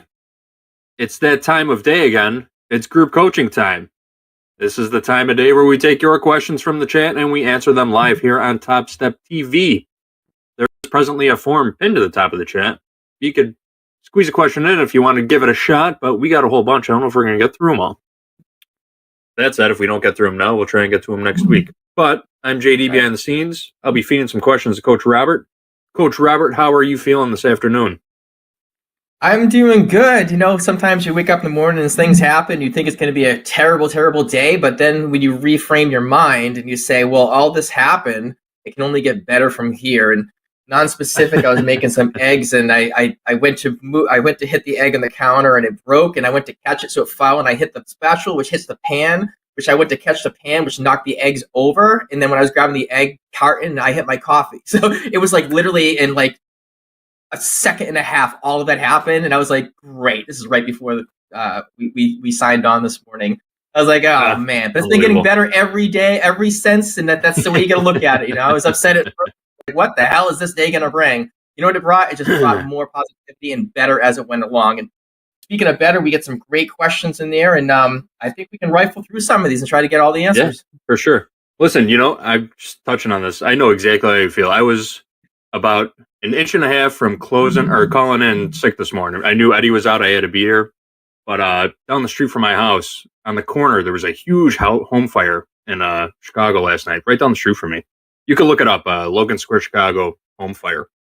It's literally 150, less than 150 yards from my front door. This whole house went up in a blaze, and it engulfed the entire block in smoke. Like, I couldn't sleep last night because like there were fire engines on my block all night long. My entire house smelled like smoke. I still got all the windows open right now. I can't get the smell out of here. It's giving me a terrible headache all night long. I almost gave in, but I'm glad I stuck around. My wife wanted to go to a hotel last night. Midnight last night. She's like, I'm packing up the dog. We're getting out of here right now. I just couldn't find like a dog-friendly hotel close enough in the time that we needed. We stuck it out, you know.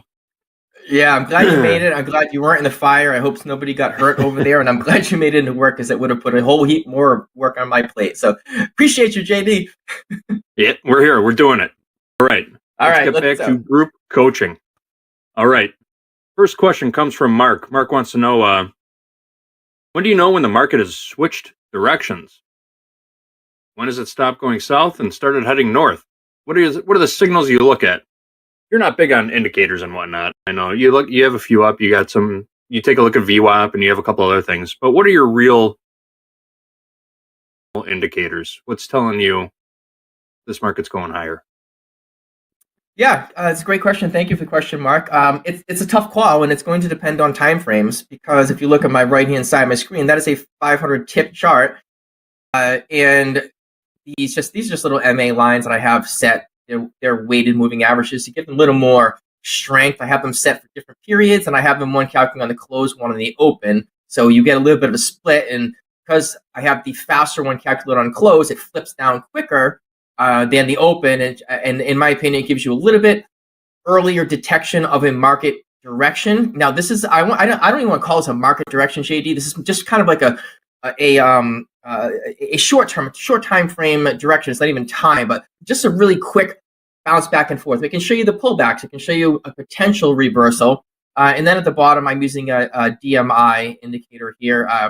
It's DMI is for the directional index, and I have DI plus and minus. They're colored green. I have these all in the Google Drive that I share there, which we'll share out again. And you can just see it just shows you that, hey, the red is the DI minus, it's directional index, it's pushing stronger to the downside. So as it increases up, it's pushing stronger to the downside. And you can see the green, those are the upside, it is weakening. And lo and behold, if I draw a eyeball this line, so right around 11:57 a.m. here is where it's telling me that the market potentially, let's just say the market in this setup has changed direction momentarily. Now, I told you that to tell you this. If we look at a higher time frame, it probably has nothing. So I'm going to leave this right on the screen. Let's put this on a 1 hour chart. Okay, 1 hour chart. We will set it back up. Now, if I spread this out, did the market actually change direction at that time frame? I don't think so. Not on the higher time frame. It still is an overall upward trend. So, Mark, thanks for the question. So it was a little bit vague. It's like, when do you know? A couple ways you can know. You can look at, you can see today, right, from this is an MNQ. So about 480, let's call it 500 to 530. There's a whole bunch of wicks at the top. It just means as the market is pushing higher, it's just push down, higher, push down, higher, push down. So could that be an indication? Sure. It could also be an indication that as those orders were getting filled and pushing back down again, the next time the market pushes through there, there's no more sellers. So you're going to continue going higher. Buyers are going to keep pushing it higher. So it's a really tough question to answer exactly and specifically when and how. And if I had all those answers, I would certainly share them with you, and we would all do very, very well in the markets. But we don't, so we'll give you the best that we can. That's what I'm going to give you is a couple of little indicator things that you can possibly reference, and then it's all going to be based on time frame you are looking at. Thanks for the question, Mark. And yeah, what Robert said, if we had the Holy Grail, we'd all be rich. He'd definitely be sharing it with you. All right, let's move on to Hudson. Hudson says, howdy, coach. I've recognized patterns on the NQ 3-minute. Both went in my bias, but because of recent red days, I had no confidence in my hypothesis. I feel like seeing it work off the lines I drew made me tilt more. How do I become better accepting hindsight capital that should have been placed when recognized? Let me backtrack on this a little bit. So, Hudson's recognizing patterns on a 3-minute chart. They're going in the direction of his bias, but he was a little standoffish because he's coming off a couple red days, a couple down days. So we didn't pull the trigger on him, even though it was part of his trading plan, part of his hypothesis, in the direction of his bias. Order filled. Looked like good trades. Couldn't pull the trigger. How do I become better at accepting hindsight capital? How do you get over those past losses to stay on track and trade your system the way you know you should, the way you know how to? Boy, Hudson, it's not easy. I'll tell you that. It's time. It's chart time, for one. It's confidence in your system and your setup. And it's confidence in building confidence by the wins. So maybe scale down, slow down, different instrument, different time frame, different time of day. Slow it down a little bit and get that confidence back again. It hits a lot of us, and we say, "Man, I just had a losing trade. I had 5 losing trades. I had a losing day. I had 3 consecutive losing days." Try. It's. I'm not saying it's easy, but try to look at them as individuals. It's one. It's a factor of one. If you have a winning trade, celebrate. Congratulations. It's not easy. So you made it. You had a good trade. Excellent. Just there you go. Put it on the shelf. Compartmentalize it. Take that part of your brain. Move it to the side. Take your next trade. The next setup when it comes, because the next trade you're going to take isn't the last one that you took. Which means you may not win the next one because you won the last one. It also means you may not lose the next one because you lost the last one. And if it's really eating at your Hudson and just saying, "Man, I got three trade days in a row, 3 red days in a row. I'm a bad trader." It's like, no. What if your system that you're using just didn't quite gel with the market on that day? So there's no really need to go changing everything up or beating yourself up with anything. It's going to happen. The sooner you can accept that, the better off you'll be. Try to let it go, move on. Try not to let one trade influence the next. Follow your system, and if you see it there, take it. Just go ahead and take it. And if you're trading NQ, I don't think it says in here, but I love. But yes, NQ. Yes, the NQ 3-minute chart. Kudos to you. A 3-minute chart is one of my favorites. If I'm trading time charts, I would be looking at a 3-minute chart on NQ. And throw ES out there, 6-minute chart on ES. Just seems to me what I look at, the rotation seems pretty good. So I like that for you. Hang in there. And I did post the link to our little hindsightcapital.tv in the chat. Little fun thing we have. It is not real. Don't take it to heart, but take a little break there and read that. See if it resonates with you. But it happens to all of us. Hang in there. You got it. Everyone here is a member of Hindsight Capital. We're all junior analysts at Hindsight Capital. For sure. All right. Next up, we've got Lazy Lion. Lazy Lion says, when we anchor VWAP to a higher low, why don't we set it to a higher low instead of the default high-low close 3? Have you hosted a segment with Brian Shannon? Is that you, Robert? I can't remember the last time he was on. Who was with him? But yeah, we have a guest that comes on and talks quite a bit about anchored VWAP, and I know that something that you're interested in too, Robert. How do you anchor your VWAP based on what we've learned from the godfather of modern VWAP? Been on with Brian Shannon 2 or 3 times, so I follow his suggestion. Yep, open, high, low, close divided by 4. That's what I will use. Now, it doesn't mean you have to do that. It's what he suggested, and he knows a heck of a lot more about it than I do. I'm going to use that when I use VWAP, and I actually had it on earlier. I had it. I don't think it's on here. No, it's not on here now. But I have the session VWAP on here, and as you can see, can't see it. I will bring it up. I do have it on open, high, low, close 4, and that is the session. And let's just see. Take my indicator, and I choose my. Actually, let me do the drawing tool so it's a little easier here. My drawing tool, which is here, anchored VWAP. I'm just going to click somewhere on the screen so we can see it. There, I clicked it on the screen. What is it set to? Anchored VWAP. I have it set to open, high, low, close divided by 4. Now, can you set it to the high? Sure. Let's set it to the high. There's our high. Now let's take another one and add it. Put this on the chart as well. I'll shut the other ones off so we won't get confused here. And we'll anchor this one to the low. And let's make it, let's make it orange. And then we'll remove these other MAs so they don't get confusing.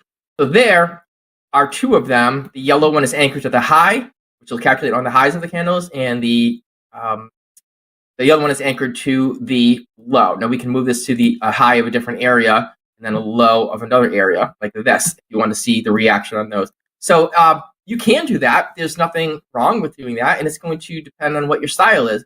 So, but I'll revert back to whenever I'm anchoring VWAP, I am going to go with Brian Shannon's suggestion of open, high, low, close divided by 4. There you have it. Thanks for the question, Lazy Lion. Byron is next. Byron wants to know, what's the Topstep plan for overseas traders to be able to participate due to time differences? My particular case, I'm Central Time plus 12 hours. So for me, the slow markets is what my wife calls breakfast with Dakota. Well, it just so happens our end game here is for 24 hours of Topstep TV live 24/5. It's in the works. We've got new segments coming up and prepping them as we speak right now. So just stay tuned. What you're looking for is probably going to be rolling out in the next couple months. So anything to add to that, Coach Robert? No, I don't want to give a house away over here, but yeah, it's going around the clock. We already know we have, at the buzzer with Coach Jay, we have coaches after that with Vince. And we don't want to leave anybody out. Another coach is Paul. And then we have Dakota on slow markets, and we have Deanna at 2 a.m. Central Time for the London session. The London Open. And there's more to come. Yeah, the London Open. There you go. It's called the London Open. Yep, there it is. So yeah, there's more coming, and JD's there. It's what was it, 24/5? It would be, and we get those things in the work. So we're working on it. We're working on it for you. That's the mantra, guys. 24/5. 24/5. 24/5. I will not be here 24/5, but we'll do our best. All right. Next up, this is one that Coach Robert wanted to hit in particular from MoneySins. MoneySins says, I never asked any questions, but why do you think I can make tens of thousands of dollars in my practice account, but when it comes to trading combines and getting paid, I just keep losing? What should I change so my performance and practice reflects on my combines and express accounts? Full disclosure, yes, I'm one of those lucky people who have reached the funded stage maybe 5 times or more, but I have not taken a single payout. What's the roadblock? What's the mindset shift from going from a practice account to a trading combine to an XFA to a live funded account? It's all about skin in the game. This is where Hogue would pull out his balance beam graphic and start talking about the level of risk you take for each step up. But for the most part, it's really just a mindset shift. Coach Robert, what is your take on having skin in the game, sticking to your rules, sticking to your plan, whether it's a practice account or a funded account?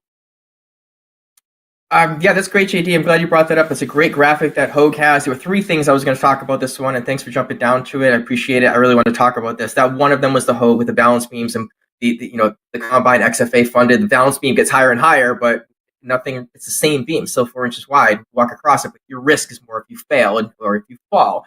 So that plays mind games with you. I totally get that. It's a great graphic. That was one thing. The second thing I would ask Money Sins is that why are you making tens and tens of thousands on a practice account to begin with? Is that what you're trying to do for your combine? Is that what you're trying to do for your XFA? If it's not, practice what you're going to do in the real game. Okay? If I'm a bunt person in a baseball game, I'm not going to practice swinging home runs and not practice my craft. If you're pick your sport as what you are training for. You're running a marathon. I don't think you're really going to go out and try 100-meter sprints all day long. You're going to continue the same process. So my whole point there is that practice in your practice account just like you're going to be trading in your live account, one of the XFA account you're scaling. That should be the approach to it. I don't know what you're doing in the practice account. I haven't seen it. If you have a practice account being with tens of thousands, I'm assuming it's a 150K account. Maybe you're playing around 15 contracts. You don't care. You're just clicking around. Hey, this is going to go up, go up, go up. Now, when you're bringing that to the real game, question is, are you still doing that? So here's the 2 tips. 1, record yourself practice and record yourself when you are trading your combine or your XFAs. Try it, and then watch both of them. Sit back, open mind, put ego aside, put trading aside, put everything else aside. Or if you have somebody in your household or a friend or another trader, like a trading buddy that we have in Discord, have them look at it. But don't tell them. Say, oh, this is what I looked at over here, and this is how I traded. What did I do different on these 2? And maybe somebody can give you that outside perspective of something to look at. And the third piece that goes along with this is, if you're able to, go and log in to your account and you are getting ready to trade. If there's someone around that's near you or by you can help you with this, leave the room. Take a piece of paper and put it across the top of your monitor so you don't know if you are trading live or you don't know if you are trading your combine. You have to block off some areas because I know we have on the sides of them, it shows on your order panel. You can see it also whether you're trading live or not. But literally stick a piece of tape on your monitor so you don't see it. And then trade. And then leave the room in a half hour and come back and have them come in. Maybe they change it. Maybe they don't. Maybe they put it on your combine. Maybe they leave it in practice. But you don't know. And I swear, JD, this is, I should really do this. I talked about this a few times. I think I'm really going to do this time. Is I want to make a back-end system where if you elect to, when you turn this button on, you don't know. It's just going to randomly choose. It's like at periods of time. Maybe 3 minutes later, when you're putting trades on, it'll be one account, and in 20 minutes, it'll switch to another account. And so you don't know if there's a button behind the scenes, right? That you don't know if you're trading practice or live. You have no choice but to trade it the same way. None, zero, because you don't know what you're trading. It's a mind game. It's a mental game. So those are my three little components to that question there, and I appreciate it, and hopefully Money Sins can take next week and maybe run through some of those processes. Maybe they'll help, and check back in. Hope to hear from you next week and see how it works out. That sounds like a pretty interesting exercise. You don't know what kind of account that you're trading in. Would you trade the same way if you had no idea what account you were trading in? That's the goal, right? Would you be more reckless? Would you be more conservative?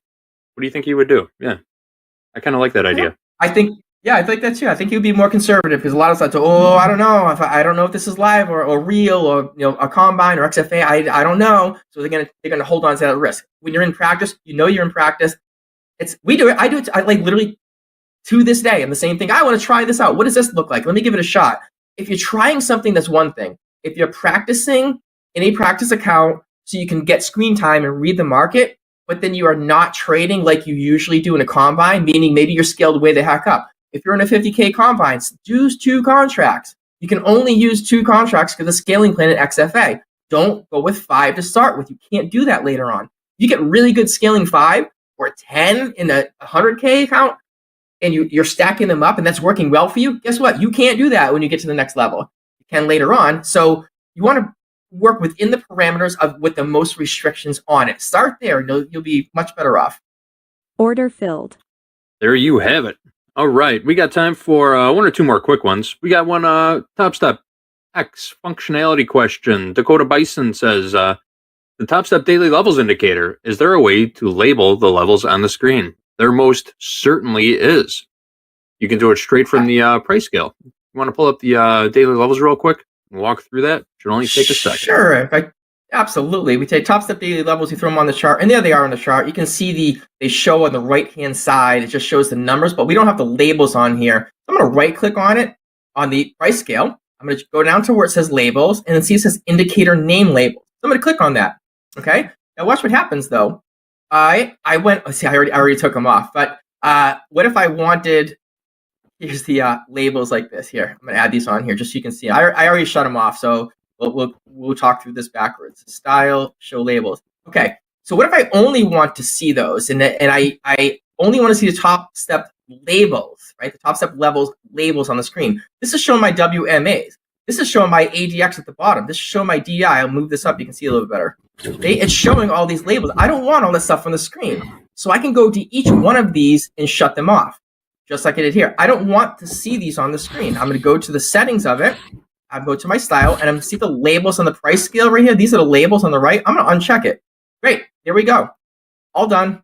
They are not showing. Even though I was in my main area and I said, show me the indicator labels, that's great. But I only want the ones for the Topstep labels. So I'm going to go into these WMAs right here, go to the close. You can see that it's the green one. I go uncheck the label on price scale. You'll see the green one go away. Gone. Go back into my other one. It's the red one. Label on price scale. It's gone. So now the only one that is showing are the Topstep weekly kickoff labels. And that's perfect. But that's the best way to do it, the easiest way to do it, because I've seen it before where if you put like 2 or 3 indicators on your chart and you can see them all stacked up, it gets really cluttered and really messy.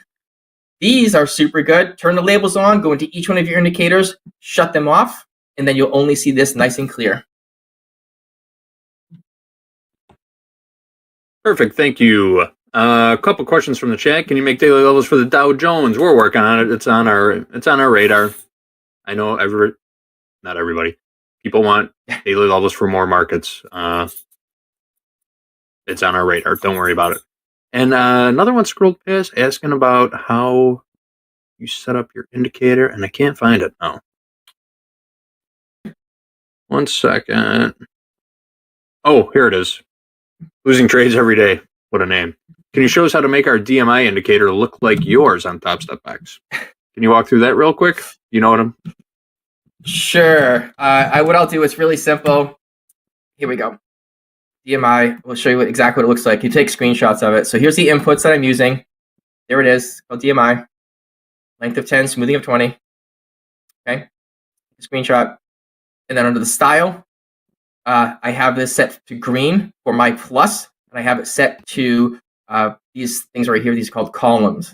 I set it like that. Here's DI minus. I have it set to red, but I also have it set to red, but I have the opacity on it. So I have it brought down from 100 down to 85. So you can kind of see through it if you look closely. That way I can see the green starting to build up. And this is just one called the area. ADX is yellow. It's the yellow line right there. And the ADX is going to be part of the 10 and 20 right here. The look back of it, the ADX, based on the look back of 10 periods. This happens to be a 500 tick chart. So it'll be 500 candles, not 500 minutes or seconds or anything like that. So there it is. I'm going to share that, JD, while we're signing off here, for the outro, I am going to share my Google Drive. There's a whole bunch of neat little tools. This whole setup is in there. I'm going to share that in the chat as well so everybody can have it. Awesome. Thank you, Coach Robert. That's a great share, you guys. Make sure you pick that up after Coach Robert drops a link in there. That is all the time we have for group coaching today, though, folks. I hope you all have a great weekend. We'll be back with more group coaching on Monday. So that's it. Stick around. We've got more Tradertainment coming your way. Trade with Topstep is next. We've got Fatima B back and a whole bunch of fresh new XFA accounts. Anne Marie will also be joining, and me. So you got me for another hour. Actually, you got me for the next 2 hours because I'm sticking around for Power Hour also. We're doing a reversal challenge with Andre, Robert. Oh, all right. Challenge on. Challenge accepted. Challenge on. And Coach Ray will be there too. Challenge on. All right, folks. Stick around. We're going to take a short break. We'll be right back.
Order filled.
Order filled. Order filled.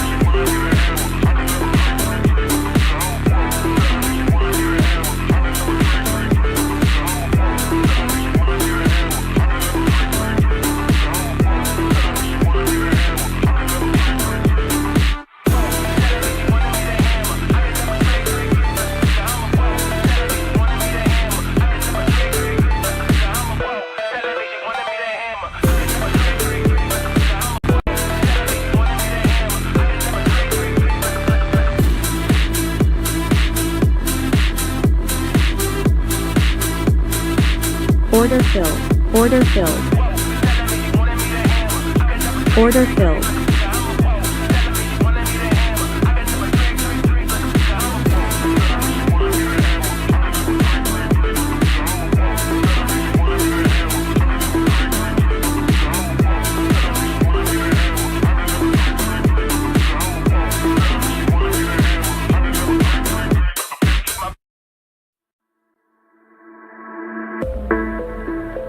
Order filled. Order filled.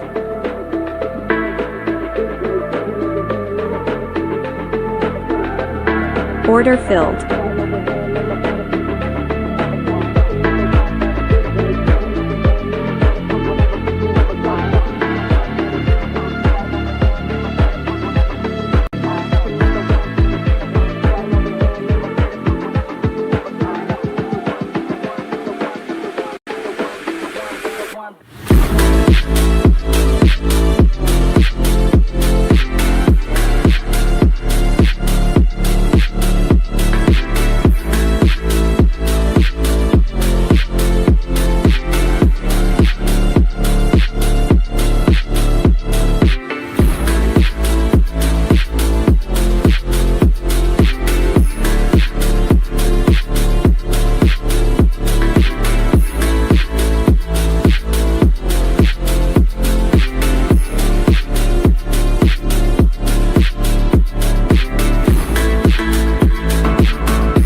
Order filled.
Welcome back, friends and traders. Thanks for sticking around. We had a little technical difficulty in the background. We're working it out with Fatima right now. So you got me and Anne-Marie for a couple of minutes. Anne-Marie, we've never shared the stage one-on-one like this before.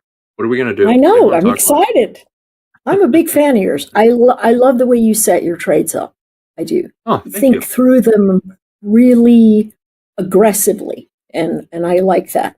I really like that a lot. So it was fun. I like your trading style too. Well, let me switch over to live account.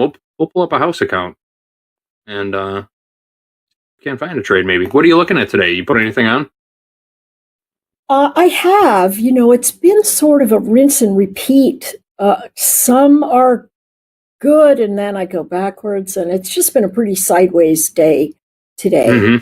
Mm-hmm. But the charts are a little bit messy. I think they're a little bit messy. Some great trades if you were looking for the base of support. Mm-hmm. We're really excited about getting to talk to Fatima today. Hopefully we get her on because she's doing so fabulously well, and it'll be nice to watch her in action. Yeah. She's having a fantastic week. We were just talking about this behind the scenes. 4 new XFAs opened up this week. 3 on Wednesday, 1 yesterday. Up over $10,000 already on the week. Trading small, just 1 or 2 trades a day too. So really taking her time, looking for those great setups and letting them play out. I think only 1 losing trade on 1 account over the course of that time. So yeah, the team is having a great week. Can't wait to talk to her. Yeah. Do you have her trading? Do you have her trading card up or able to look? I'd love to know how long she stays in a trade and what kinds of slice she takes. Looking at one trade report. Let's take a look at another. Yeah, it's a little different. Each trade is a little different. One trade she stayed in for an hour. She's got a couple trades that she stayed in for just 6 or 7 minutes. So she's carrying size? Or she's just getting really good moves? She's just getting really good reads. One trade, total of 2 contracts. On the 16th Wednesday. 16th Wednesday, she made 1 trade. Total of 4 contracts. Made $2,700 on a trade that she held for 10 minutes. Holy moly. Okay, like that's setup, fantastic. Right? Yeah. No kidding. What else we got? I saw that she only has a year and a half of trading experience, which unbelievable, I always right? think to myself, wow, I know. Isn't it fantastic when people just have a flair for it and they can just come in and see things and, immediately react to the price action. Yeah. I know. Some people are built for it, like race car driving. Some of those guys, it's an instinct. Yeah. Incredible. Yeah, it is. There's something special in their bones. Yeah. What markets are you looking at today? You got the YM up?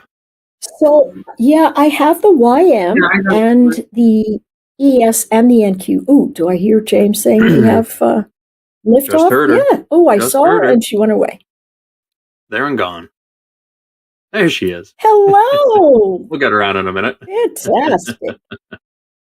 Right. Continue what you're saying though, Amory. You got yeah, I've been looking at all of them. I was YM, wondering what you ES? guys were. Yeah. The ES and the NQ have been moving a lot in tandem. The YM, is marching to the beat of its own drum, but everything is starting to lift out of the ranges that they've been sitting in for quite a bit. So I think it's worth it to try along in the ES. And so, I'll just leave that running and we can talk to Fatima when she comes on. Goes live. There's the doorbell. Tom. Love it. Hello, Fatima. Hello. How are you? I'm good. What about you? Very good. Great to see you. Thanks for joining us. We were just talking about the week that you're having. the week that Having a pretty good, Monster. having a good Yeah. week. Open a few Turn new it up. SFAs. Not trading big size. Yeah. Not taking a lot of trades, and winning on all your trades. You got a 100% win rate in 3 of those accounts, and you only missed 1 trade in another one. So that's my target for the next couple of weeks to have 100%. And I have a risky account which I'm trading on right now. Okay. Yeah. Good goal. Very good goal. 100% That's a win really rate. great goal. Yeah. Yeah, work towards getting that payout status. Take that money for sure. What's going on today? How you doing in the markets? Pretty good. I've been bearish.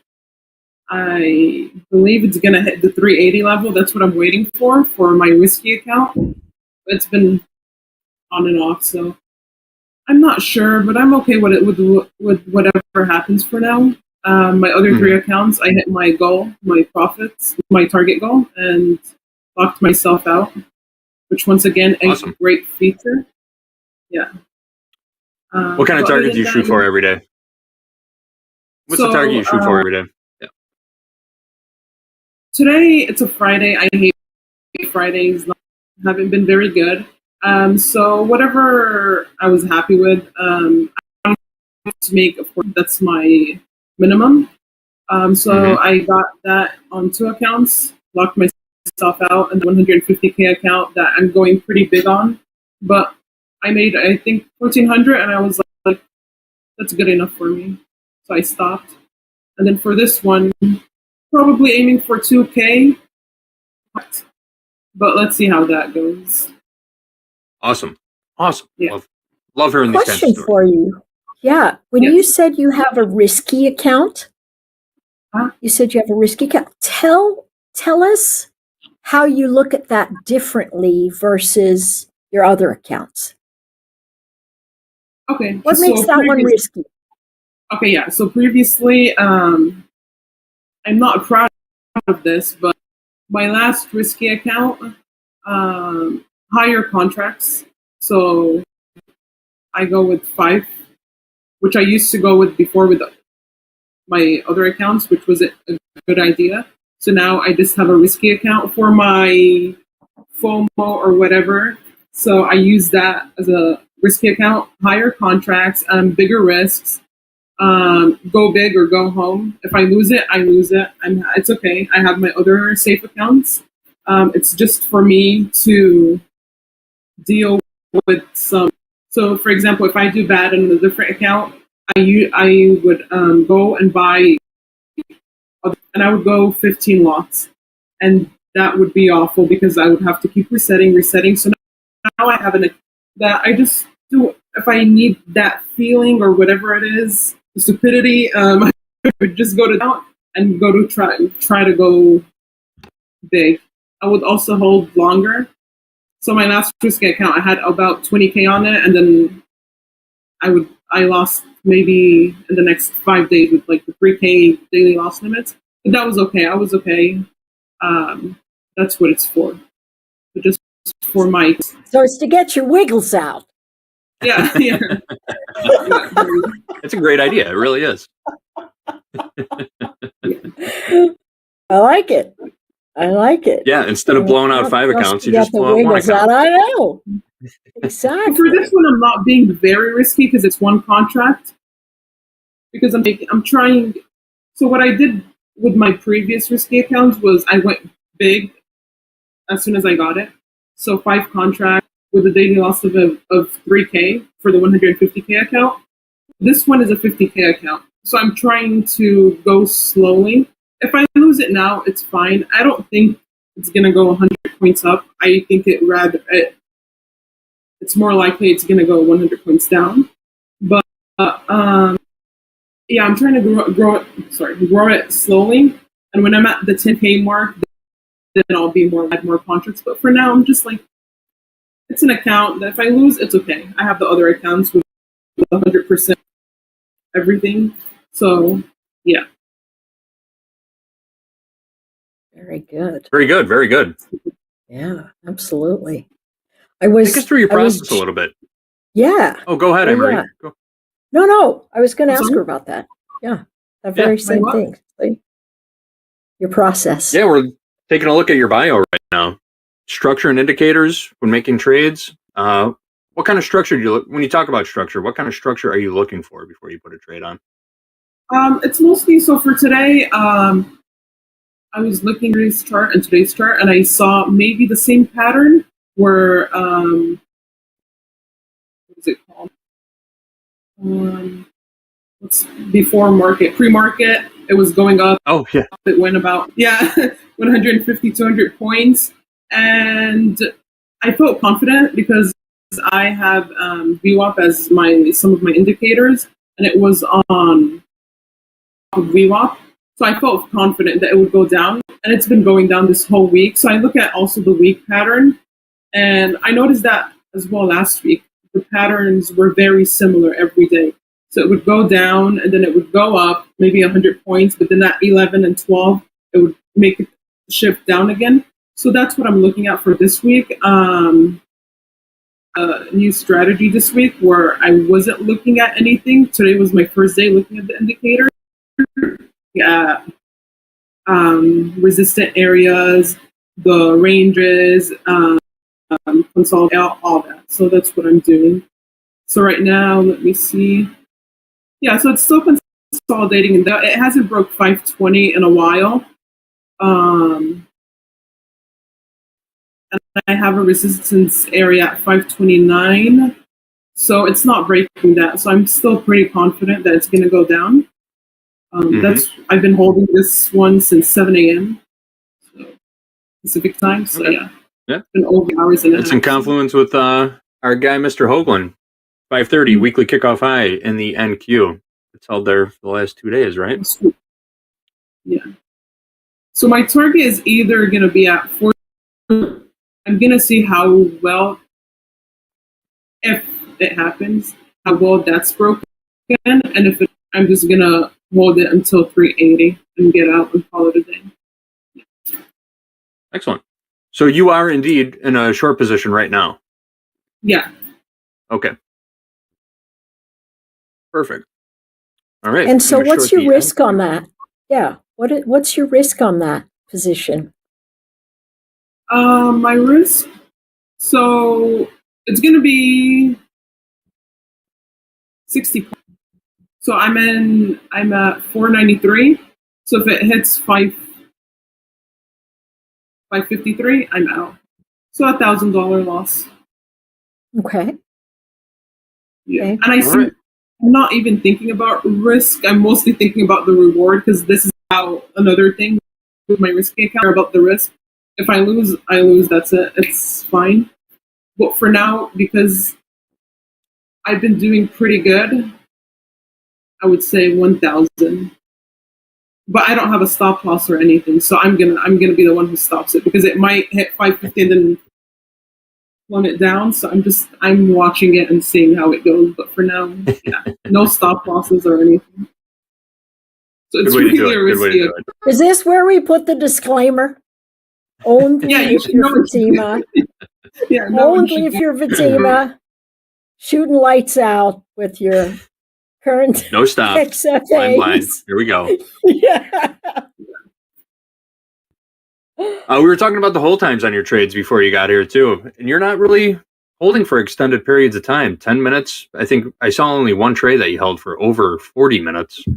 Yeah, you're picking great locations at great times a day to get those moves real fast, and then you're out, right? That's everybody's dream. So that was, come in for an hour, make some money, and get out. Yeah. Yeah, so I have different accounts too, like my own account. I've been stressing out because I have too many. So I give every account a specific time frame. So I don't like to group trade, because you don't know what can happen. So individually, each one its own trades. I don't like trading at 6:30 during the opening until 6:30 to 7. I've been doing that because like I told you, I've been seeing the market pretty well. The pattern, it's been very similar. So that's what happened today. I took a trade at 6:28 a.m. and then 6:30 on the other accounts, and then I think 6:30 something for the short, and it paid. And for this one, yeah, I'm just waiting. But other than that, before I used to hold, and I would always hope that's going to go my way, and that was awful. That's reasons why I lost so many accounts, and then I would have too many contracts in as well. So I'm not play that game again. Holding, hoping, seeing with the market, whatever it's doing. Yeah, just trust in it and go from there.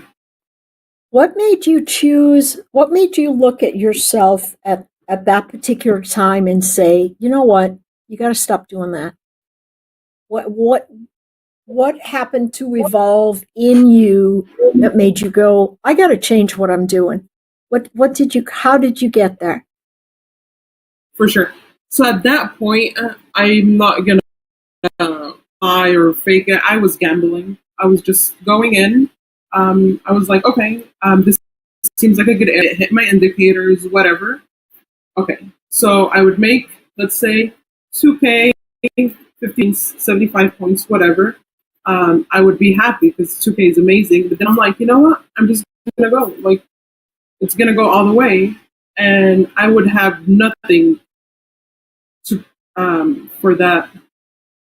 I guess I would just be hoping. All my indicators would tell me this is the exit. You should get out. But then I'm like, you know what? 2,000. That was so fast. I can make another 2,000. Or I'm like now. So my daily loss limit would be 3K. So now I'm thinking, God, it's 5K now. There's no way I'm going to lose 5K. And then in 10 minutes, it just plummets. I lose everything. It would repeat over and over and over. And I'm like, so I would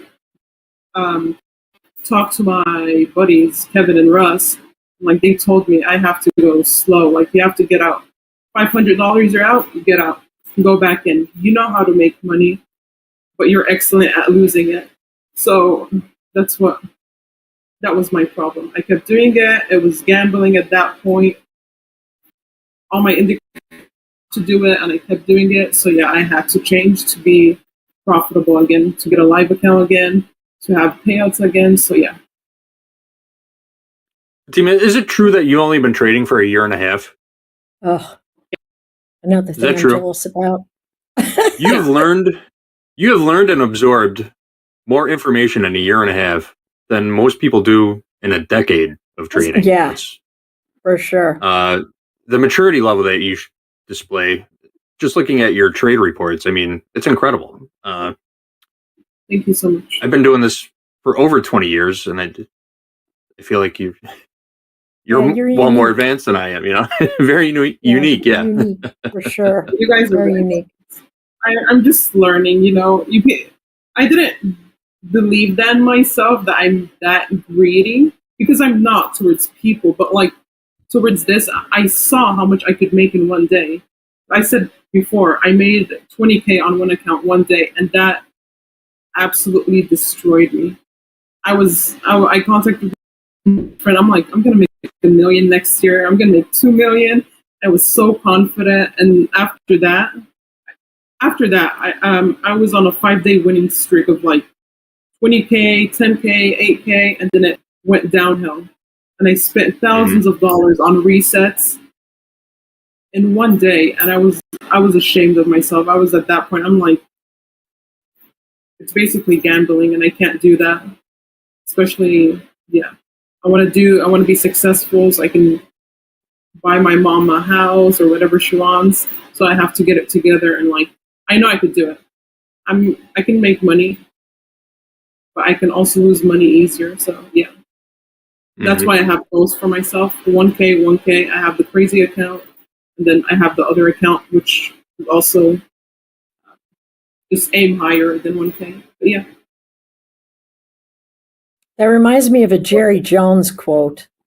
He's the owner of the Dallas Cowboys, and his quote is, "You don't have to be smart to make money, but you do have to be smart to keep it."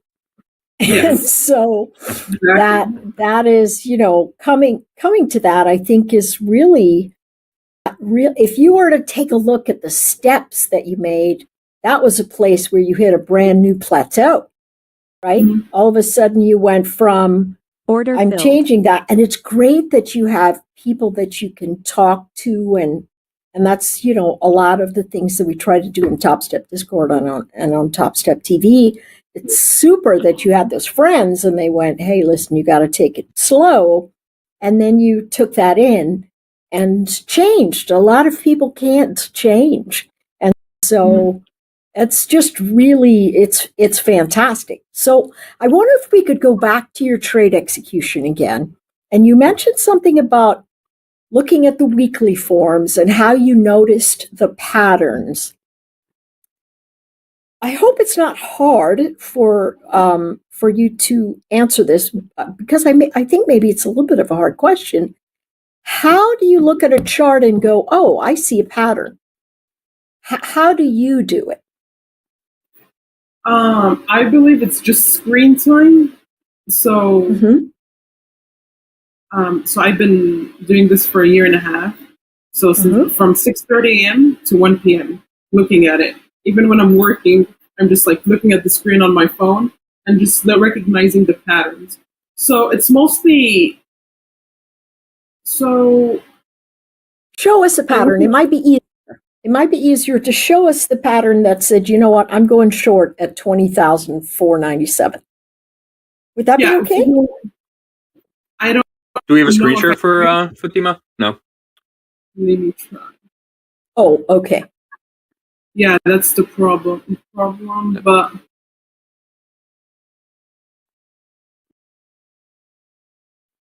we can pull up the NQ. You want to just walk us through it real quick? Yeah. Mark up a chart. Yeah, tell us where to start. What time frame are you looking at? Yeah. Let's start with the time frame. 1 minute, 5 a.m. to maybe 6:30.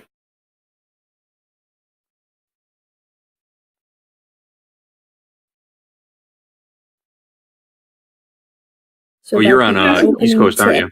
Or West Coast? Yeah, so it'd be the opening tick. Yeah.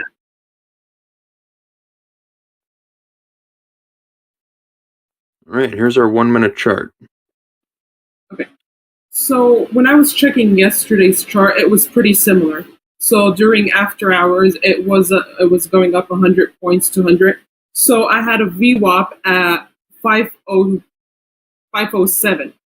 So it hit near it. I think it hit 504 before 6:30, and that's when I entered down at 500 for my other account. So the reason why I took that was because this week, same thing. Open, it went down. And also it was at the highest it can be for me. So I took that risk and it paid off.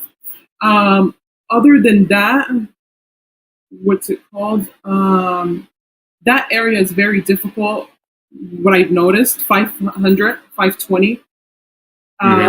So if I didn't see that at opening, that wasn't gonna blast through it, I knew the down was gonna be good. So that's why I kept playing down and down. So every time, yeah.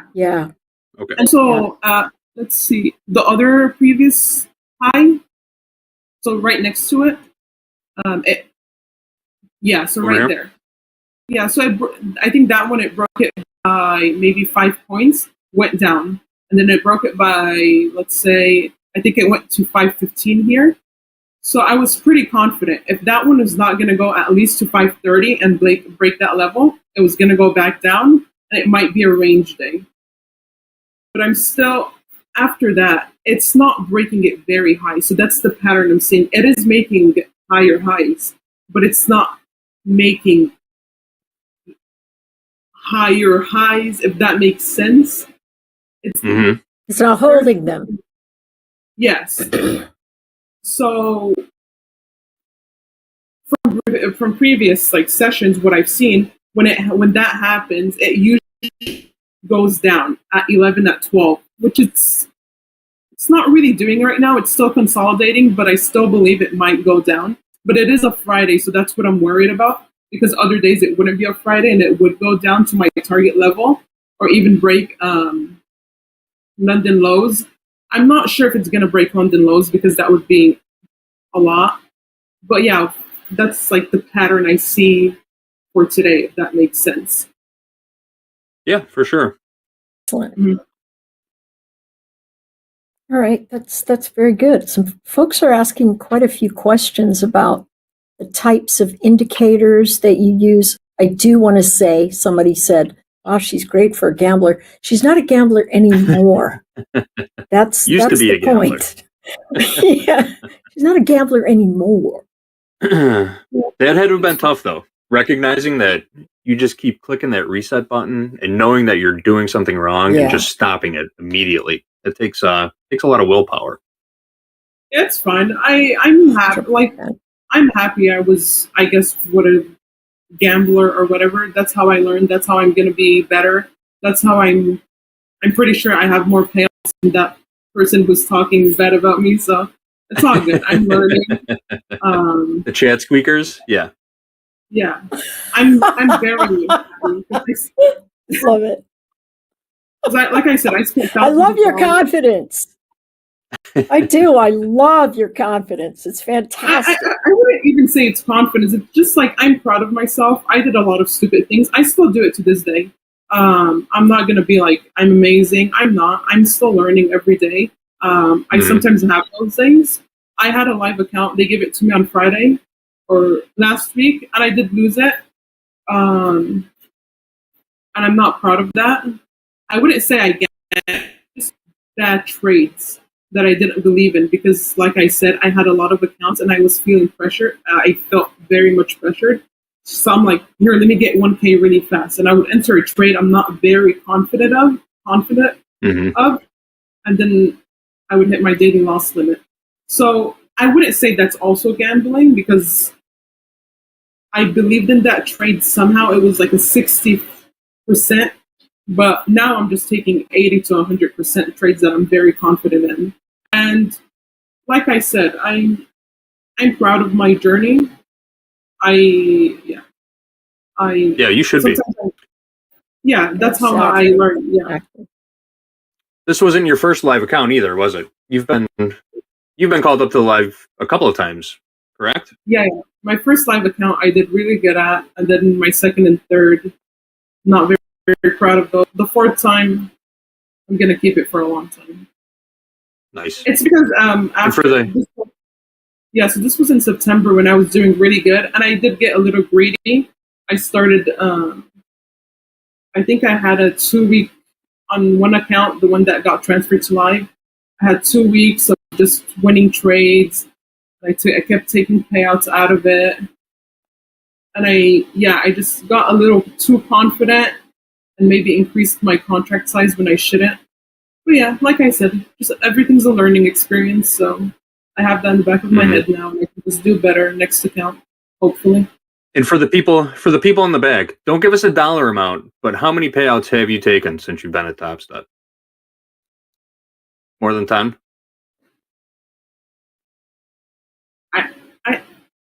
I would say so. I think so. More than 10? There you have it, folks. I believe so. I would have to check. But I took a few in September, so. Awesome. That's what we love to see. Traders doing well and paying themselves for their efforts. Absolutely. Anne-Marie, are you still in a trade at the moment? I am, sir. I'm still long the ES. It moved up, and I thought, wow, it needs to get up over 59.15, and it didn't, but it's holding this 15-minute range that we can see. So I'm just giving it a little bit of room, see if it can come up. It's trying to break out, and either it works or it doesn't at this juncture. You could start the reverse challenge and reverse it because it's gonna go down. I know I'm listening to you saying that it's going to go down. So, Fatima, it sounds like you want to join in on the reversal challenge one day, huh? You in for it? You're on the list. You just made the list. I think You're it's on it. nerve-wracking. Oh my gosh, I think it's nerve-wracking. Have you done it yet, Emery? Did you do it one I night? haven't. No. I'll do it. Yeah, but I did it with you guys on one of the combines, and I was like, oh my gosh, I can't. So It is nerve wracking. If you're not used to trading that way, especially in front of thousands of people, you feel like a total spaz just hitting that button over and over again. Exactly. That's how I felt, and nobody was watching me but me. And I still felt like a spaz. It's a great exercise in nerve control, I guess, or impulse control. Yeah, for sure. For sure. Well, I just made a note. Fatima and Emery both getting you on the reversal challenge pretty soon. Bring your popcorn is all I gotta say. Fireworks. If you guys went on together, yeah, that would be a good one. What was the reason for your trade? What was the reason for Emery, the reason for your trade. Yes, sorry. So I missed the first part because I was trying to connect. So here is a congested zone on a 15-minute, and it's been building pressure all day. And we had a little bit of a liquidity sweep that took all the traders, all the weak hands that were long out, because it broke their stop, and then right afterwards, it popped right up above the range. So I said, all right, if it comes back to the range, I'll go long, and I'll see if it can get up into that higher edge. And so, that's my thought. Anything can happen on a Friday, So, but yeah, that's why I took it. It's just a range break trade in the direction of trend. Okay. Very reasonable. Yeah, good entry too. Yeah. Either the risk is low and if it works, it works. I love a good cheap trade too. Yeah, for sure. All right. What are we looking at next? Fatima, you still have a trade on, correct? Yeah. How are we looking on that one? Let me pull up the NASDAQ again. Where were you short from again? 493. Is it 493? Yeah. I'm short at 493. We're right there. 497 last. Yeah. So not much action going on there. We're bouncing between 487 and 508 right now, which are both Topstep daily levels. 497. And what's your target? Oh no, that's okay. What's your target? Okay, 420, but I want to see how it breaks 420. So if it breaks it pretty well, so you might hang on. Mm-hmm. I'm gonna hang on to 380. See a flush, you just hang on to it. Yep. Yeah. But every time, so I've been up for quite some time, and then it goes back up. But every time it looks like it's gonna break 440, it just goes back up. So not sure. So yeah, I don't know. Yeah, it's definitely been a trying tape today. Yeah, moving up and down. Bouncing between yesterday's value high and last week's high. Those are the two levels I'm looking at, 508 and 487. I have those, yep. I see those same things. I've got them marked. I love those Topstep levels.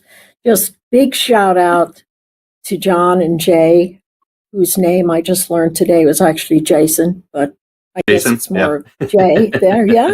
So, I mean, I find them to be very fantastic resources, especially when they, pop up on the TopstepX platform. It's so great. I love settlement.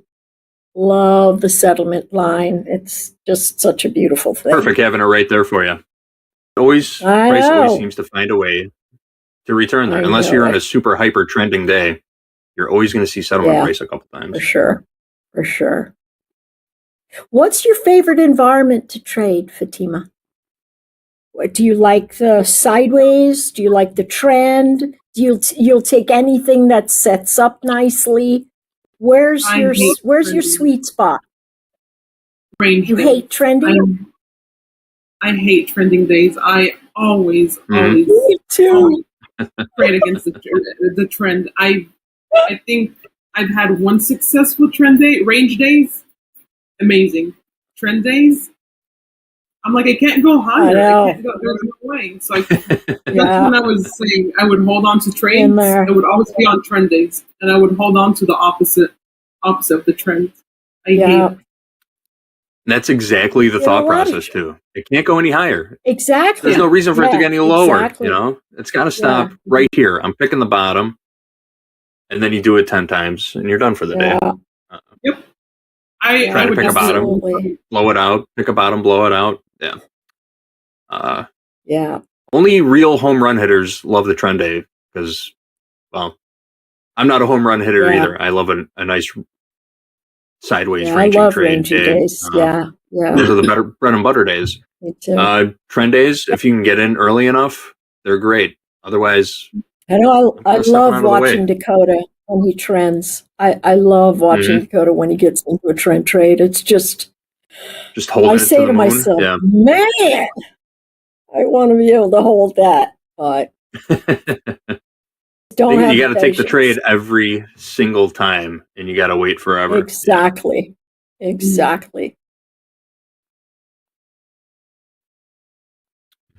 But yeah, not a whole Nice of the lot of home marbles, run maybe. hitting on my end. I kind of want to jump on this trade with Fatima for the sake of the house account. We're still hovering right around your entry price. Got a few minutes left. Yeah, the only thing I'm thinking about when I'm watching that is it'd be nice to see. So we saw that big liquidity break. I think you and I were backstage or behind the screens right at 2 Eastern. Yep, right at one. Yep, I was watching it. Yeah, and if we lose that, we could have ourselves another grind. But the question is, why did the liquidity break result in so many people buying it right back up into the range? And That's a good question. What's happening there? And so, I mean, I think it could work. It would just have to be one of those trades that just completely falls out of bed, and you're like, "Oh my gosh, what happened there?" So it's going to be one of those super quick trades, which is always nice. Who doesn't want a super quick trade? But for me, I'd be nervous trading against trend at this time. But And your risk is up at 520, Fatima. That's where your stop is. 520. No, it's gonna be 553. 553. All right. Oh, okay. All right. That's So a you're deep giving one. yourself some room. Yeah, you're giving yourself some room. That easily, easily it could do that. Easily it could do that. We're not How do very. Yeah, I think it would have. I don't know with like I said, with all the screen time I've had on a Friday, I believe if it was gonna go up, it would have already done it. Maybe It like would at have done 11:30. it already. I truly believe that.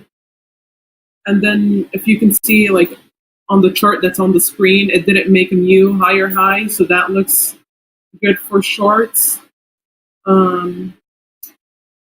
Yeah. There's definitely some thought there to that. I mean, I see exactly the rationale there. And JD does too. Yeah, That's so why do he's I. thinking about putting the house account trade on. I really want to put it on. I'm not going to lie to you. I want to take this trade. 58's kind of deep risk though, for a house account. Yeah. If we can get back up to 508, where we've been rejecting for the last 40 Yeah, minutes or so. Yep. I would put it on that there. might make it a little easier. Yeah. One contract isn't going to hurt. I think you should do it. I agree. Dolby, can we get a poll? Dolby, can we get a poll? Should the house account go short into Power Hour? Here we go. We're breaking now. Yeah. Too late for the poll. Yeah. 487, yesterday's value area high. You just use a micro. House accounts are not set up for micros at the moment. At least mine isn't.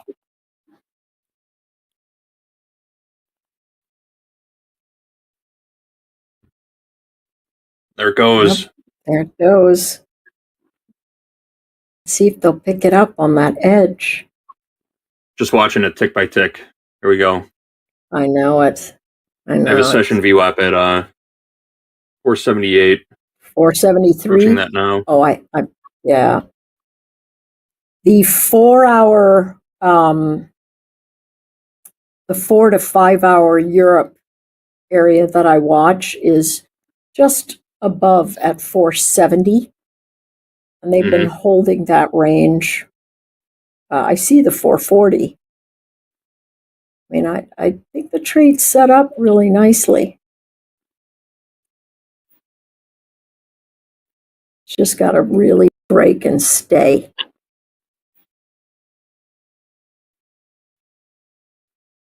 Well, Do you pay attention to volume at all? Fatima, is volume something you take a look at, or are you just looking at straight price action? You like see confirmation? Yeah. I usually do look at volume, but I haven't that much this week. Especially after 9 o'clock. But yeah. Is it because the patterns have been so familiar? Yeah. Gotcha. Good to know. Good to know. Yeah. You know, it's an old habit of mine. I always check volume for confirmation. Yeah. I like it that you focus in, and then everything else that you think is noise, you just eliminate it from what you're watching and really drill down. That's also a skill for, someone who has the attention span of a Cocker Spaniel like myself. Bird! And I'm just always, I'm so bad. So I like having that. I like watching somebody do that, and you certainly have got the results for a lot of us to get excited about and try to emulate. Are you still in your trade, or did you? I am. Oh, okay. I am still in my trade. Yeah. I haven't been stopped out yet, and Not yet. Yeah. Thanks for the vote, JD. I appreciate it. You said it. I wanted to make sure you know. Love it. I want to make sure I understand what you meant by that. Oh, man. What was your stop again, Anne-Marie? My stop is at 59.07. So I've got about $400 of risk. Yeah.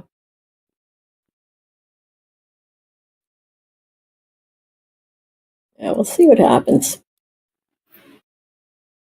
My notes get so jumbled when I look at them. Like I seriously just have like paper full of numbers, and I have to remember what everybody said. It says here on your card that one of the things that you love that you enjoy are science. Oh, yeah. You like science? So what kind of science? I'm doing cancer biology right now. Cancer biology? Yeah. This is it. This is all. So that's something that you would Are like you a student at the moment? I'm going to be next year for PhD, but for now I'm at Cedars-Sinai. Oh, how exciting. Very cool. Very cool. That is. That's really It is exciting. exciting. Yeah. Yeah. All right. Dr. Fatima, short the NQ. I know it. I know it. I thought about going for a PhD in math, but I was like, I don't want to go through a dissertation. I'm sorry, folks. I'm not doing it. Yeah, so good on you. That's going to be exciting. Yeah, very good on you. All right, folks. Well, I hate to cut this party short. The team is short. That went by real fast, didn't it? The team is short NQ. Anne-Marie is long ES. I'm looking to get the house account short, but we got a reversal challenge coming up in just a few minutes. Yeah. Stick around. Power hours on the way. Fatima, thank you so much for joining us today. Coming in fresh, 4 new XFAs just this week, up quite a bit of money. Anne-Marie, always a pleasure. Thank you so much. Absolutely killing it. Killing it. I love seeing gals up here, and I know you said you're not confident, but for a girl like me who's struggled with confidence her whole life and didn't get it until she was an old lady, you got a lot of confidence. You got a lot of spunk, a lot of gumption. And so I'm looking forward to seeing your name in the lights. Thank you so much. I've penciled you both in for a reversal challenge in the very near future. We will get to that. Don't worry about it. All right, guys, stick around. We got Power Hour coming up next. We'll be right back. See you.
Order filled.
Order filled.